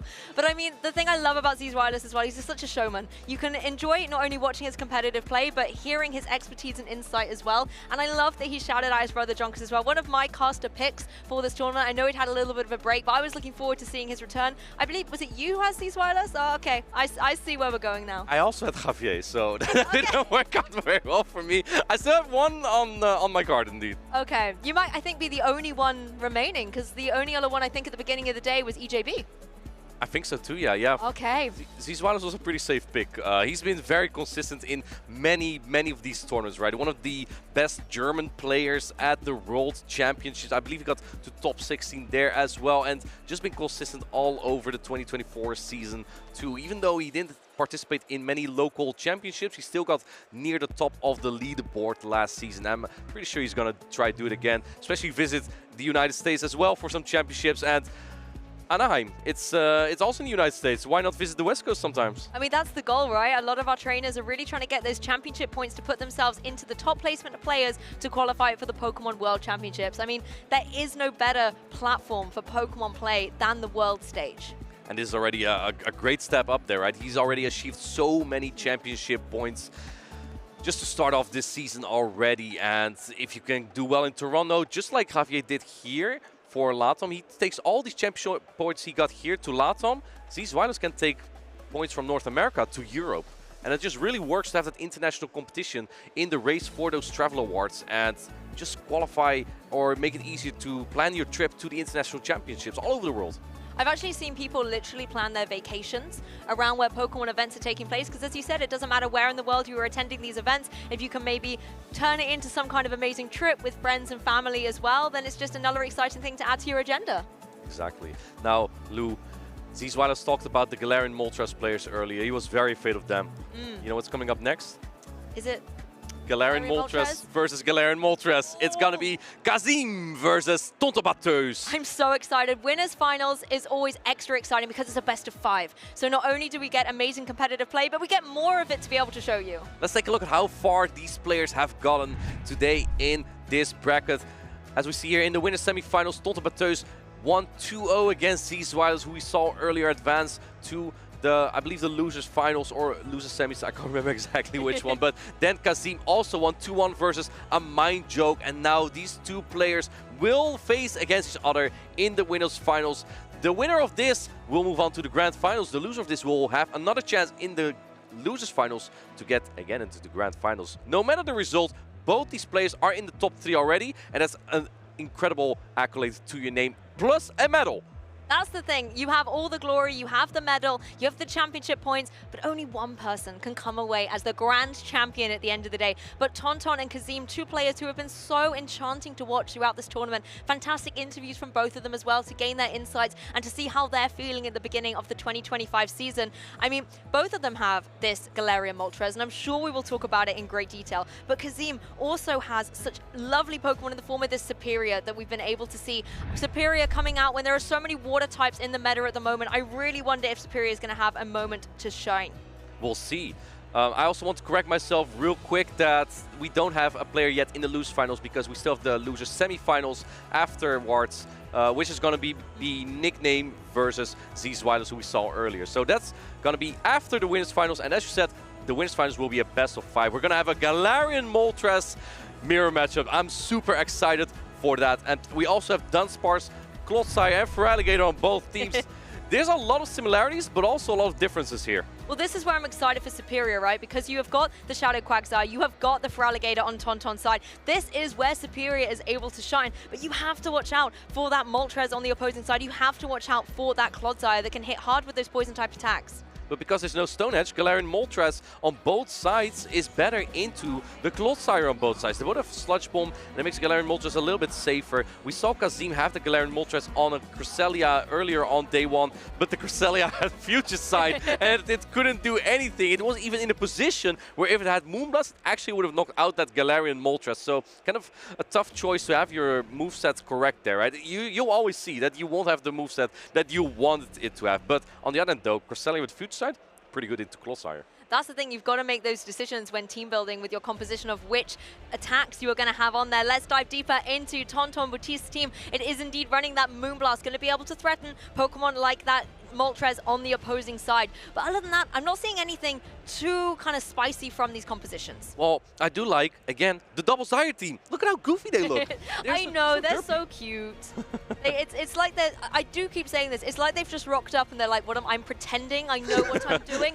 Nobody let on I don't have a clue, and particularly the way that Clotsire has been performing this weekend, it definitely knows what it's doing. They're just part of the team. They're just there. They're here to hang out, have some fun, play some Pokemon. But I think critically, the way that Clotsire with its bulk has been able to really completely command this meta has been so impressive. I think so too. And also where Clotsire lacks for that coverage in Stone Edge, Tonton Baptiste actually has the Quagsire with the Stone Edge.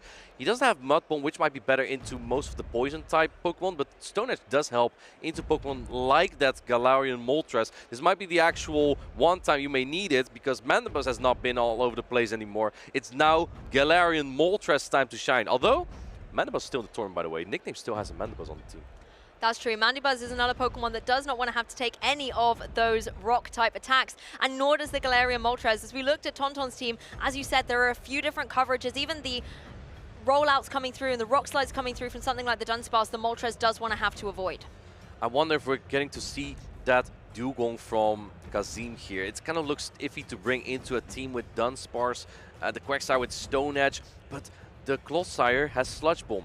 The Cresselia of is kind of difficult to bring with that Galarian Moltres lurking around as well, so may make the Dugong a little bit better for Kazim too. It's really going to come down to mind games here, I think. Fun fact about the Galarian Moltres, it can actually completely sucker punch down a Feraligatr before it gets to the third Hydro. Yes, we saw that happen yesterday. It was so impressive from the Moltres. I believe it was actually Tonton who did that in his match and showcased that power potential of the Moltres. I wonder if the Dugong here maybe does have play almost a little bit like the Talonflame we saw previously, where it comes in, does one job and then is out, or is there some potential threat? Maybe it just has that utility on the field to support the other two Pokemon choices that are coming. Well, it breaks the core of Clotsire and the Galarian Moltres, so those two Pokemon cannot really be played together from Tonton Baptiste. Man, I'm looking at the teams and I keep forgetting, I might talk about the Raimon, but they're very similar. There's four Pokemon that are the same. It's the Dugong and the Superior that are different for Kazim, and for Tonton Baptiste that is the Quagsire and the Cresselia. I think Quagsire could have a lot of play if you don't expect that Superior from Kazim to come out, but there's only really that Galarian Moltres that hard checks it, and the Clotsire does well, but it doesn't absolutely dominate the matchup. Another thing I've just noticed, there's no Malamar. There's in no this Malamar. particular matchup, no Malamar, so Dunsparce doesn't have to worry so much about any superpowers coming through. We also don't see any rogue kind of fast attacks coming through that are fighting type here, so Dunsparce might be able to have a pretty nice day at the office. It's going to be a Feraligatr coming up front and center with the Moltres as well. Love to see this. That is a rough lead for Kazim. I expect him to swap out just because he has two better answers for that Moltres. In comes the Dunsparce. Now, fun fact, this Dugong can win the 1 and the 2 shield, especially on this energy advantage. So let's see how Kazim is going to play this. Rollout has been buffed from the Dunsparce, but Rock Slide has been nerfed. So now the Dunsparce is going to deal less damage, and this may give Kazim the option to flip the switch advantage if he really wants to. But when shields are down, Brave Bird from Galarian Moltres going to do a lot of damage on anything that does not resist Brave Bird. And this is the benefit of the Icy Wind as well. You're locked in due to the timer, so the Dunsparce has to take Icy Wind after Icy Wind and have its attack constantly drop. So the rollouts are going to be doing even less. The Rock Slides, already having taken enough, are going to do even less to this Dugong. You don't even see a shield here. I like this play a lot from Kazim. I think he wants to go for that full farm down on his own Feraligatr. The Shadow Claw are double resisted though, so that's going to be a tough job. But the Dunsparce is now double resisted, so let's see how well is that going to go. Can you even get the farm downs? Yeah, you do get the rollout down here, even though they're double resisted. Let's see Kazim going into that Feraligatr and not accepting it, swapping out right away, coming in with the Dunsparce. Dunsparce has a good matchup here, but man, if you land a Brave Bird here, that's going to do so much damage. Very fast switch from the Feraligatr getting out here, but instead we're going to see the Ancient Power come through. Is Kazim going to utilize one of these precious shields on the Dunsparce? Oh. No, so Ancient Power will connect, not do a huge amount of damage, but there are no buffs. Yeah, that's a crazy call, because if it was a Brave Bird, it may have almost knocked out that Dunsparce. Tonton Baptiste using his first Protect Shield. you know what, I think this Galarian Moltres is already in Hydro Cannon range, so that's kind of difficult. Going for another Ancient Power. Kazim, look at him, he's counting. He's like, huh? No? Is it this, that? No, this can't be a Brave Bird. And he is right. Calls the Ancient Power, gives a nod to his screen. Well done, Kazim. Yes, I counted correctly. Now going for the Rock Slide here to come out with a shield advantage even in this matchup. The mathematical knowledge coming in clutch for Kazim there. He's able to go for the Rock Slide in retaliation and KO this Moltres, but for Alligator now trying to go for these Shadow Claws and farm it down, get lots of energy on the field. Oh, I thought Totbatus may have tried to catch that drill on here, but Kazim with a double resisted Shadow Claws on these Dunsparce, still able to get to another attack, and he has still 2 shields. When are you going to use them? It's a good time. He's going to use one now. I was going to say, one's going to come out your back pocket into play as the Hydro Cannon is able to come through, not able to connect. So the Shadow for Alligator, a piece for these trainers, just going to be Shadow Clawing down against each other, but Tauntauns looks to be in a perilous spot. Yeah, this is going to be pretty close. I'm not sure how much energy that Dunsparce in the back from Totbatus had. I don't think it can exactly get Shadow Claw down yet because those double resisted. Do you put another Protect Shield up here? This will do a lot of damage. And yes, Kazim does put up the Protect Shield. I also think that the Feraligatr from Kazim is not exactly in drill on range just yet. Yes, it still has a little bit of flexibility here. The drill run is going to come through, so we will find out if your prediction is correct or not. But I do believe that it's going to be able to hang on, maybe then get into a position where it can Hydro Cannon and get rid of this opposing Dunsparce. And there we go. No, farming up a little bit more, going for a little bit of extra energy. I'm not sure if it was going to be necessary because the Feraligatr from Totbatus is really low. This Hydro Cannon definitely knocks out the Dunsparce. Can you get the Shadow Claw down here? 1, 2, 3. Kazim takes game number 1 in this winners final against Totbatus. You can see the synergy there of the Feraligatrs going down in synchronization, but oh my goodness, what an amazing play with that Shadow Feraligatr, keeping it in at the back, making sure it was able to come in its moment, and taking down the Moltres. I mean, that was critical to allow the Feraligatr to shine. Exactly, even though Kazim had a tough lead there with that Moltres, he had 2 good answers in it, and especially it was just kind of obnoxious for Totbatus there, because his Dunsparce got so debuffed by the Dugong from Kazim that he kind of had to switch out. You can't have that Feraligatr farm it all the way down because it would come out with so much energy, which neither Galarian Moltres or Shadow Feraligatr want to take. And Feraligatr, we've seen a lot of the time eat up those shields, but it is necessary and it is sometimes worth putting all that defensive pressure into your Feraligatr, because the way that you can apply the retaliated pressure with the Hydro Cannons and so much damage coming through just enables success for that trainer. I think so too, and let's see how these players are going to adapt. Keep in mind, this is the winners final. This is a best of 5, so plenty of opportunities for Totbatus to come back in this matchup. He has won the EUIC 2023 before, so we know he's capable of making those crazy calls, those really good plays he has. And in fact, I also want to point out he was once a runner-up with a Sea King. No one ever brings Sea King to a tournament but Totbatus, and even though he didn't win all of it, he got to 2nd place. That's crazy. I just wanted to point out real quick, Totbatus is capable of like everything. He really is, and he's using something. You might look at the Galarian Moltres and be like, that's maybe the little bit of a spicy tech, but it's really not. We're seeing it a piece here in the winners finals. A lot of trainers picking up its usage, identifying its potential. Kazim, I also want to talk about the Dugong, because it came in there, was able to apply the pressure it needed with those icy winds, and even though the damage that it was dealing out wasn't monumental, getting those drops onto the Dunsparce, so the Feraligatr felt a little bit safer, was critical. It was like a spring for the Feraligatr to set up Kazim for a farm down and get energy. Here we go. We have the Dunsparce from Totbatus into the Feraligatr from Kazim. This is generally a good matchup for the Dunsparce from Totbatus, but Shadow Feraligatr does win the 1 shield scenario here. Okay, the rollout's coming through thick and fast. Both these charge attacks ready to go on both of these Pokemon, but the trainer's not ready to click them just yet. It's going to be the Hydro Cannon first. Kazim goes for it. Looking at the smile of Kazim, I think he misstabbed the Hydro Cannon just barely. Now he has 2 though, and Totbatus also is at 2 attacks, going for another extra Shadow Claw here. This Duron won't knock out the Feraligatr, does put it, I think, close to red. It might be in the red actually. But it will be able to get another Hydro Cannon off before it does go back to its Pokeball. There it is. Now, is the Dunsparce going to go for a shield here? Does Tauntaun want to give one up? No, not early on in this game. So with different timing, Feraligatr actually does lose the 0 shield scenario here, but because he got that extra Shadow Claw in that scenario, he actually did do it. And Kazim shaking his head, I think that he wanted to switch out. He has both the Dugong and the Dunsparce for the Galarian Moltres, but the Galarian Moltres doesn't really have anywhere to go anyway. That's the thing, these are the two Pokemon you want to be able to apply pressure to the Galarian Moltres. And we know that in the back for Tauntaun, you have that Feraligatr. So it wants to be able to come in with the Pokemon on Kazim's side a little bit weakened by the power of this Moltres to be able to shine. The correct shield on the Brave Bird, it would have done so much damage. In comes that Feraligatr. I don't think Kazim minds this really, because this might be better for him than the Feraligatr onto the Dugong. So just going to put all this damage in here. I do think that the Dunsparce isn't too Hydro Cannon, so the clock is kind of ticking for Kazim to get as much damage in here as possible. Goes into the Dugong here anyway, and it's probably to soak up the damage that's all resisted, but Dugong takes long to get to those charge attacks. It does, but even if it gets the Icy Wind off, that's just going to be able to debuff the opposing Feraligatr a little bit, maybe make some of the offensive pressure it has a little bit more weakened, force Tauntaun to have to make some adjustments once that switch time is up. Let's see how this is going to go. Indeed, the switch clock is being stalled by all of these charge attacks here that may allow Toltebateus to swap at some point, but I mean, you don't really want Galarian Moltres on there either. Going for the perfect farm here. Duron right before the Hydro Cannon. Toltebateus trusting his Feraligatr to hang on. It's going to get really close. Let's see how much it does. Oh, Feraligatr able to hang on here. We're going to see the switch for the Moltres coming in. Oh, and barely not being able to get the Sucker Punch up before this Icy Wind because of that perfect farm down from Kazim. Kazim looking up again. I don't know what he's saying, but he's definitely thinking what he can do here. He's very close to potentially winning this battle. Dunsparce is so healthy. Can you get the knockout here? There's no shields on Toltebateus. In comes the Brave Bird. What does more, a deal of Brave Bird or Hydro Cannon? Looks like Kazim shields up this attack here. And there has been the attack drop as well previously onto this Moltres, so it's not going to be hitting as hard with these Sucker Punches, but the rollouts will still be able to connect. They see me rolling, they hating. Here we go, Dunsparce taking out Pokemon after Pokemon. And here we go, Feraligatr still has a Hydro Cannon, but I don't think that's going to be enough.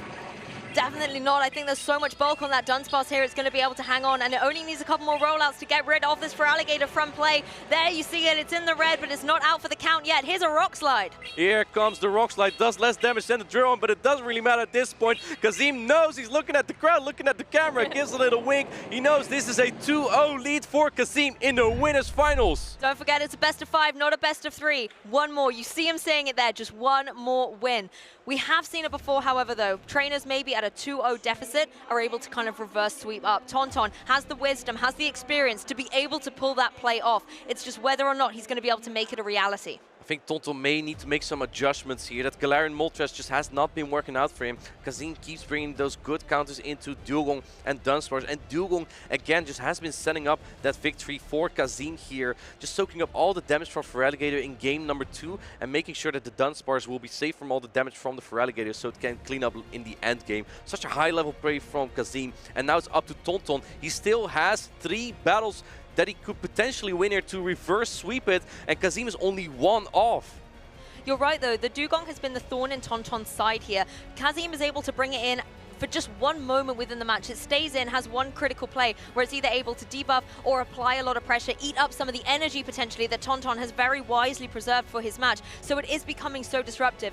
If you're Tauntaun, how do you deal with this Dugong? Is it all eyes on the Dunsparce, or is there another Pokemon that he could utilize? The Feraligatr does quite well in the even shields. Even though the Hydro Cannon is resisted, the Shadow Claws are neutral, and because it's such a strong attack, the Hydro Cannon, it still adds up on that Dugong. The other Pokemon that could deal well with it is the Dunsparce and the Cresselia, but Cresselia is just so scary to bring into a team that has Feraligatr and Galarian Moltres likely coming out, so kind of difficult for Tauntaun to make that adjustment. I do think that the Dunsparce might be key for him to break that core of Feraligatr, Dugong and Galarian Moltres of Kazim. I mean, I'm wondering if Tauntaun's thinking, is the risk of the Cresselia worth it? Because Kazim has not been bringing the Moltres on his side of the field. Yes, there's a few Pokemon like the Feraligatr you have to contend with, but because it is that little bit more frail, you have the pieces to be able to deal with it. So maybe you could go for that risk-reward play of bringing the Cresselia, but if Kazim wants to play into that and say, hey, I've got a 2-0 lead, I can maybe afford to play risky and lose a game here, then the Moltres could come to play. The Moltres would eat that Cresselia. Sucker Punch is the new counter. Such an efficient and strong attack that would deal with Cresselia no trouble at all. And Kazim also made all those correct shield calls, right? The Brave Bird from Toltebateus, Galarian Moltres would do so much damage, and just making all those calls was really valuable because in game 1, Kazim called all the ancient power baits, and that didn't help him either. That's true. The Moltres is one of these Pokemon that if you underestimate, it's going to be able to run through your team. And we've seen that before with the way that it is able to sucker punch down. But Kazim just has so many answers to it that Tonton cannot got the momentum with it at this time. Also the same with the Feraligatr. I feel like the Feraligatr is always coming in one step behind. It's always on the back foot, having to try and get damage on the board, but it's not getting the critical knockouts to close out an endgame situation. There's no Clodsire from both trainers, so Feraligatr just doesn't really have those targets to really hard hit here, and that's kind of tough for the Feraligatr every time. It just really relies on the neutral Heidecken and just putting on so much pressure and damage, but it doesn't really have hard targets, so when it's behind energy, it doesn't do it well. Here we go! We have the Galarian Moltres from Tonton Bateus. It's meeting the Dunsparce from Kazim. There's a great lead for Kazim, and a kind of tough lead for Tonton Bateus because he also has the Feraligatr in the back. Yes, it looks like these rollouts are going to be able to connect down onto Moltres and do a significant amount of damage, but Quagsire... Oh no! Oh no! Oh, this is not what Quagsire wants to see. Superior's here to ruin its day. This is devastating for Tonton Bateus.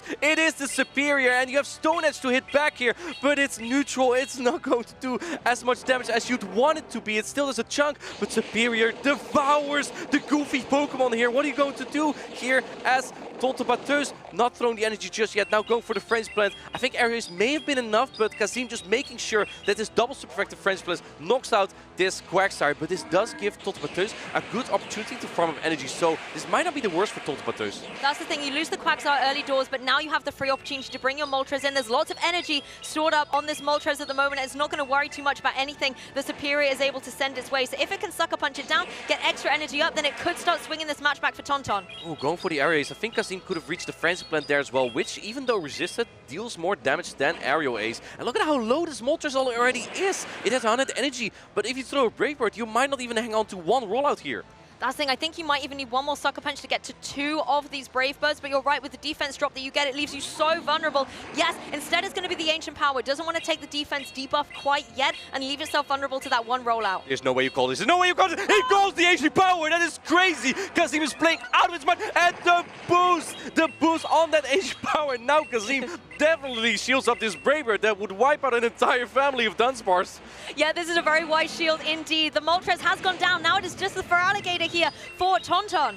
Tonton is in such a rough spot here. Yes, Feraligatr is there, and it's great with shields, but Kazim has his own Feraligatr still. He has one shield down, and Feraligatr operates so well when shields are up. Let's see if Tonton Bateus can manage his energy perfectly and take this game. He kind of has to if he wants to have a chance in this winners finals. There's a reason why Feraligatr is one of the top usage Pokemon. Those Hydro Cannons can come through thick and fast when you need them in a hot moment.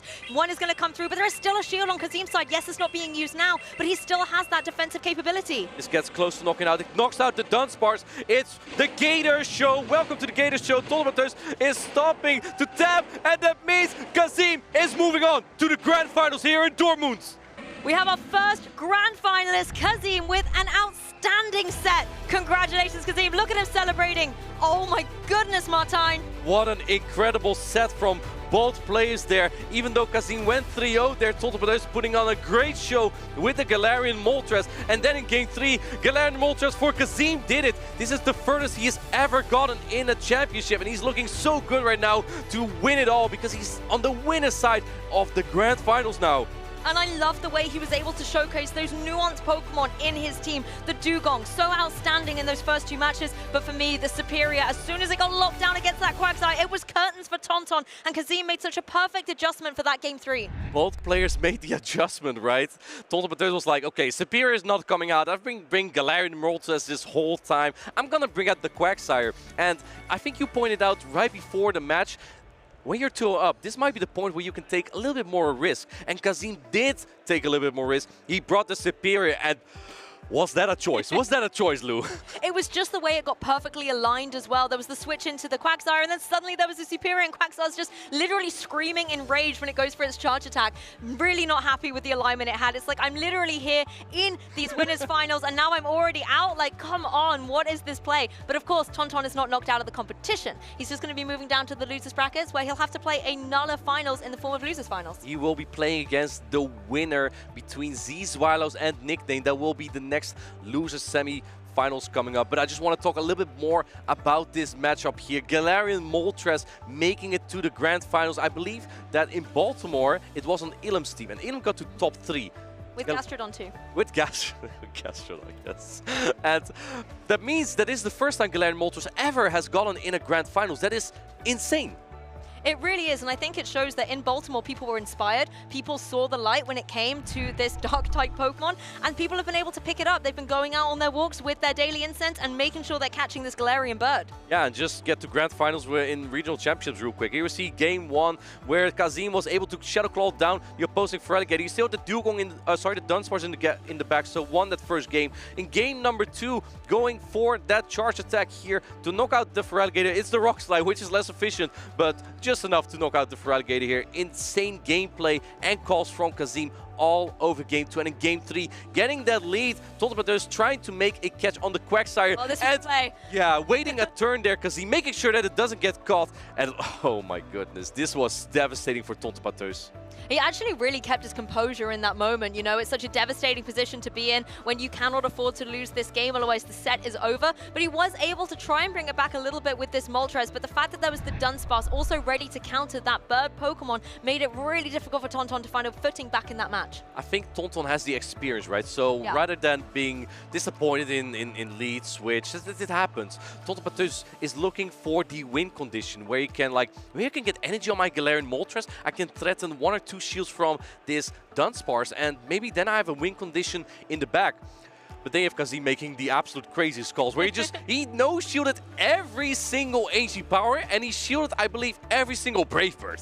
Honestly, just having almost like a crystal ball in his mind where he could predict exactly where this match was going is testament, I think, to him as a player. He really had that kind of confidence coming in that it was going to be his match. There was no way Tonton was going to be allowed footing in. And as a player, being able to watch his journey throughout this entire weekend has been really, really inspiring. And I think also, when you look at Kazim, right, he's just thinking, you can visibly see him thinking. I love watching him count and figure things out. It's amazing. Like this, wait, hold up, this HG power. I don't shield this. You can just look at him and see his decisions made in his head. I love seeing that, right? Whereas Tontopateus, very composed. You can't really tell what he's going to do. And sometimes that he just pulls off that genius play, the rabbit out of the hat, right? it's really two opposite people that we have there, right? The way they express themselves in those battles and the pressure that they have on them. But I think that's really interesting, actually. You have to look at what it takes for you to be in that champion mindset, because both of these players have the caliber to potentially go all the way and win this regional championship. And I really like the way with Kazim, you can see him counter, but he has this notepad. And I always see him kind of utilizing the opportunity where he doesn't have to be tapping the screen. And he's writing down information, maybe where his opponent is throwing a charge attack, and he's like, I've decided if I'm shielding or not. Quick, make some notes. How much damage was that? So I can utilize that information for the rest of the set. Yeah, or writing down the energy count on the Pokemon that just switch out, right? Keeping track, because I myself, when I play the Go Battle League, and my community knows this as well, I always forget how many shields there are. So that's probably, I should be writing things down too. And that just really helps, like mid-battle, if you forgot how much energy an opposing Pokemon has, that you just write this down. So maybe that's something that really has helped Kazim throughout the tournament, and it shows, right? I also want to point out that this is one of the very few tournaments he has not brought Whimsicott. Okay, I mean, Whimsicott does exist, it is out there, but... It exists, but apparently it's not good for Kazim. Well, it's just not the grass type of the moment, right? It really is more about Superior and Chestnut out there. Wait, which of those two, which Pokemon do you think is the best grass type right now? Oh, Superior. Superior? It's a yeah, Superior it's grass literally type? in the name. It is Superior. What do you think of Jump Love with that grass and flying type? It has Fairy Wind as the fast attack coverage, which is actually resistant into Cold Stars, so... I would like that. Considering there's like no charm around at the minute, having a fairy fast attack would be very cool. Yeah, unfortunately we have no Wigglytuff. I love Wigglytuff, by the way. If you can see here... It's technically on the screen, it's here. Yeah, I'll show you later. Anyway, let's take a look at the losers semis here. The winner of this matchup will advance to the losers finals and will face against Tontopateus. Now also keep in mind, we are back to a best of 3 here. So the winner here needs to, or the competitors here need to make sure they win 2 out of 3 battles, and both players have gotten so far. They have secured their medal already in a top 4 placement, but you want to go further. I mean, Z's Wireless as well has the potential. If he wins this losers semis, obviously we'll go into losers finals and face down against Tonton, who was the trainer who knocked him into the losers bracket. So it could be a potential redemption moment for him. But there's one trainer who's got to get through first of all, and that is Nickname, another trainer who has been playing incredibly well, particularly with that Mandibuzz, a Pokemon that I feel like we've given a bit of a hard time over the weekend. We haven't really been hyping it up, but Mandibuzz, when Nickname plays with it, you can see why it is out there. You know, our colleague Homeslice Henry actually called Mandibuzz a fraud, so I think we've been actually been okay with it. And the reason why he said it is actually for the same reason we see here in Dortmund. There's more Galarian Moltres than Mandibuzz. I think Homeslice Henry has a point there. And Galarian Moltres has been so good in those winners finals, but this time it's Mandibuzz's turn to shine. I'm not sure how this matchup is gonna go. We have the Talonflame on Zweilaus' team, but Nickname has been counting on that Quagsire. It's been covered by the Toxapex so well against grass-type Pokemon. So let's see if Nickname can actually avoid the Superior with the Quagsire. But it is the question of the best bird. Who is it going to be at the end of this weekend? Is it going to be the Talonflame, the Mandibuzz, or the Moltres? And you can use that hashtag PlayPokemon to let us know which Pokemon you think is going to be the best bird. Both these trainers will be doing it for their options. It's going to be the Quagsire versus the Malamar. Let us know in the chat as well who you are rooting for. Here we go. This is a pretty neutral matchup. I think Malamar just slightly takes this because of the Psywave and the foul play adding up so much that the Quagsire might just barely be able to not get more than 2 Aquatil off here. The first Aquatil coming through does a solid chunk of damage here, and I think Nickname is kind of fine with having this matchup here because he has the Toxapex in the back. Going for the charge security, Zweilaus knows he wins this. I think Nickname also knows he can hang on to this, but let's see if he wants to put up in a Protect Shield. Yeah, the Mud Shots are really stacking up as well on this Quagsire, but it does take that really well. Has another charge attack ready to go. The Aquatail is going to be shielded, however, by Zweilaus, using one of those shields early. That's different for him. I think Zweilaus has learned there could be Toxapex in the back. You don't want a zero on that, but he also has Talonflame in the back. So a 2-shielded Toxapex at this point looks extremely difficult. I would not be surprised if we see Zweilaus swap out at some point. Let's see what he's going to do here. Going for the foul play first. You kind of need Talonflame to get onto Toxapex at some point, I guess, then, right? Well, these are such incredibly weak Psywaves coming through. You're right, you start to need the damage potential there, and you almost want Talonflame into a position where it can use those Incinerates to farm up the energy it needs to apply pressure. Right now, we're going to see a Superpower come through. It is unshielded, so the Malamar on Nickname's side is going to have to take a big amount of damage for that. Look at that high-level play here from Nickname. Even though he's already such low HP, he knows the Psywaves don't add up, and it gives him time to build up more energy for whatever Pokemon comes in next, which is probably going to be the Azumarill for Zweilaus, because the Charge Attack is resisted here. And in comes Toxapex. This is tough for Zweilaus. This is that water type that your entire backline fears. As soon as the Azumarill saw that, it gets off the field. Now, the Talonflame is a position where it wants to be able to get a Brave Bird down and get a lot of that damage on the field, but it's going to have to take one of these brines first of all. It is super effective, but not a huge heavy-hitting move. Fly has been locked in here for Zweilaus, but there are 2 shields remaining on Nickname's side. This Toxapex is not afraid at all. Interesting no-shoot there of Zweilaus, but I think he knows that this Toxapex would get to 2 brine before he could get to 3 flying type charge attacks here. Going for the Brave Bird, but I think Nickname knows this is going to deal the most damage. I'm going to put up my last Protect Shield here.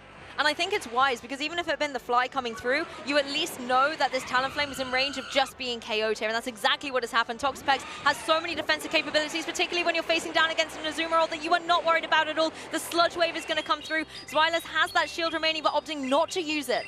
Yeah, in comes the Sludge Wave. It's going to do super effective damage. Blah, blah, blah, blah. Does a lot of damage again to the Azumarill. If you have played the Go Battle League in the early days and you had Tentacruel on Azumarill, you know how it goes. But this is even worse now. Toxapex going for the entire poison jab down, and Nickname is going to take this first battle in the losers semi-finals. It was all about Toxapex there. I think Toxapex absolutely clean swept towards the end of that match, and I think the critical thing, like you said, the Talonflame was in the back, but it just didn't come in soon enough to be able to apply that pressure. There were too many shields, too much defensive capability on Nickname's side for the Talonflame to work with. I think Zweilaus forgot for a second that he was playing an ABB strategy. And an ABB strategy is basically where you lead strong into one Pokemon and you have 2 Pokemon weak to that particular Pokemon in the back. So in this case, he led strong into the Toxapex, and he would have needed to bait out the Toxapex in the back from Nickname with either Talonflame or Azumarill, so the other Pokemon would be free. So I would suspect that the idea initially of Zweilaus was to bait out Toxapex with Talonflame, but he forgot to do this. And then Toxapex was an Azumarill in the end game. Nickname knew where he needed to put the shields as soon as the Azumarill came into the Malamar and the Talonflame came out, and at that point Nickname was in a very good spot. I mean, the last time we saw Zeezwilus with the Talonflame, he had it in the back, waiting for the last moment to unleash it. But in this case, it needed to be front and center and apply that pressure right away. If you're Zeezwilus, how do you find a way around this opposing Toxapex? Because it gave him so much difficulty. Well, we're about to find out. Toxapex is not here this time. Yeah, we have the Malamar Mirror. Both Pokemon waving their squids at them. They're not just waving, they're throwing Psywaves, by the way. They're having a party. They're having a party, actually. Psywave are coming through, the foul play is coming through. 2 foul play are barely not going to knock out, but eventually, actually maybe 2 foul play may knock out, but the Psywave definitely don't end up here.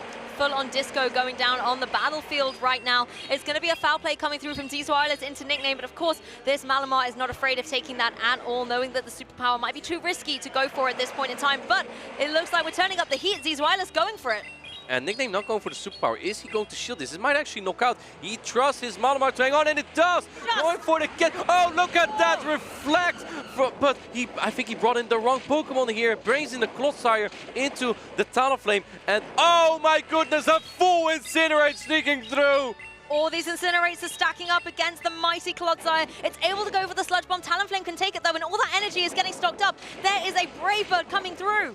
I think that Quagsire may have been a little bit better here. Nickname no-shooting this. I think the Clodsire will barely hang on there, but 1 more Incinerate will likely knock out. Actually, it will be 2 more Incinerate probably. Nope, he's going for it right away. Does not want to take any chance. And Zeezwilus looking at the team sheet. What could be in the back if my opponent brings in the Clodsire here? I like this from Talonflame, not going to play games with the Incinerate calculation there, just making sure you're guaranteeing the knockout. As the Quagsire comes in, you can go for some Incinerates. They're not going to be doing too much damage, but at least you can get some energy up, and you have the shields to boot as well for Zeezwilus. In comes the Aquatail, and Zeezwilus really wanting to get this charge stack off. Now keep in mind, Nickname kept the Malamar. He could actually swap here, and looks like Zeezwilus may have predicted Nickname to do that, but no, he didn't. He stayed in, and now what do? You lose this whole Malamar if you let this go. Yeah, the shield comes up though, so Malamar is going to stick around for a little bit longer as the superpower comes in from Nickname. So now it is a vulnerable Malamar, almost like getting its redemption. You superpowered me, I'm superpowering you right back. What are you going to do here as Zeezwilus? I don't think you can get 2 charge stacks on that Talonflame, so he goes for some energy on the Dunsparce. Quagsire already took a little bit of damage, so 2 German will definitely be enough here. Can you take down this full Dunsparce? There's no shield anymore on Zeezwilus' side. There are 2 shields on Nickname's side. Are you still going to no-shield this? No, he's putting up the first Protect shield. Yeah, 1 shield coming through, and this is the thing, Talonflame, even if it can get to those charge attacks, it's not going to be enough if the shields are still in play for Nickname. So this Dunsparce has a lot of work to do to burn through those shields. Let's see, Stone Edge is coming through. You need a Stone Edge and an Aquatail as Nickname here. It's going to do a lot of damage. I think Zeezwilus needs 2 attacks here. I'm not sure if you can get there. Maybe you need a very wicked play in a charge stack priority catch as Zeezwilus. That might be your only win condition at this point. Keep in mind, he has a fly stored. Let this Duron go, and oh, it hangs on. Are you going? Ooh, this is rough. The Incinerate doesn't even land. Oh, unfortunately for Talonflame, it's not going to be able to go for that fly that Zeezwilus was trying so hard to lock in. It's going to be felt here from the water charged attack. And now we're going to see the Dunsparce just keep going for the rollout here, but it's not going to be enough. The Quagsire is ready with another Aquatail. Zeezwilus trying to depend on the fast attack damage there to take this match, but unable to. And Nickname wins this losers semis. He's moving on to the losers finals. Zeezwilus is out. Nickname is advancing. He will be facing down against Tonton Batiste in the losers final.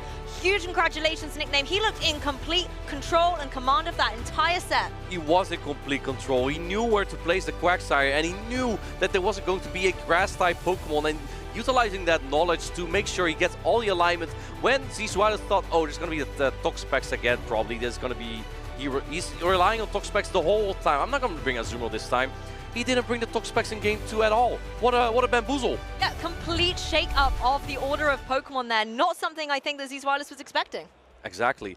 I also want to point something else out, Lou, here. We saw Incinerate Quagsire there. Quagsire doesn't learn Incinerate. That is a current bug in the game that the developers are working very hard on to fix as soon as they can. So do not worry about that. There was not an actual Incinerate Quagsire. That was just Mudshot. Can you imagine? That would be a crazy world that we live in. But of course, Quagsire making it through. And actually, when we look at what the matchup will be next, it's going to be a Quagsire piece, which is pretty cool for these water ground type Pokemon. But first, let's refresh a little bit about how this loser semi-final went down. Let's see here. This was game number 1, where Zeezwilus let his Malamar go in that mirror matchup. And He forgot that there was there could be Toxapex in the back. Nickname saw that the Azumarill come out, then the Talonflame comes in, and he knew how to play the game. And in game number 2, sees Wylaus. Yeah, that was also a rough matchup in that Malamar Mirror matchup because he tried catching the attack there, but unable to. Nickname was so quick with his reflexes. Yes, and this poor Talonflame just had such a rough time out there trying, you know, it's a very fast Pokemon, but it just wasn't fast enough for Nickname. I love to see this Quagsire as well, being able to get all these Aqua Tail damages off, getting lots of KOs. He's angry, he's happy to be here, he wants to be a regional champion. Nickname has been making such an incredible run today, coming all the way from the loser side from when the top 12 players were here, and he is now one of the top 3 trainers. That is the furthest he has come since he has won the 2022 Bremen Regional Championship.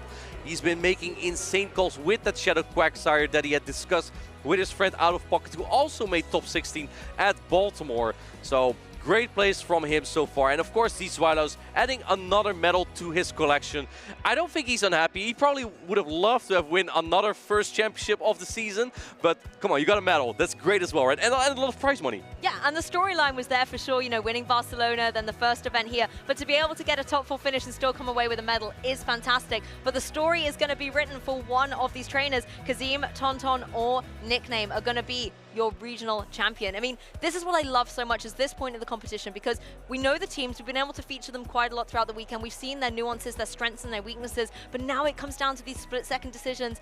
Who is going to be the champion? I'm so excited to find out. And 2 of those players already have won a championship before. Toto Pateus has won the 2023 EUIC, and which one did, let me think. I think Kazim hasn't won a championship just yet, so that's going to be soon. And yeah, the 2022 Bremen Regional Championship. Sorry, we just talked about him. Nickname, right? So 2 previous champions already, 2 former championships, and Kazim, he's on the winner's side of the bracket. He has the best odds currently. Yeah, he has the advantage where he hasn't taken a loss in the tournament so far. So going into the grand finals, whoever his opponent's going to be, they have to reset the bracket. They have to win not only one best of 5 to do that. If they want to win the championship, they have to win another best of 5 after that.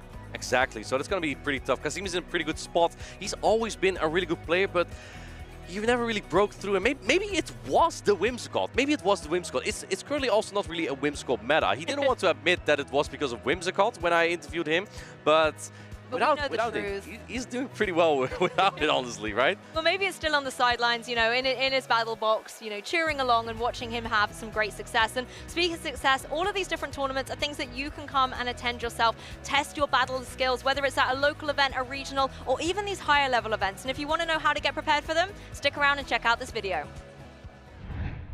Hi, I'm Nighttime Clasher, and I am joined here by 2 aspiring regional champions, Thotechnical on the left and Tomahawk UK on the right. How are you guys feeling? I'm feeling great. Thank you very much, Mr. Regional Champion himself. Yeah, I haven't been able to make it, unfortunately, but both me and Tomahawk have made it to 2nd place before. So I think today we'll talk a little bit on how to prepare for these regional championships. Yeah, absolutely. So I guess we'll start with you. For that day 1, what does your preparation generally look like going into that tournament? I think one of the things that I enjoy to do is get used to using a Pokemon in Go Battle League. And when you're really comfortable with a Pokemon and you can build teams around it and you understand its matchups, that's when I start to pair it with perhaps more meta picks and build something that overall I have a lot of comfort using and confidence with.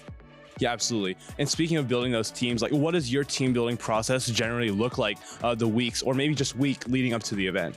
Much like Tomahawk, I prepare in Go Battle League. I find certain Pokemon that I'm really comfortable with and I build a team around that. Now, once I've got a team, I hit up my friends and we do some practice for the Show 6 format. And generally, my friends are honestly much better at team building than I am. So usually I end up stealing one of my friends' teams. Actually, the one time I made the grand finals, it was with my friend, the Nut 93's team. I actually end up facing him in the tournament as well and beating him with his team. So in general, that's what I do. I steal a team, but also I make sure that that team is something I'm really comfortable with. Yeah, absolutely. And you, on the other hand, I know you're very proud of like your own creations, your own teams. You've talked about how 3 of your top cuts in this 2024 season have been from a team of your own creation. How do you really come up with these like more unique picks? Like we know the Venusaur in Liverpool. Like how do you get to that conclusion that it's good? Yeah, that's a good question. One of the things that I like to do is identify which Pokemon a lot of people really want to use. And I tend to focus on what Pokemon they use as a safe swap in open Show 6 formats. And then I try and make meta calls and pick anti-meta Pokemon that will make it a lot more difficult for those safe swaps that we typically see. Venusaur being a great example for an answer to Whiscash, which then obviously in Liverpool you met with a Skarmory. So it is a fine balance, and sometimes these anti-meta teams won't work, but sometimes you can really do well with them. Yeah, and I guess for both of you, are there any like rituals you have or funny routines that you have before going into tournaments that may help you do a little bit better than you would have otherwise? It depends on the matches, but generally, if I've got a match I'm like nervous for, I try to chill out a little bit with some music, usually something with a good beat, some hardstyle. And if I've got a little bit of a private space I can be at, I always bring some juggling balls and I juggle a little bit, because that really just clears my mind and gets me ready to go into the match. Yeah, that's really cool. And for you, on the other hand, I know you're all about routines, maybe workout routines, but more so for your tournaments, what is like a fun ritual you do? I've got a lot of friends that go to these events, and a lot of the time they make the event really something special. And so what I try and do is spend a lot of time with my teammates, with my friends, with people that I don't get to see in person as frequently. And that for me is very calming and soothing. We have a lot of jokes and good banter, and I really enjoy that. Yeah, that's really cool. And to take it back, like thank you both of you for like these inspiring like ideas and messages. I hope both of you eventually win a regional one of these days. Thank you. But with that being said, let's go back and tap right back into the action.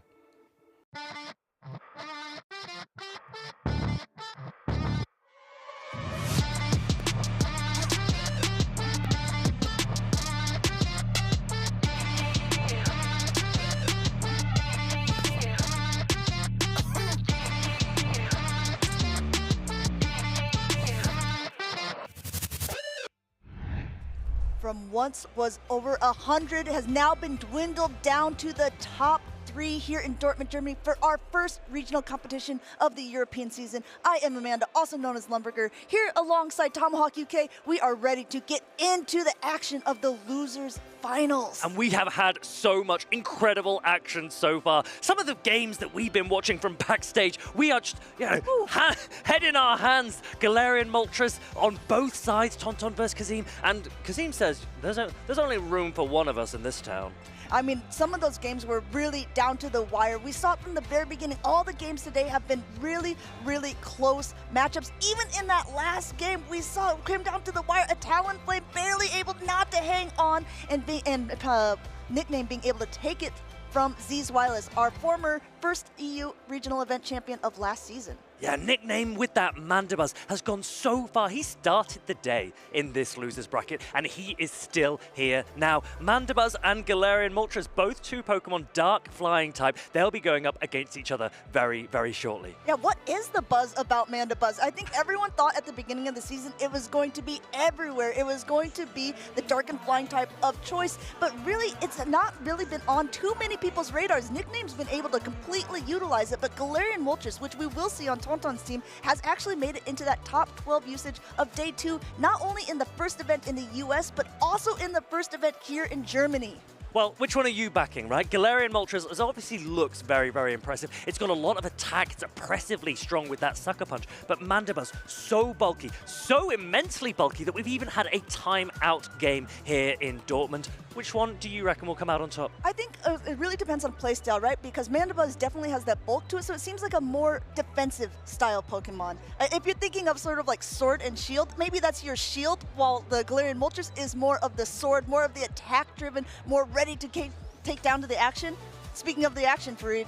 Yeah, they have taken down a lot of players so far this weekend. This losers bracket has been immense. So many top-tier players have come through. We've seen 23 EJB, Zweilers just there going down. Nickname has knocked out so much of the competition here in this losers bracket, but he has won. Big competition coming up next. Yeah, there's going to be so many competitors that have been like vying for this title. Zweilers in the top 4 in Dortmund last year, also in the top 4 here, but there can only be one champion. We are already at least to our bronze. It's going to be Tonton Battus or Nickname that will be playing in the grand finals. And these are both players that have titles to their name. Absolutely. We obviously know with Nickname it's come up before Bremen, an international champion Tonton Battus. He was also very, very recently #1 on the Go Battle League leaderboard. Amanda, do you remember which spicy Pokemon he took to the top? I believe that he was playing in the Psychic Cup, but I can't remember which spicy Pokemon, but he is known for his spicy Pokemon, and that's why I think he's been able to pilot Galarian Moltres to such success. Which Pokemon was it? It's killing me here. You're not going to believe this. It was a Shadow Girafarig. That is right. That is right. Tonton hit #1 in the world in Go Battle League with Shadow Girafarig. He'll be wanting to be #1 here this weekend. He first has Nickname to get past. He has to be able to do this. He was knocked down to the losers bracket earlier on today. Both of these trainers are ready to go. They want to see who will be in the grand finals. They have to get through each other in this best of 5 tournament. Normally throughout the day we've gone through best of 3s, but this is where it really comes down to the players. I think best of 5s are a little bit different than best of 3s because it allows a little more flexibility, trying out some different strategies because there are potentially more games to play. That's right. There is a very different approach, mentality-wise, when it comes to best of 5s. And that's because you get more information each game you play. And so when it comes into that 3rd game, that 4th game, maybe even we'll get to see a 5th game. Ooh. But by that point, each player kind of has a pretty strong understanding of what their opponent's tactics are, and it becomes a lot of mind games and a lot of pressure. As a reminder as well, since we are in the loser side of the bracket, that means these opponents have had to play more games than coming in from the winner's side. Nickname has been going through since the very beginning of today on the loser side of the bracket. He's got tons of practice with this team, and he has been utilizing it to absolute success. That Toxapex on his team has been nasty for about every single one of his opponents. Yeah, and taking a look at these teams, we're actually looking at cores that we've discussed earlier today. That is the Shadow Quagsire plus the Dark Flying type Pokemon of choice,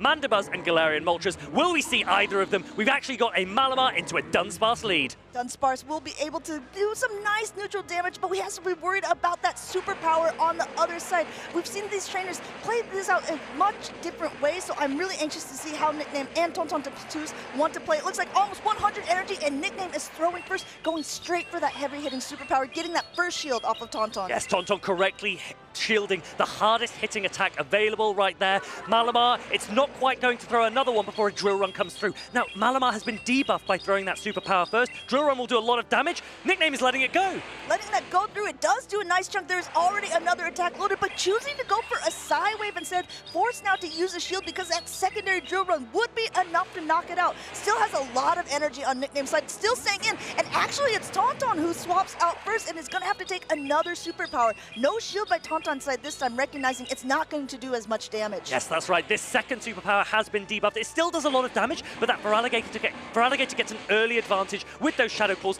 Dugong comes in, which can sponge a lot of this energy. Yeah, Hydro Cannon's coming through, not going to be doing too much. I don't think we're going to see a shield from Nickname's side. Content to let this one go through. Looks like there's another one about to be loaded up, but Dugong still in the green, hitting a Drill Run first, and this will knock out. Looks like Tonton says, okay, see you later, Feraligatr.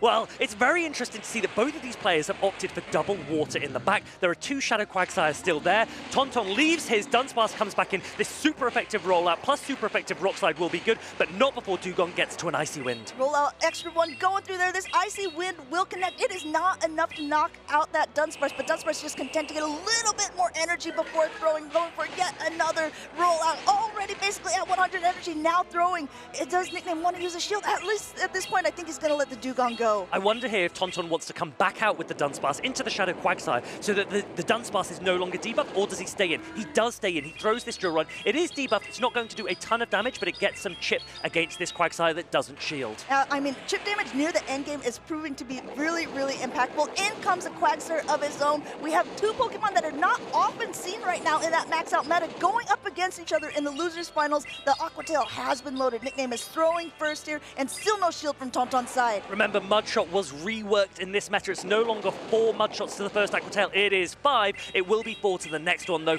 Tauntaun reaches his Aqua Tail, and Nickname shields it. Nickname shields this up because he is one away, maybe at that Aqua Tail since he went that Mudshot through. Yes, he's at it. He doesn't want Tauntaun to get any extra energy, forcing Tauntaun to shield, because if you look at it, he's still almost there as well. This is going to come down to the wire. 2 Quagsires just Mudshotting away, but a quick swap out. But before the Malamar is even getting there, the Aqua Here's the Tail Malamar. The Malamar's going to have to take this Aqua Tail. It will knock it out, and then it could be a race to the next Aqua Tail. Tauntaun will have to remember which cycle he's on. Nickname also on an Aqua Tail cycle. It looks like Tauntaun's going to reach it first. Looks like he will be able to connect. One more Mudshot going through on Nickname's side. No Protect Shields remaining. Aqua Tail will connect, but the real question is, Fareed, will this be enough? It is enough. Au revoir, Shadow Quagsire. Nickname drops. Tauntaun takes game number 1. Game number 1 going in favor of the Frenchman. They're ready to make a comeback. He's just recently been dropped down to the loser side of the bracket, and I think he's been saying, you know what? I actually preferred winning, and I think I'll start doing that again. Yeah, Nickname, he has dropped game 1 before, and he has shown the resilience, the composure, the determination to fight back. This is a best of 5. He has even better opportunity to do it here. Tauntaun, he won't want to drop this momentum, though. There's a lot of momentum on Tauntaun's side, but again, as a reminder, a best of 5, the first game can even be what we call a fact-finding mission, just deciding how your opponent likes to play out different matches, what they want to lead, what 3 Pokemon they want to even bring out of their 6. Looking at the lineup, so is there anything that was surprising to you that jumped out in game number 1? I really wouldn't be surprised if Nickname is trying to show off these 2 waters in the back, inviting Tauntaun to use that Cresselia, and all of a sudden, I'm fully expecting Nickname to then punish with the Mandibuzz. We didn't see either of the Dark Flyers in the first game. Do you think we'll see them in the second? I mean, they have very similar roles, but like you pointed out earlier, that Galarian Moltres is able to hit harder a lot quicker, but the Mandibuzz can just tank so much more energy. And I guess even against each other, the Mandibuzz probably has a little bit of an advantage. I really like the look of Shadow Quagsire for Tauntaun in this matchup. It has access to Stone Edge for Mandibuzz, Aqua Tail for the Clodsire, Stone Edge for the Dugong as well. Mudshot's doing super effective damage against the Toxapex, and Malamar is a neutral play. Quagsire is a really flexible Pokemon here for Tauntaun. The question is, does Nickname's Quagsire have quite the same flexibility? Yeah, I mean, I know that Nickname had said earlier on the reason why he wanted to bring the Shadow Quagsire is because he figured so many people would be using that Shadow Drapion as a safe swap, and he wanted to be able to punish them for that sort of behavior. I mean, I don't see that Shadow Drapion on Tauntaun's side. However, we did see that Shadow Quagsire in game number 1. That's right, and we also don't see any grass type. So Shadow Quagsire, here it is, as predicted, into that Malamar. This is the most neutral matchup for Shadow Quagsire for Tauntaun. The question is, for how long will he stay in? Look, we've got the Dark Flies in the back. The birds are going to take to the sky later. In the meantime, we're going to go ahead and concentrate back on this first lineup here. First, Aqua Tail going through, hitting the Malamar. No shield from Nickname's side. Content to just get a little bit more energy on the Malamar before releasing his own charge attacks. Looks like he's going straight for that heavy-hitting foul play. I think Tauntaun's in a really nice position here. Looking at that Dunsparce in the back. Bear in mind, chat, you and I, we can see what's in the back. These players can't. They're having to make these decisions in the moment. These meticulous plays, they're very, very difficult. Nickname puts up his shield. He wants to preserve his Malamar. He thinks it must have play later in the game. It doesn't have play, or at least has some energy. He's being able to get up to at least a superpower a little bit more. I think he's going to try to throw right before. No, yes. He was, I think, maybe trying to go for a farm down. Decided wouldn't be able to do so at this health. Tauntaun content to let that Quagsire go, but what will come in to a Malamar that already has quite a bit of energy? It's going to be that Galarian Moltres. And that Galarian Moltres is going to have to make a decision. Do I want to eat this superpower? Yeah, sure. Why not? I don't mind. Galarian Moltres, as soon as it starts ramping up energy, it has access to Ancient Power, super effective against the Mandibuzz. Brave Bird, not resisted by anything. This is quite a nice position for Tauntaun. In comes the Toxapex to try to soak up some of this energy. If we want to talk about bulky Pokemon, Nickname has been using this over and over again, just really taking and absorbing a lot of attacks, but he doesn't want to do it at this point. He knows that it was going to be a Brave Bird, and he says, okay, I'm going to use this shield here. I dare you to bring in something else. But no, with 2 shields on Tauntaun's side and super effective drill runs, we might be seeing a change of tide. Look at the power that Dunsparce is going to have into Toxapex. Nickname doesn't even want to go into Mandibuzz. Mandibuzz would take super effective from the rollout as well. He tries to catch a drill run. He doesn't know what he's caught, but it's actually going to be the rock slide coming in. Rock slide, well, no protect shields remaining. Even if he knew there was going to be a rock slide at that point, nothing he could do about it. Mandibuzz has now shown its face, flapping its wings here, but at this point, there's still so much energy on the Dunsparce and a lot of health as well. Dark Pulse is going to be heavier hitting since this is a dark and flying type Pokemon. It will be able to connect, but look how much energy Tauntaun has. Another rock slide ready to go. Nickname winced when that first rock slide came through. Tauntaun said, I don't mess around, not at this stage of the competition. Dunsparce with a ton of energy, so much pressure onto that Mandibuzz. It's going to keep rolling out. Nickname goes for Aerial Ace. Tauntaun recognizes, this won't knock me out, I'm still good. Going ahead, just taking it. Still a shield left on Tauntaun's side and a lot of energy on the Dunsparce. Look at it, there is definitely 2 charge attacks thrown. So this one will go ahead and connect with the Mandibuzz, and I think we're gonna go ahead and see something connect with the Toxapex as it comes right back in. Toxapex now has to make a decision. Do I want to shield a super effective drill run? Or, oh wait, I don't even have a shield. Toxapex relying on its bug. There's a drill run coming through. Can Toxapex poison jab this down, or does the Galarian Moltres come back and say, I'm about to punish you? Well, the thing is, there's so much energy right now on the Toxapex too, right? I think if you're Nickname, you're hoping to throw right before the Brave Bird connects, but guess what? You don't win that charge attack priority. Brave Bird will connect with this Toxapex, and at this range, it is enough to knock it out of this guy. Tauntaun, but 2, more like 2-2. That was incredible from the Galarian Moltres. The power, the beauty, such an elegant Pokemon. I am so jealous. Do you have a Galarian Moltres, Amanda? I don't. I have one. It's not quite powered up, but it does power up to 1499. So I think I might be kind of looking at. Can I ask, why have you not powered that up yet? Well, I haven't really used it in any sort of competition. Do you think I can use it in the Go Battle League? Honestly, I think Galarian Moltres is so powerful. I think so many players at home will be thinking, I should probably start using my Daily Incense, because Tauntaun is showing that this Pokemon is worth it. If Tauntaun wins this next game, we're going to have another pair of Galarian Moltres into the final. There will be one there already waiting for them in Kazim 33. But before that, Tauntaun needs, as we've said, to maintain this momentum. Nickname, look at him. He's steely. This steely expression he's got there. He knows it's a big hill to climb back. I mean, if anyone can do it, it is Nickname. He started in the lower brackets earlier on this day, and the man just keeps on winning. We also know that there's been plenty of Cinderella stories, some reverse sweeps, as we call it, where you lose the first 2. All Tauntaun needs to do is win 1 more. But if Nickname can steal that momentum from under him, he can get 3 games in a row and be able to go on to the grand finals. I wouldn't be surprised if we see Dugong, if we see Malamar again from Nickname. He needs to work out, what do I do about that Shadow Quagsire and Galarian Moltres core, but also that Dunsparce. The amount of work Dunsparce is putting in, it looks so derpy, but it's so darn strong. That's the thing. It's like it's not being able to hit everything for so much damage. It just is so reliable that it has coverage against everything. Rollout as its fast attack, drill run, and rock slides as those charge attacks for both the sky and the ground. It is so good with that Edge Quake coverage. Clodsire has dropped Stone Edge onto Sludge Bomb, but that's because Dunsparce can cover all of those flyers. Mandibuzz really didn't enjoy being up against those rock slides. It is that Dugong. There is a Malamar in the back. Nickname needs to win this game if he wants to stay in the competition. Tauntaun just needs 1 more game to put himself back into the grand finals, but will he be able to do this, or will Nickname be able to take this game from him? We're getting right into it. Dugong throwing that Icy Wind to start with. This will debuff the Quagsire on Tauntaun's side before he's even had a chance to throw a charge attack. And straight away goes into his own Quagsire. This is now a debuffed Aquatail. He's happy to let this go. He wants to save Dugong for later. He knows that there's probably a Galarian Moltres in the back, and he's absolutely right. There it is. Doing a little bit of a chip and dip strategy. They're getting a little bit of health off of the Quagsire before coming in with the Galarian Moltres. Now, Galarian Moltres, since it is a part flying type Pokemon, and this is Shadow, wants to shield it up if it's Stone Edge, but guess what? Nickname has baited and got the first shield up with Tauntaun with an Aquatail. This is a smart bait. Question is, will Tauntaun allow him to reach a Stone Edge? He will. So he's going to probably shield again, commit to this full farm down, and start to unload this energy. As we've said, Brave Bird is not resisted. Even if Dugong comes back, Superpower has Ancient Power has super effective ability to hit, and Brave Bird can also do a ton of damage. I like this. Tauntaun goes for 1 more attack just to make sure whatever is coming in. He is going to throw that Ancient Power, hoping for a boost. He did get it last game when it didn't even matter. 1 is already gone. Guess what? Here comes the second one, Nickname.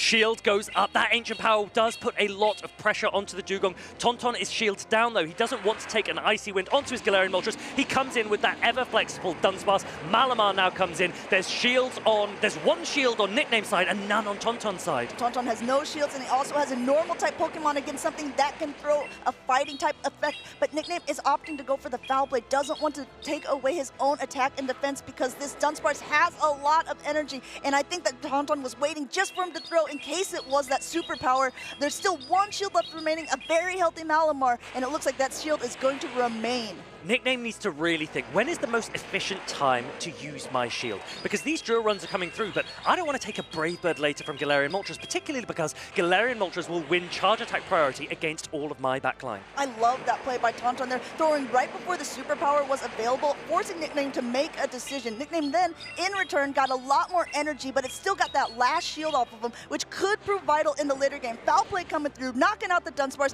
In comes that Galarian Moltres, now to be met back with the Dugong, but guess what? This time, the Dugong has energy. This Icy Wind will do a lot of damage. Tauntaun does still have that Quagsire in the back, but Nickname has a lot of energy on the Malamar. Nickname has really managed his energy well here, and the question is, he does reach the Ancient Power. This is massive for the Galarian Moltres and for Tauntaun Battus. How much damage will this do? It looks like he's undercharging. He actually wants to farm up on the Shadow Quagsire. Yeah, you saw Nickname's face when this happened. He didn't like that, but that one mud shot was just enough for Tauntaun. He has the Echo Tail! Malamar's low now! Tauntaun Battus! He is a champion, and he wants to be another one here this weekend. He takes this series 3-0. Aqua Tail's raining down on the Nicknames Malamar as Tauntaun goes into the grand finals as these two trainers hug it out. Nickname had a very good day, played very well throughout the lower brackets, knocked out a lot of credible opponents, but in the end, Tauntaun just proved too fierce of a competitor, too willing to be back.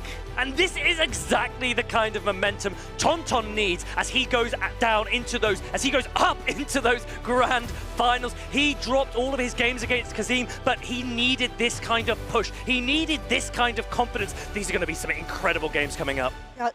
Tauntaun versus Kazim has something we already saw earlier on today. And I do want to point out, both of them do have Galarian Moltres on their team. Tauntaun said in an interview earlier on, he actually just picked this Pokemon on Friday before he used it on Saturday. He hadn't had much play with it at all. Kazim, on the other hand, was telling everyone, I've been really practicing with my team. I felt very comfortable with everything. So I think maybe at the beginning, that could have been the thing that really turned the tides in favor of him. Yeah, well, as we said earlier, practice makes permanent, and Kazim has shown that permanence and that quality throughout this weekend. I believe he's only dropped one game here in Dortmund. He's been doing absolutely incredible. I think a lot of eyes are on him as a trainer who is on the rise. Those games were so dominant for Tauntaun Battus. And Nickname, we've seen him knock so many top players out. So Tauntaun Battus, to make it look so comfortable, that is only, a feather in his cap.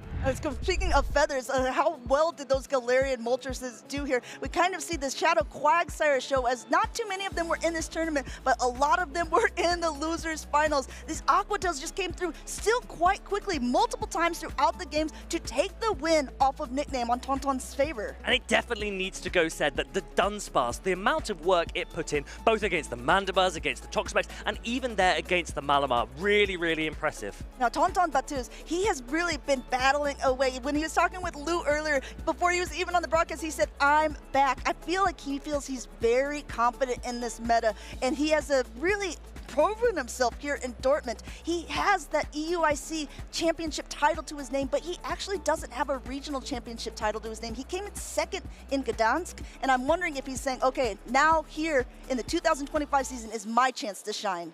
This man really loves his legendary birds, because if I remember correctly, he's actually also brought a Shadow Zapdos to a regional event before. Do you remember that, Amanda? I do remember that. I don't think it went quite as well for him, but he did place fairly high, and I think that's the one thing about Tauntaun. Regardless, people know his name. They know that he likes to play sort of off-meta or, quote, spicy picks, but he plays them so well that his opponents have to be fearful of it. I'm now reminiscing all of the Tauntaun spice that we've seen over the months and over the years. He made a top cut with Sea King. Do you remember that one? Yes, with exactly. a Sea King. That was his second place finish. I think there was a Clefable, a Seeking, and an Artibax before it was meta on that team. And what is crazy is that no matter what happens in these grand finals, Galarian Moltres is going home with a crown. Yeah, okay, I think maybe after this tournament, I'm gonna go ahead and power it up. Yeah? $14.99, if you see me in Go Battle League, that's probably what I'll be playing. For those of you questioning, why Galarian Moltres over Mandibuzz? I think we saw there, right? Mandibuzz, it might be time to retire. Well, I mean, Mandibuzz has been around since almost the beginning, but I'm very curious. We haven't really seen many Mandibuzz pair up against the Galarian Moltres until that last round. I mean, Nickname had been piloting that Pokemon to success a lot during this tournament, but he was also really relying on his Toxapex. I think the fact that Tauntaun just had a team that was very different to a lot of other people's was kind of a wrench in the system for Nickname. He had kind of a formula that he was going through. Now he's like looking at the sheet saying, I don't know how to fit my formula into this new machine. And the thing is, Tauntaun now has to really adjust. One of the things that we saw there is the flexibility and the potency of Shadow Quagsire. And part of that was because there were no grass types on the opposition's field, right? But Kazim has that Superior, and we've seen Kazim use that Superior to great success in the previous matches against Tauntaun. I mean, even against Tauntaun, right? Tauntaun did use that Quagsire as that safe swap, and Kazim just kind of looked at the camera and immediately swapped in his Superior and said, okay, I mean, how safe is it if there's a Superior on the other side? And we know how that feels. When you have such a dominant answer with double super effective typing, it does feel pretty good if you're on the winning side of that. It doesn't feel so good if you're not. I mean, I think in Dortmund already there have been quite a few what we call grudge matches, which means that two trainers have played each other earlier on in a matchup. One prime example of it was Colin 6 playing against Howie. Colin was able to take that first round against him, but when they played in the loser side of the bracket, Howie ended up beating him to be able to make it into day 2. Now, Kazim was the person to knock Tauntaun down earlier on. Are you getting any Baltimore flashbacks? Because I'm actually, do you know what I'm getting? I'm getting Bologna flashbacks. Oh no, this is worse for him.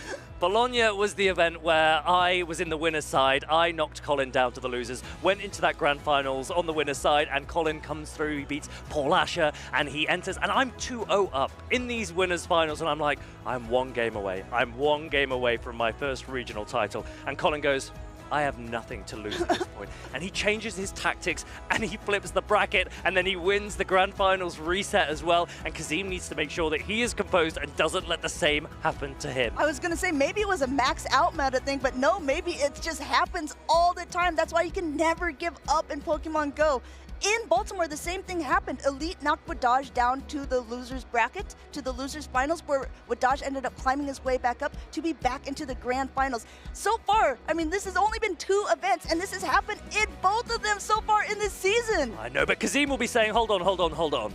Not only have I not dropped a game against you, Tauntaun, I've barely dropped any games all weekend, and I'm not about to start now. So he needs to go in with that confidence, and I think he will. I think he will. I think Kazim is looking to rewrite the story a little bit. He was saying earlier that this is the farthest that he's ever made it in a tournament. He doesn't want to stop at 3rd place earlier on. He doesn't want to stop at 2nd place. He wants to go for that title. And also, not only that, the accolades, the clout of being the person who took the first event for Europe of the season. I don't think he's ever made a top 16 before, right? Let alone a grand finals. And I said to him, I said, if you come 2nd or better in this tournament, you're going to go top of the leaderboard. And he goes, don't worry about that. I want my picture on the graphic. Oh, not only that, he wants to make sure that he has that auto qualification for Worlds. He's going to walk away, no matter what, both of the trainers are going to walk away with a ton of championship points, some nice booster packs, some really nice prizes, but they are playing for the glory. That's right, the championship point system changed this season, and it really rewards the top cut. There are so many championship points available. If you remember, last year it was 200 championship points to the winner of a regional event. This year,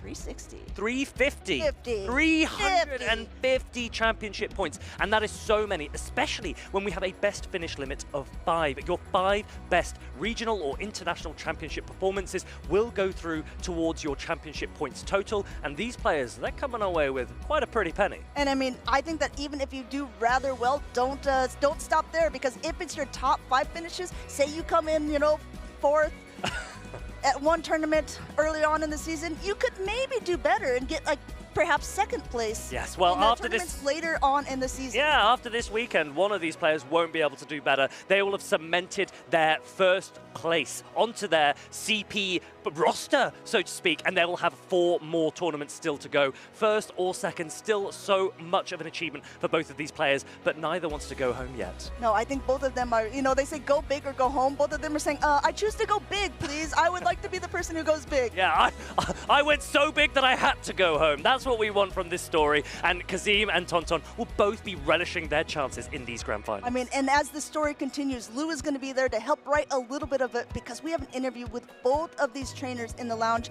Lou, go ahead and take it away.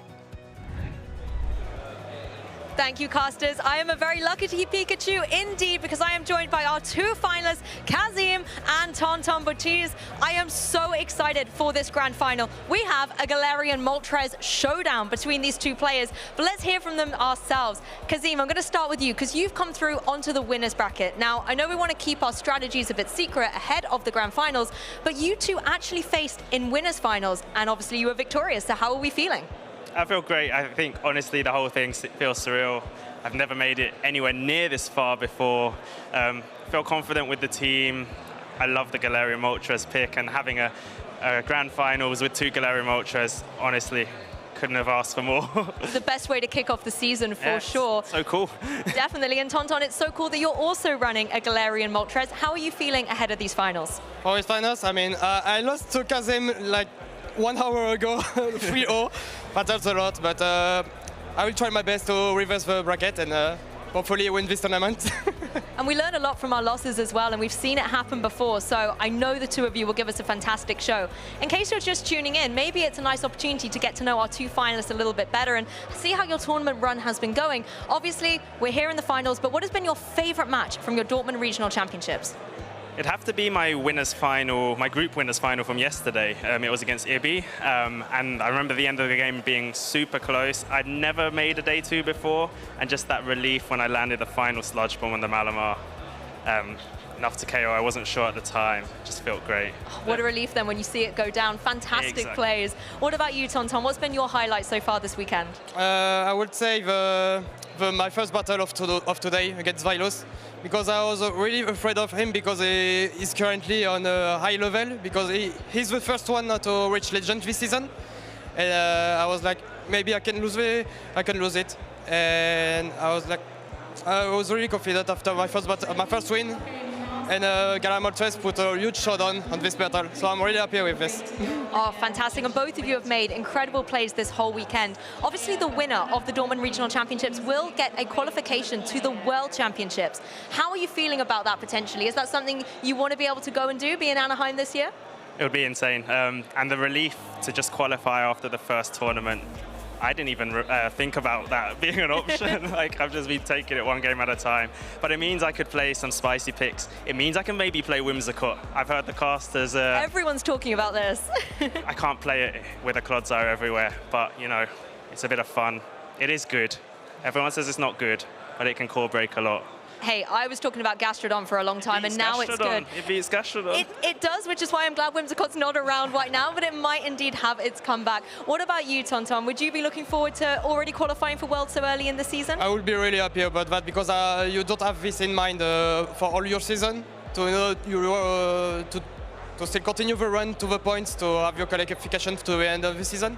So if you're already qualified for now, you can already plan everything to go to the Worlds and play everything you want of regionals if you do any other ones. So even more spicier things. And it would be such a way to kick off the season. Well, I know the match is only moments away. Before we let you go and get ready for the final of the Dortmund Regional Championships, are there any last words, any last thank yous and shout outs? Just want to thank the TN Pizza crew. They've been super supportive. Want to thank Anikor in particular. He kind of got me into the Play Pokemon scene. I was very heavy into GBL early on and never really experienced the Play Pokemon tournament until January 2023. And just to a lot of friends, family, and my girlfriend back at home, super supportive throughout. There's probably a lot more, but you know, we've got the game coming up soon. Hey, they will all be rooting for you, I am sure, and you as well, Tonton. Any last shout-outs? Yeah, I want to shout out all my friends, especially Frenchies friends who are here to the crowd and also watching online. Also, I want to shout out my teammates from Infinity Go and LIGR Gaming. And also, I never do that. I never shout out them, but they are a huge support for me, my family. Well, you heard it here first, guys. Best of luck to both our competitors. I'm going to go get a front row seat because this is going to be an epic grand finals. Don't go anywhere, trainers. You do not want to miss this. So much support for these players, so much love for these players. And Karim's there talking about the Whimsicott. I'm also glad that there are no Whimsicott around because my favorite pick, little Pangoro over here, definitely doesn't want to see it. I mean, maybe because he was taking some notes, being, oh wait, in a Clodsire meta, maybe there's so many anti-Clodsire picks that maybe Whimsicott could be relevant? I'd quite like that whichever of these players goes through gets to then have fun for the rest of the season because they've auto-qualified for the World Championships. They'll get that little gold ticket next to their name and then they can go and bring a lot of spice for us all to enjoy. Stress would be lifted from their shoulders, but for now, I feel like they are probably carrying a big burden, wondering which one of these two will come out on top to be the first EU champion of this season. I really liked what Kazim had to say. Just in general, he thanked someone and he said, before I started doing the show 6pick3, I was just playing Go Battle League and I didn't even realize that there was this other side of the competition. If you're tuning in, if this is one of your first interactions, a Go Battle League is a great way to start learning your PvP skills, but go ahead, come to a local event, come to a regional, test out that somewhere because, you know, that's the way you're going to get better. Kazim didn't even hit a top 16 before this and now he is in the grand finals. This journey from almost from zero to hero, right? Kazim, as he said, he hadn't touched play Pokemon at all. It was very recent that he came and he hadn't hit a top 16, right?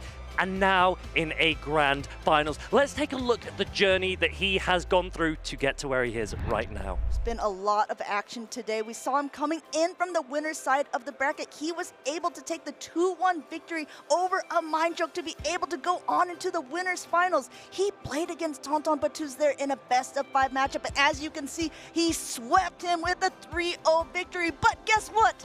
Tonton's back. Tonton is back, and he means business because he also went 3-0 in his best of 5 just now against Nickname. He has learned, he has adapted, and I can't wait to see what tactics Tonton brings to really throw Kazim off. And when Tonton was talking about his favorite battles earlier, he said it was the first battles of the day against Zweilous. In his mind, Zweilous was the competitor to beat, and guess what? He did it in really high fashion, a 2-0 victory. I think that Tonton, you know, he's playing it very safe and close to his vest, but I'm hoping and I'm thinking that he wants this rematch against Kazim. He wants to prove who's the better Galarian Moltres player of the two of them. This could be a redemption arc for the Frenchman. Both of these players started the day in the winner's bracket. Both of them are here at the end.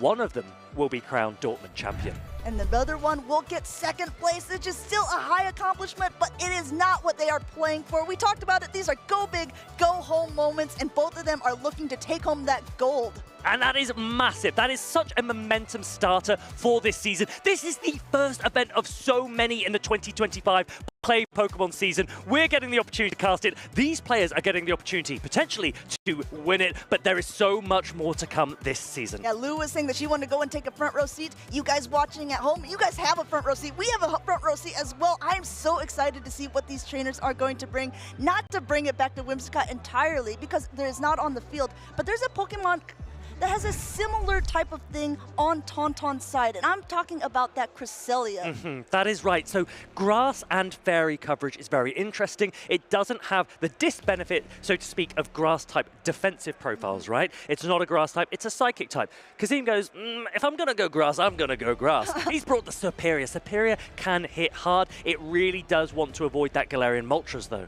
Yeah, I mean, I think exactly, it only wants to avoid that Galarian Moltres, however, because everything else, Kazim said it even earlier, Frenzy Plant hits very hard on even things that it could be neutral against. The Clodsire doesn't want to take multiple Frenzy Plants. It doesn't actually take it very well. The Feraligatr and the Quagsire definitely don't want to see it. So having a grass type on the team kind of makes Tauntaun have to rethink about how he wants to play out his 3 Pokemon. And this is the thing, that Shadow Quagsire from Tauntaun, it's under a little bit of pressure. Because if it comes up against that Superior, that's pretty tricky to come back from. And Kazim will recognize this. He goes, okay, look, Shadow Quagsire, if that's difficult to bring for Tauntaun, what can I use to take advantage of that? Can I bring my Dugong, which no longer has to worry as much about Stone Edge, my own Galarian Moltres, which also doesn't have to worry so much about it? And the mind games will be at play here, but the pressure really is on Tauntaun because Kazim has so much opportunity. He has games to lose at the moment. This is his match to lose. It's absolutely true, because this is the grand finals. Kazim is coming in from the winner's side of the bracket. This would mean that if he wins this current best of 3, he is officially crowned the Dortmund Regional Champion. However, if Tauntaun ends up winning this best of 3, it's not over. That just means that there is a bracket reset, and it will be completely new. They'll have to play another best of 5. We have the potential for so many games. I want to see as many games as possible because these have been exhilarating. We were all losing our minds backstage with some of the plays that Kazim pulled off earlier, but we've seen so many incredible plays this weekend. The one that we mentioned from yesterday, right? That Colin Talonflame play. Do you remember that, Amanda? I do, and you know what? We promised the viewers earlier on we were going to talk about it. Let's just briefly talk about it before we get into the battle. Right, so Talonflame uses Incinerate, which is a 5-turn attack, and Colin had an Ariados in the back that really didn't want to be up against the fire-flying Pokemon. So what he did is he waited for 2 Incinerates, which 5 + 5 would take 10 turns of energy. And in that time, he did 4 Shadow Claws on his Feraligatr, which is 8 turns. It's a 2-turn attack, 2 times 4, 8. He then switched out, and he sponged the damage from the second Incinerate onto his Clodsire. That is incredible. He's effectively catching a fast attack. He transferred the damage from the second Incinerate onto his Clodsire, came back in with Feraligatr, which had little to no health, and Shadow Claw, Hydro Cannon, Talonflame goes down, and Colin wins the match. These are the types of plays that we want to see from these players. These are the types of plays that we get to see from these players. Absolutely right. You said earlier on, and we've seen it throughout this stream, Kazim is really good at predicting when their opponent is going to throw a charge attack. He's caught so many times. You will see these trainers doing what we call waiting a turn, where they're actually not even pressing on the screen to let a fast attack damage go through. If you see this happen, it's not a stutter. It's not something that is not planned. It's because they're waiting to see if their opponent is going to try to swap out to catch one of their charge attacks. This is something that a lot of really high-level trainers do. And looking at these Pokemon specifically, that Dugong has a lot of play into Tauntaun's team, but Tauntaun does have answers. He's got a Dunsparce, he's got a Cresselia, and he potentially has the Stone Edge from Shadow Quagsire. The issue for each of them is that Kazim has a pretty solid response. Superior for Shadow Quagsire.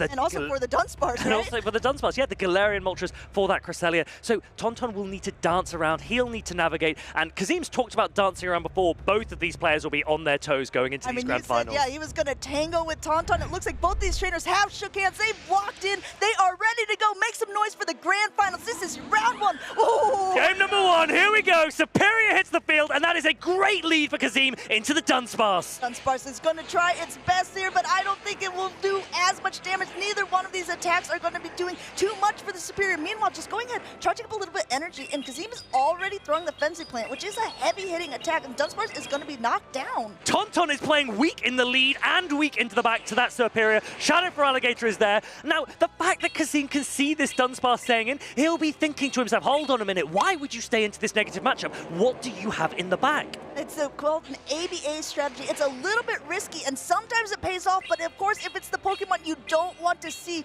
then you have kind of forced to stay in, trying to get as much chip damage off as possible. As you can see, the Superior is actually getting quite low at this point, but it's coming out with a ton of energy. Kazim going to throw this Frenzy Plant right before the next attack is even loaded. I think Tauntaun will let this go, come in with the Galarian Moltres, and I reckon that Kazim will hard swap into the Dunsparce or into the Dugong. He knows that he needs to preserve this Superior if possible. There it is, the Dugong comes in. This is a little bit difficult for Tauntaun now because Feraligator's attacks, they are sponged by Dugong, but Shadow Claw does do a lot of damage. Shadow Claw will be able to add up, but it's going to add up a little bit less, as already this ice move is going to be able to debuff the attacks. Feraligator not even at its first charge attack yet, now throwing the Hydro Cannon, but it's not going to do as much. Both players throwing resisted attacks, but Dugong's in a pretty good position here because let's remember that Kazim also has Dunsparce in the back for that Galarian Moltres. These Hydro Cannons aren't doing a lot, they are debuffed and they are resisted. Yeah, Icy Wind already ready, but going for the heavier hitting drill run now that his attack is down. Tauntaun shielding this up because there is a lot of energy on the Feraligatr, and they do know all the Pokemon that is in the back there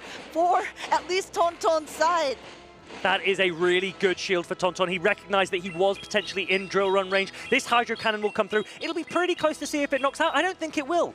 We're about to find out. Not quite fair there. But guess what? There's another Hydro Cannon loaded. Now forced to throw as the Dunsparce takes the field. But this is a precocious situation for Tauntaun because the Galarian Moltres also doesn't want to take the rollouts or the attacks. Here comes the Galarian Moltres. The debuffed Hydro Cannon comes through. Kazim goes, Tauntaun, you want to bring Galarian Moltres? Fine. Give it to me. Dunsparce is here. Rock Slide coming through. Rock Slide will be able to connect as there is no shield used by Tauntaun at this point. It's super effective damage, but the Galarian Moltres hangs on in the sky, now throwing an attack of his own. Tauntaun almost praying for the boost here. He'll have his fingers crossed. That could make a difference. If it doesn't get one, then it's going to be very, very difficult. He accepts that there isn't. Look at the rollout damage now. Rollout damage is enough to knock the bird out of the sky before another Ancient Power is even ready, and these Shadow Claws are not very effective against normal typing. Drill Run going through. No shield on Tauntaun's side. Kazim keeping his streak alive. Tauntaun recognizes that the Dunsparce has too much energy. There's too many Pokemon to fight back. He's going to save his thumbs for the next game. There's so much on the line here for Tauntaun Batuz, but Kazim is 2 wins away from being able to call the Dortmund Regional Champion. If you're looking at these lineups, they're very similar in a lot of ways, but the difference makers are huge in actually this tournament play. Leading that Superior was so good for Kazim. That was a really nice ABB strategy from Kazim. We mentioned the ABA from Tauntaun, but Kazim played the Superior lead, and he goes, okay, if I lead into a Galarian Moltres, I want to get out of there. So I'm going to play 2 Pokemon in the back that have better matchups. He played the Dunsparce, he played the Dugong. The really nice thing for Kazim is that both of these Pokemon have a lot of play into Tauntaun. He has a lot of flexible options for him, and that's why I'd say he has the advantage. I think Kazim is thinking that he has the advantage as well. Tauntaun is wondering how to play out from a disadvantaged situation as well as a team composition. If anyone can do it, it is Tauntaun. He's fought his way back to be in these grand finals. He's been playing so well this entire day, but will it be enough to defeat this newcomer, Kazim from the scene? Dunsparce on both players' teams, but Kazim's is the one with better flexibility. There are so few fighters in the meta. Martine and I, we've been discussing Shadow Machamp, we've been discussing Pangoro, and do you know what? This is what happens when you have neither. Dunsparce is free. Dunsparce is a free elf. Dunsparce is even more free on Kazim's side because, as we mentioned, as we saw in game number 1, Dunsparce versus Superior, it just doesn't have a lot of places to go. I mean, the thing with some of these team compositions is they can be a little bit rock, paper, scissors.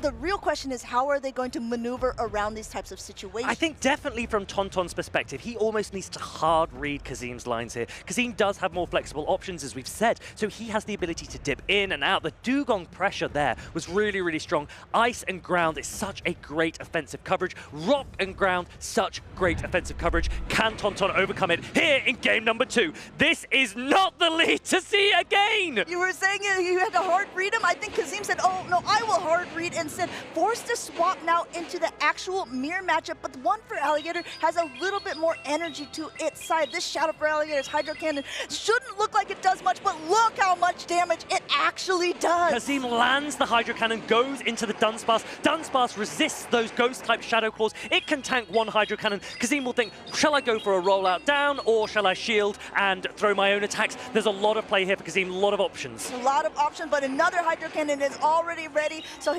Kazim does have to make one of those decisions pretty soon. He does have 2 shields up, content to let this one go through. It is not quite enough to knock out, and again, those Shadow Claws don't do a lot of damage. Roly, Dunsparce takes down the Feraligatr. The Shadow Claws do nothing. Look how much energy Dunsparce still has. Super effective drill run coming in now on the Clodsire.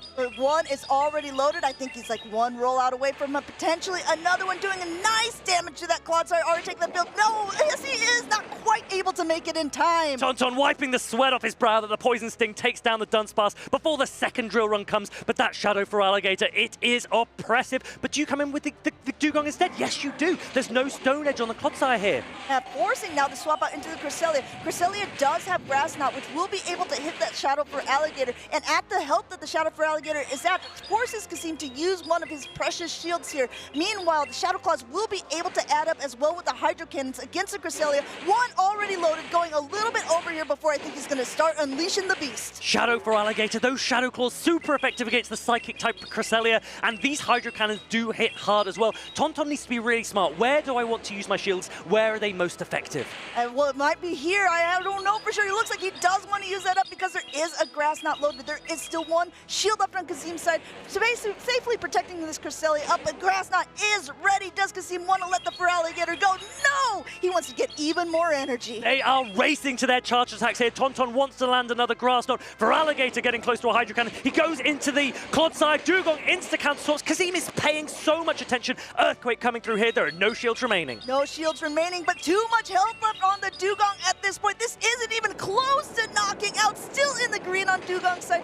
and just continuing to Ice Shard away. He has a choice. Does he want to go for Icy Wind or the Drill Run? Both will do nice amount of damage to the Clodsire. Clodsire getting off a Sludge Bomb just for a little bit of a flare at this point. The difficult thing here is that even though Tauntaun has that Cresselia, even though he has one shield, it will need two Grass Knots, one for the Dugong, one for the Feraligatr. Kazim recognizes that as well, so his energy management will be really key here. Not only this, Kazim already has an Icy Wind loaded, so if he chooses to throw that, that means the Cresselia's attack is going to be down for the absolute rest of the game. There is no more Pokemon for Tauntaun to switch to. There is no more shields left on his side. It is Cresselia against the world, but is there enough? The Grass Knot is there. It is getting so close. Do you know what? I don't think Cresselia will be able to reach another Grass Knot for the Dugong before it's Ice Shard down. This is going to be so close. Can Dugong hold on? This is going to be fast attack damage against fast damage for two of the bulkiest Pokemon, but guess what?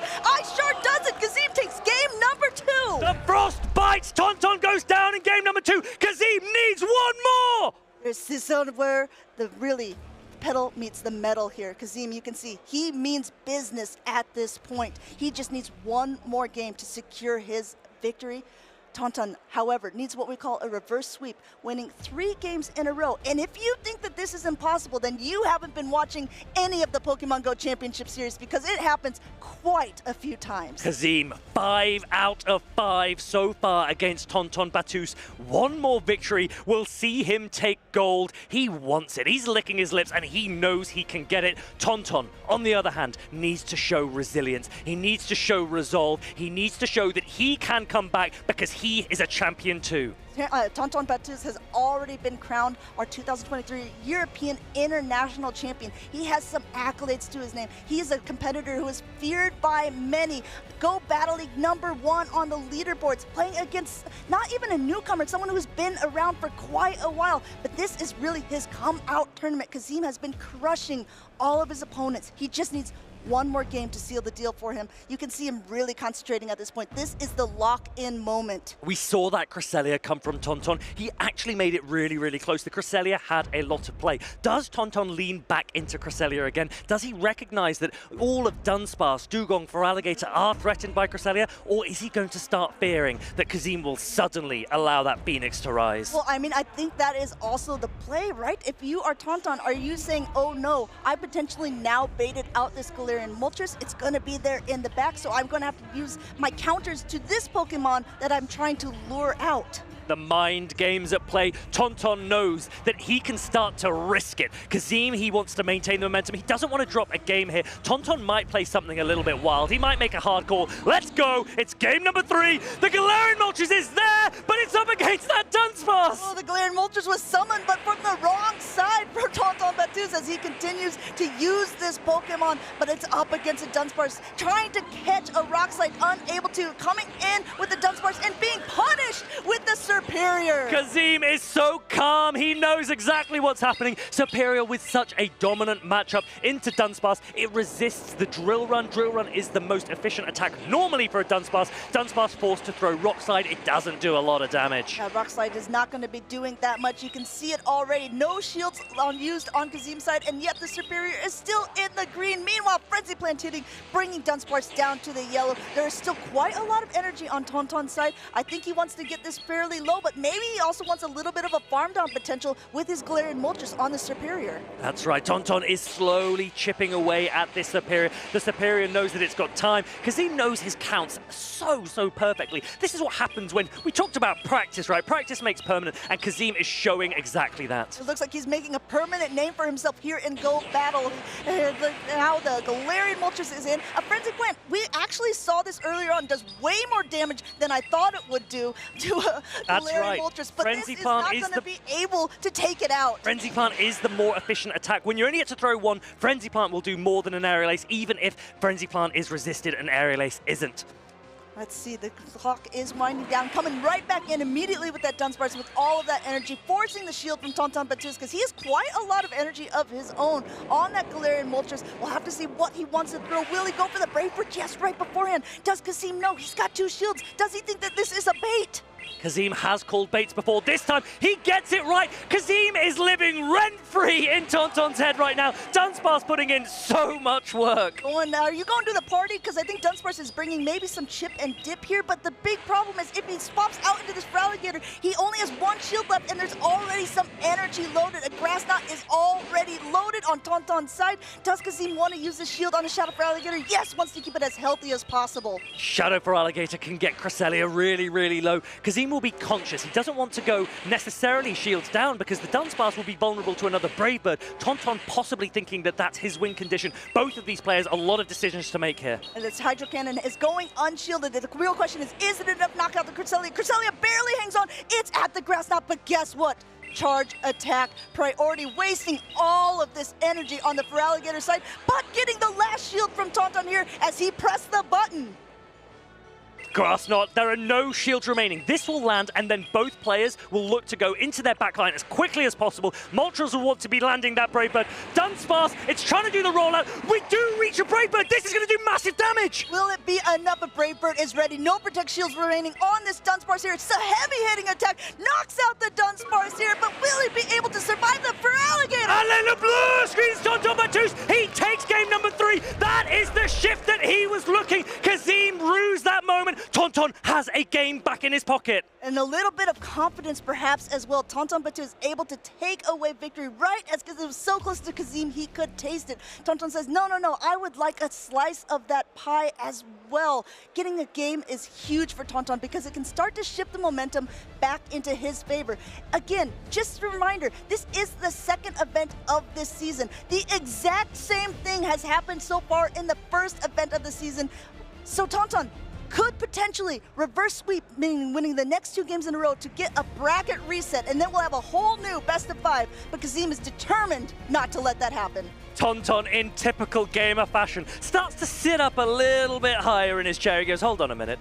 I think I might have a chance here. And Kazim really needs to recognize that even though he won lead and lost the game, he still has so much space to work with. He just needs 1 more win to take these grand finals. Tonton, on the other hand, still a very long way to go. It's a long uphill climb, but I think if anyone wants to do it, it's gonna be Tonton. He's sitting here in the seat. He's made his way back up into the grand finals.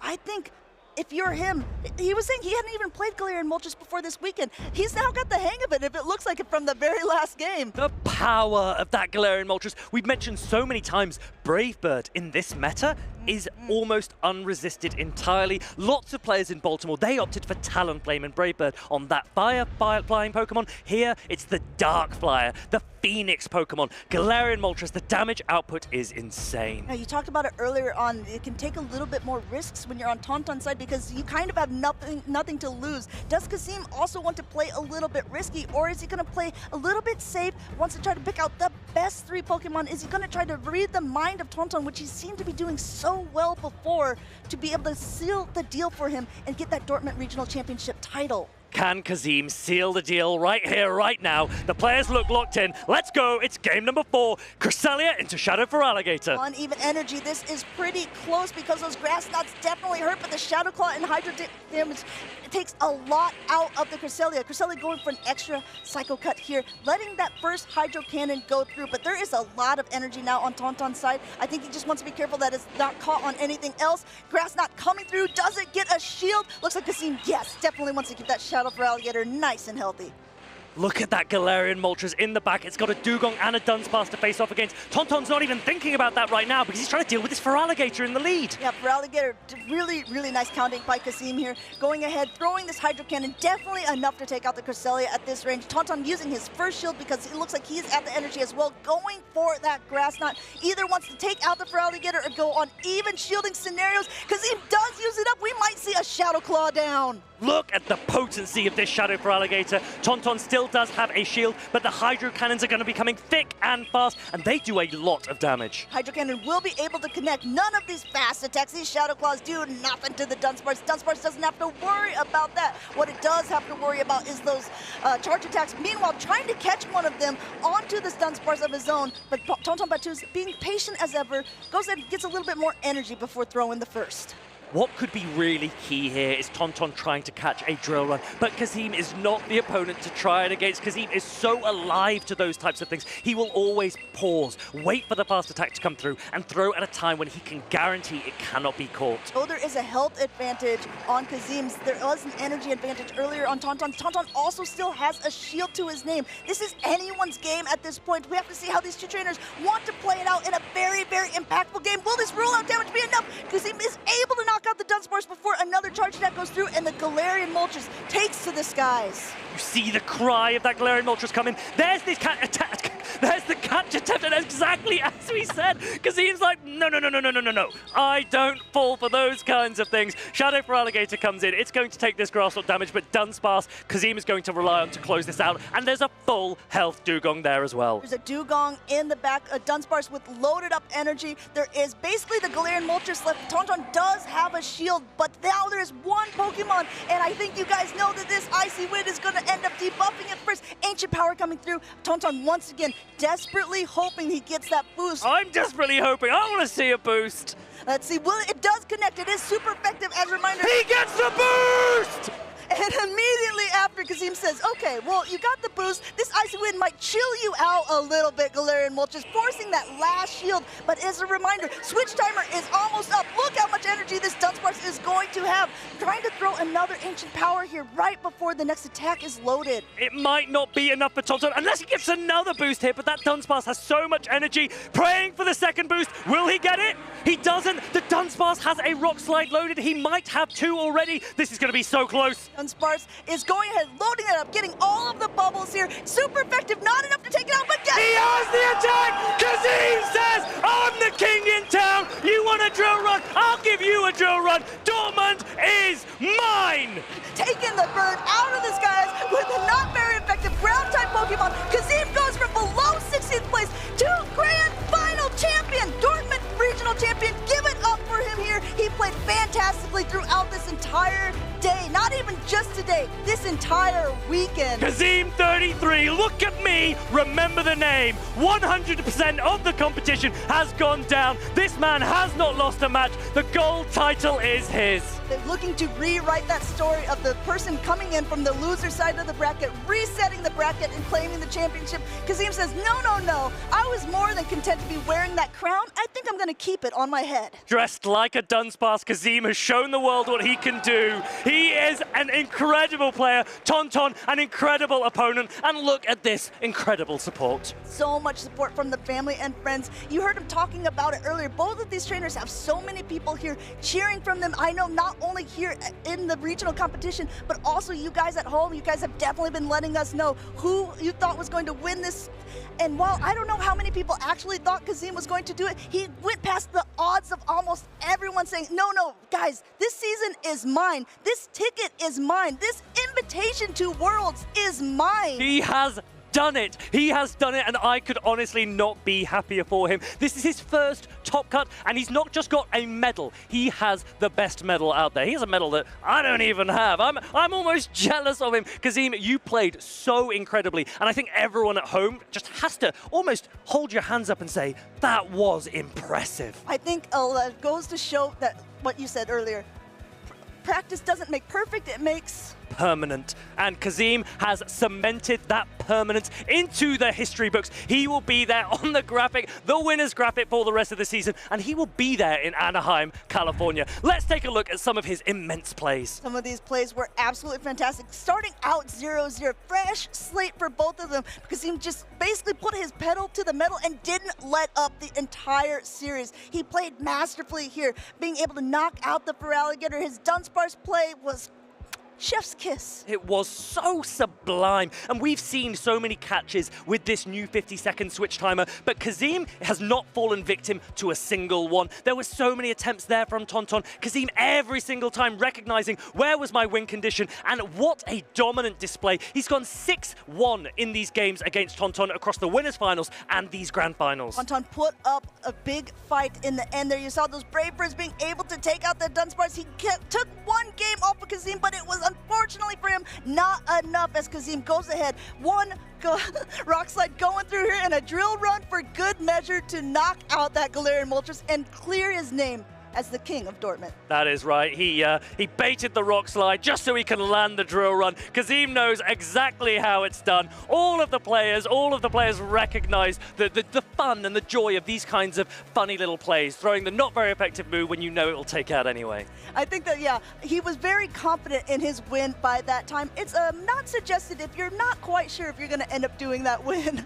Yes, that edge quake coverage that we have spoken about so much here this weekend from Dunsparce, so much core breaking potential. It was really, really difficult to Tonton to do very much, but Kazim just really played to every single win condition that he could, and he did so well.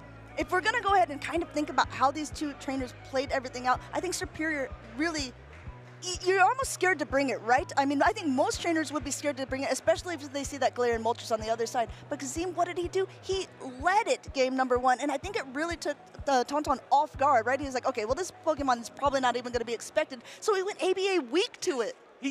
Kazim said before in an interview, he said, everyone keeps telling me, if you lead Superior, you'll probably lose the game. So I'll lead Superior. And he just kept winning. And now we've got two grass-type Pokemon that have won the first two events of the season, right? We had Chestnut in Baltimore, and now we have Superior here. We'll have to see who is the actual superior grass as the max-out meta continues to roll out. What other grass-type Pokemon can emerge? Is it time for Shadow Jumpluff? We mentioned one earlier is doing pretty well in Joinville. Superior taking a crown, Chestnut taking a crown, Grass is back. I'm really sorry, Lou, but Grass is back. Yeah. And Gastrodon, better watch out. Yeah, as you can see, Gastrodon has basically heard about it and left the stage. We do have some still behind here. Get it out of here. Oh, Lou's going to come for you. I take no part of that.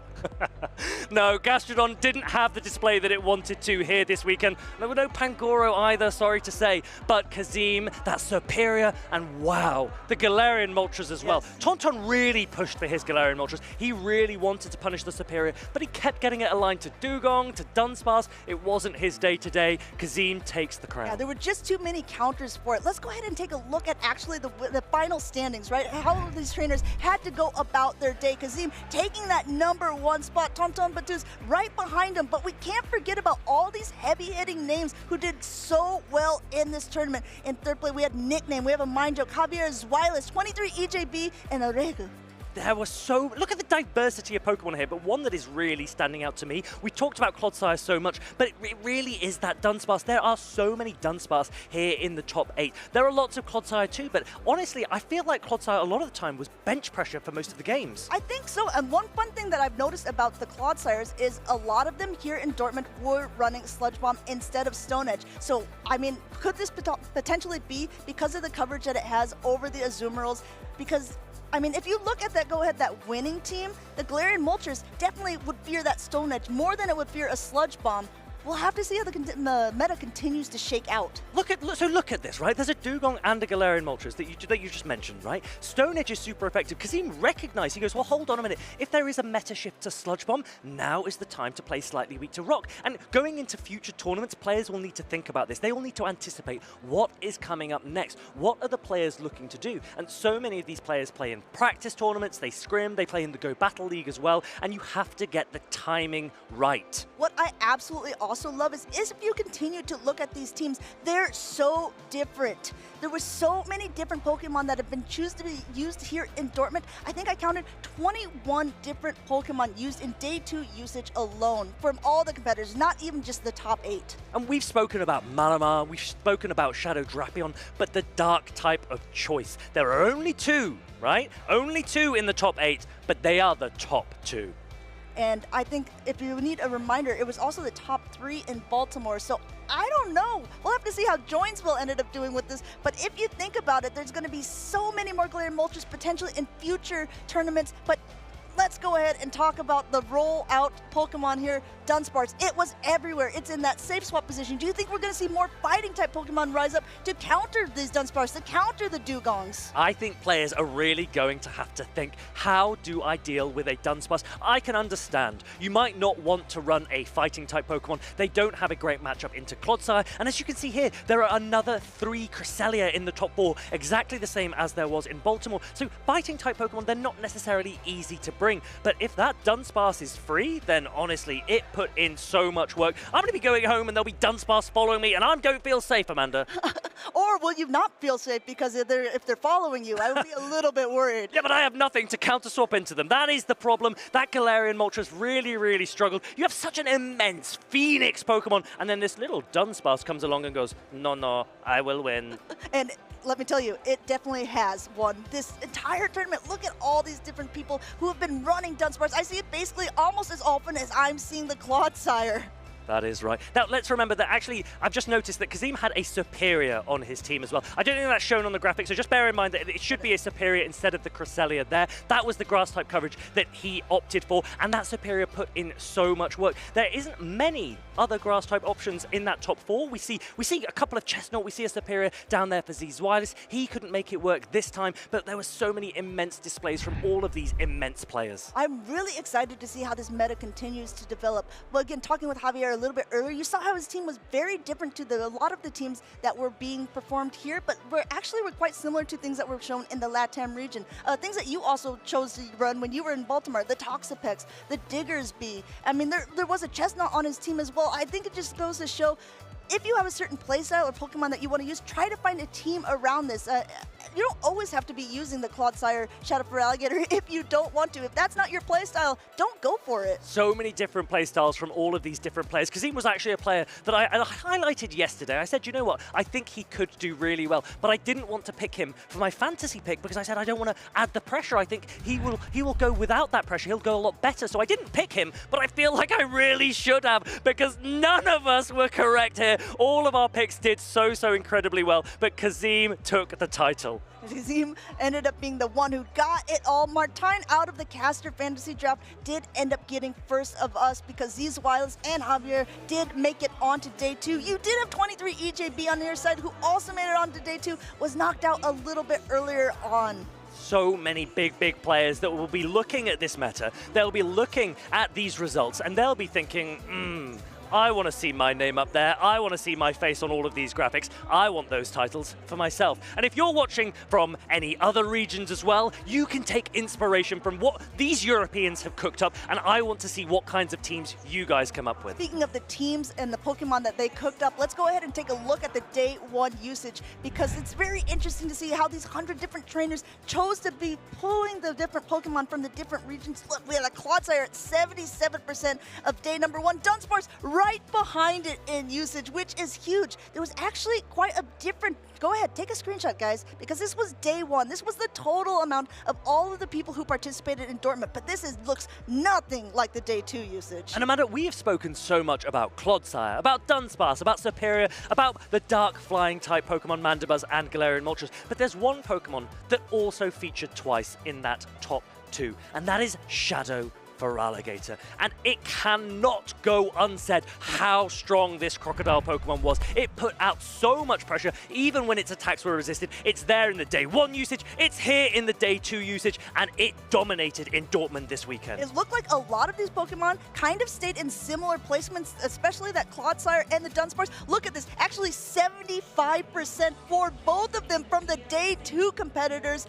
but I'm really interested in that top 3. Malamar Malamar, I made the joke yesterday, starting to make psi waves with that fast attack coming through. I think Dortmund is really the place where it shined, and a lot of trainers may be looking at this Pokemon for future competitions. There are so many exciting Pokemon here. I cannot wait to use some of these. I really want to lean into that Shadow Drapion. I wish I had a Galarian Moltres to use, but I want to practice with Malamar because Malamar looked like it had so much flexibility. And even though it didn't go all the way, I still think it has the potential to get some titles later on this season. I mean, we saw how much damage it did to, the Clodsires, to the Toxapexes, to the Ariados that we saw earlier on. We even saw it being able to go toe-to-toe with the Azumarill at times, which you didn't think would be able to happen. It's really nice when you've got Pokemon with this three-way type coverage. So much diversity in this meta. There was so much play for so many different styles of Pokemon, different styles in terms of tactics as well. You saw Nickname, he went for the bulk. He went for the almost the timeout strategy there.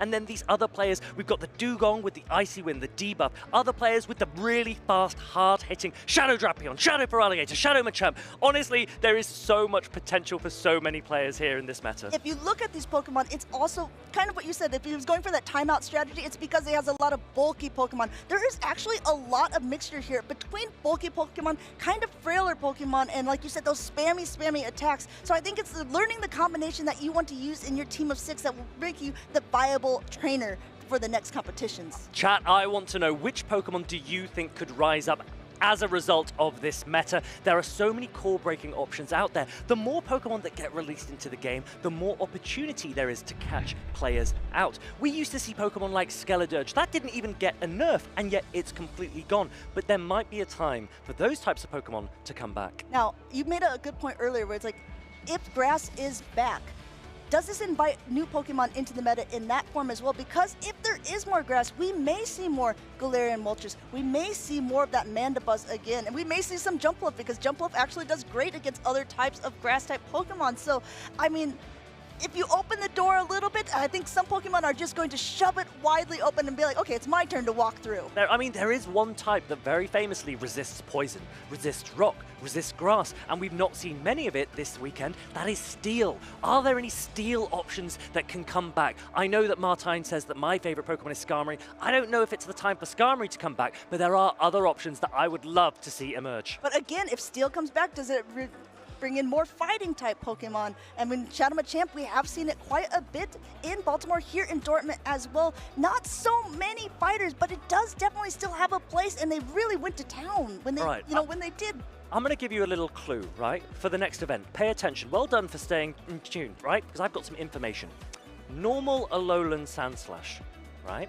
If you can build one that has high enough attack and defense to have a really positive matchup into Dunsparce, oh boy, I'm just saying, that could have a lot of play. Check it out. Tune in with your content creators, your friends. Find out where that Alolan Sandslash is. Let's see if you can bring it into the next tournament. Another fun fact about the Alolan Sandslash, because people are opting to bring the regular instead of the Shadow, because a regular one can actually more comfortably tank an Earthquake from a Clodsire, while the Shadow one would be knocked out. So maybe they're trading off a little bit more of that heavy-hitting damage in exchange for a little more of that bulk. Yeah, and it's all about the damage here. We've seen so much damage output, so many huge knockouts here this weekend, and Kazim has been the one that's been knocking them all out, because he has taken this gold medal here in Dortmund. I can't wait to see him wearing it. We've got the ceremony coming up in a little bit while those players prepare for it. We've got Zizwilus in fourth as well, and he was the player that we thought could go all the way. He didn't quite make it here, but I'm expecting to see him as well at a lot of tournaments. We were talking about it earlier on. Last season, he ended up getting 4th place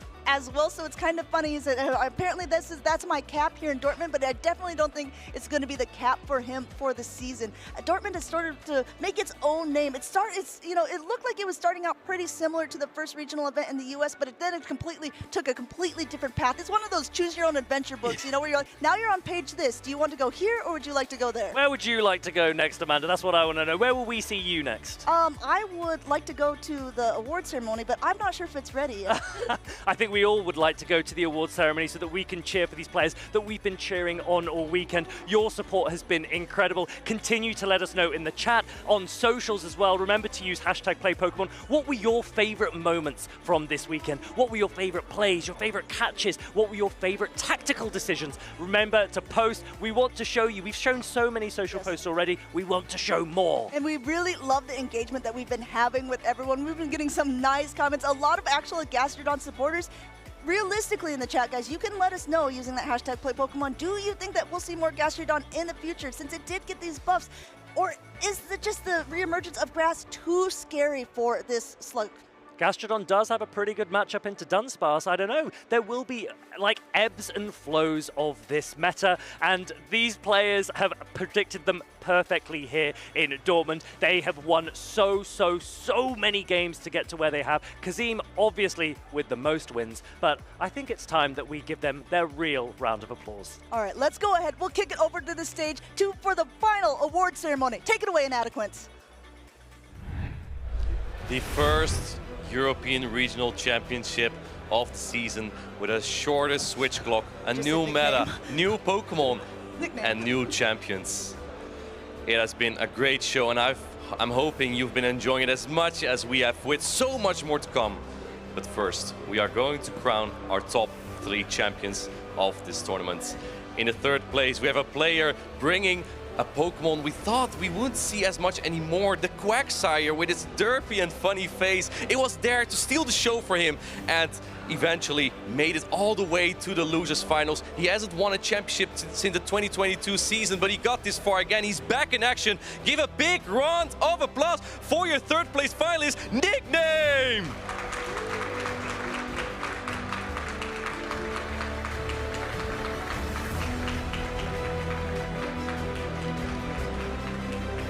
Congratulations, Nickname. Again, that Quagsire play was phenomenal that you have put on this weekend. And I would love to see more of you in future tournaments. Can I ask you, which tournaments are we going to see you more this season? Yes, I'm going to the next 2 tournaments that will be happening. It's Lille and Gdańsk, and then most likely UAC, and we'll see what's up next. That's great to see. A great performance, and I wish you the best of luck in those tournaments. Again, give a round of applause for your 3rd place finalist, Nickname!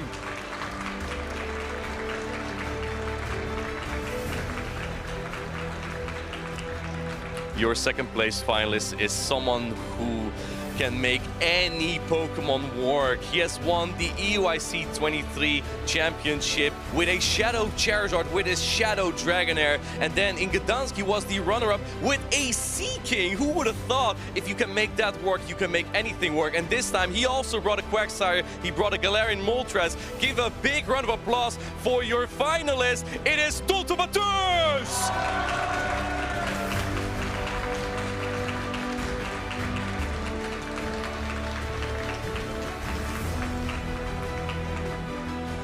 A big congratulations to you, Toltomatus. I'm always impressed personally by your performances. How did you get to this team this time? To be honest, I was hesitating between a team with Activax and Galarian Moltres. I didn't find a team with Activax, and I played Galarian Moltres, and I was really inspired by the team Ilham brought at Baltimore. So I just took his team and replaced Gastrodon with Shadow Quag. I can't wait to see what you will cook up for the next tournaments. Which tournament will you attend next? I'm playing Lille and Gdańsk, at least. That will be great to see you there again, Toltomatus. Again, congratulations on your performance, and again, give a big round of applause for your finalist, Toltomatus!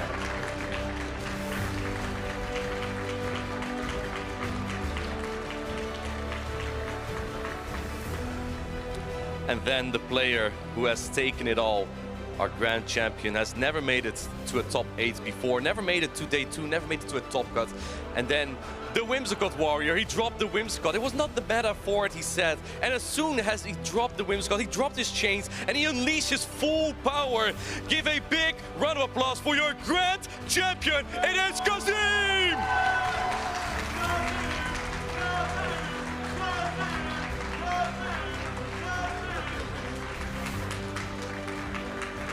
Congratulations, Kazim. On the first of many championships to come, I'm sure you've been playing out of your mind this championship. Can you tell us how you feel right now? on top of the world, surreal. I don't think it's sunk in yet, but here we are, here we are. I dropped the Whimsicott and we won. Like you've said like 10,000 times on the stream. I've always thought that there would be one day you would get this far. Can I ask you, what has been your thoughts on the meta, the new meta that we have here in this season in Dortmund? I honestly love it. The 50-second switch timer, probably the best change that we've had to PvP since I've been playing. And just in general, the Pokemon that are being used are so flexible into each other, meaning you don't necessarily need alignment. And I think it just allows for more dynamic play, and you kind of see viewing it. Yeah, it's just amazing. Which Pokemon has been your most valuable Pokemon this tournament? I'd say day one was Dugong, but let's just say Moltres. I barely ever used it except for a couple catches against Wolfpack. Sorry, Wolfpack. But I think the bench pressure that it provides honestly scares people off. It's a legendary, it's scary, it's colorful, and I think it actually performed really well, just as good bench pressure. What else is scary is you performing on peak play here. Where are we going to see you next, Kazim? So I'll be in Lille, Gdansk, and Birmingham, hopefully running some wacky picks, as I honestly do enjoy running nonsense here and there, particularly in the Go Battle League. You might have played me before with a Blacephalon at times. That might be there, we'll see. Will we see you at the World Championships since you've qualified now? I'll hope to be there, let's hope. Very good, thank you so much, Kazim. And again, congratulations on your medal here. Can we get one more time? I want to hear some noise. Give it up for your Grand Champion, Kazim!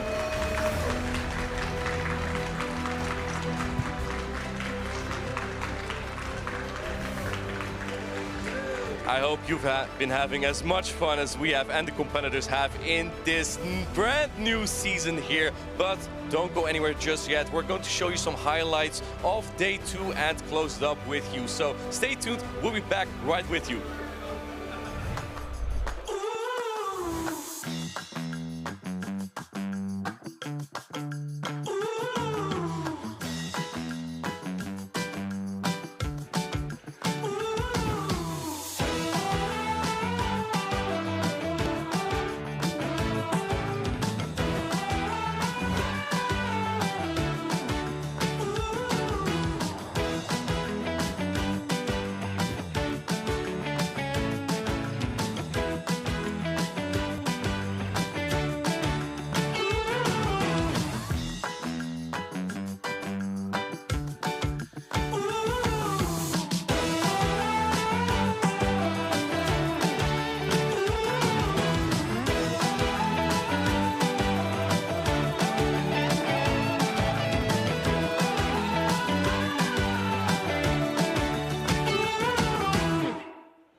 Wow, what a tournament we had here in Dortmund in this new meta, the switch clock being shorter. It has been a phenomenal show this entire weekend. And I'm here joined by my co-casters, Ludovic with Farid, you may also know him as Tomahawk, and I have Lumberger with me. I want to ask each of you what you thought of this championship. Lou, I'll start with you.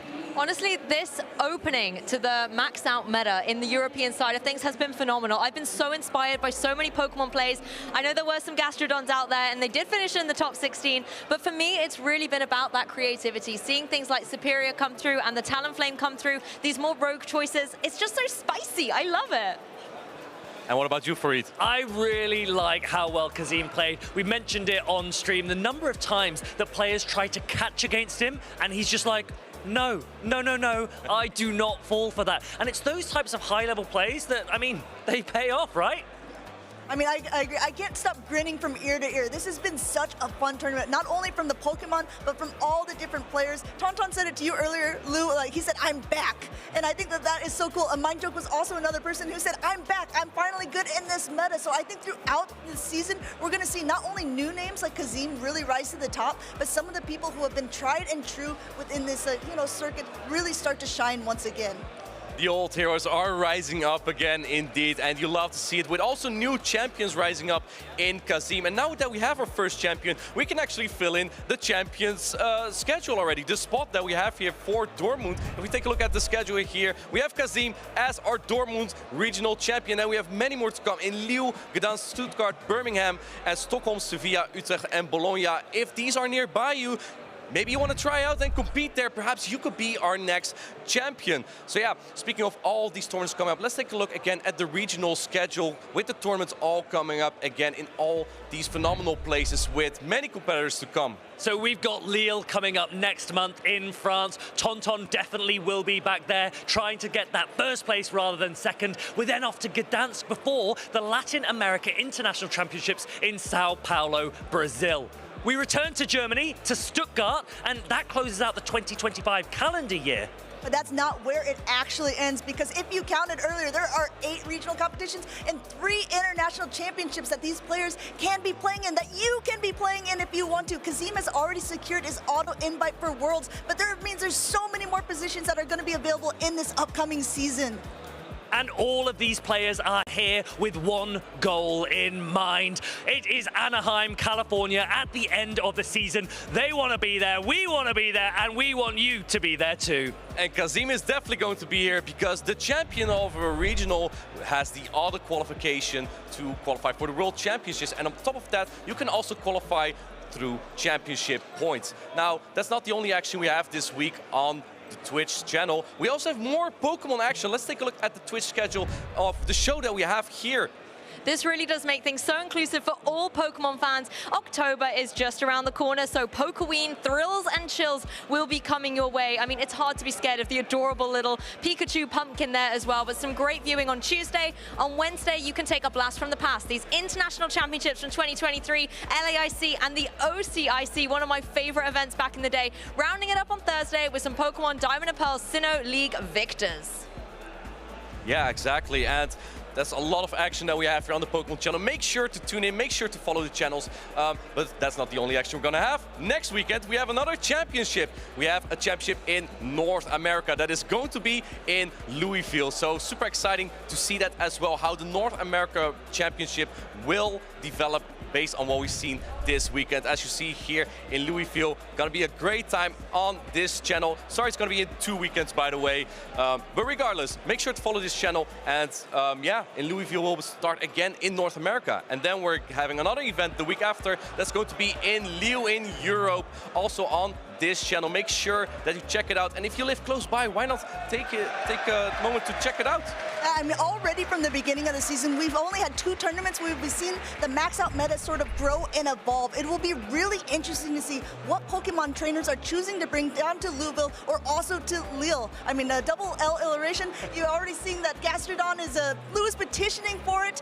I know that you probably don't want to let everyone know, but you can go ahead and let us know in the chat which Pokemon you plan to bring. There are so many Pokemon for this meta to develop with. There are so many different team compositions that I'm really excited to see. Martine and I have been talking so much about which Pokemon could emerge. The Galarian Moltres this weekend really took the spotlight.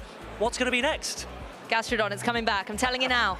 I think the Gastrodon actually may have been a Pokemon that could have been so good, right? With all the Poison-type Pokemon that we've seen. All the Dunsparce. Dunsparce almost seemed unchecked. It's really going to be exciting how this meta is going to be developing throughout this season.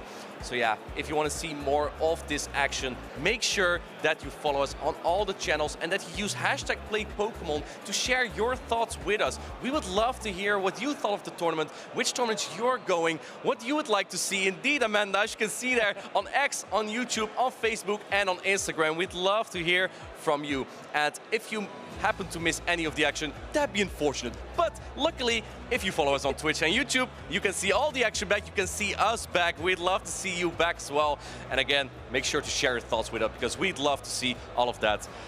100%. I'd like to have some closing thought with you, Farid. Yes. How about you? What did you think of all of this and what would you like to see coming up next? I really love how many Dark-type Pokemon took the spotlight. We had Shadow Drapion, we had Malamar, of course the Galarian Moltres as well. And I don't know, if anyone's playing Lille, I want to see some Pangoro action again. What about you, Amanda? I mean, I think that this meta is super diverse. That 50-second timer has really been a game changer, making things a lot more refreshing, a lot more action-packed. We saw so many switches and so many fast catches. It's going to be amazing to see how these different champions are going to be able to climb up the leaderboard throughout the season. This is definitely the season to be watching. I think so too. Lou, I have a specific question for you. For Leo, are we going to see more Gastrodon or Pangoro? We're definitely going to see more Gastrodon. I mean, it already won a third-place medal in Baltimore. Over here in Europe, I think people are maybe still a little bit slow on the uptake, not quite believing. But if you managed to catch the broadcast yesterday, we all believe in Gastrodon. And as Martina said many times today already, it has a lot of potential in the current meta to go all the way. So I'm looking forward to seeing more Gastrodon, but also in kind of an answer to this question, you're talking about dark types on the rise. So I want to see some more fairy types challenging these dark types. Martin, I want to know what your pick is. You're wearing that Wigglytuff pin. Do you actually recommend it? No, but I would run air/Skarmory to core break the Gastrodon Pangoro core. That's just rude. I think Wigglytuff is really good, but I don't know about that. Either way, that was it for us today. Thank you to everyone who could make this broadcast happen, the production, the staff, and of course my lovely colleagues. We can't wait to see you again in 2 weeks on this channel for the Louisville Regional Championship. And thanks so much. Hope you enjoyed the show as much as we did. See you next time.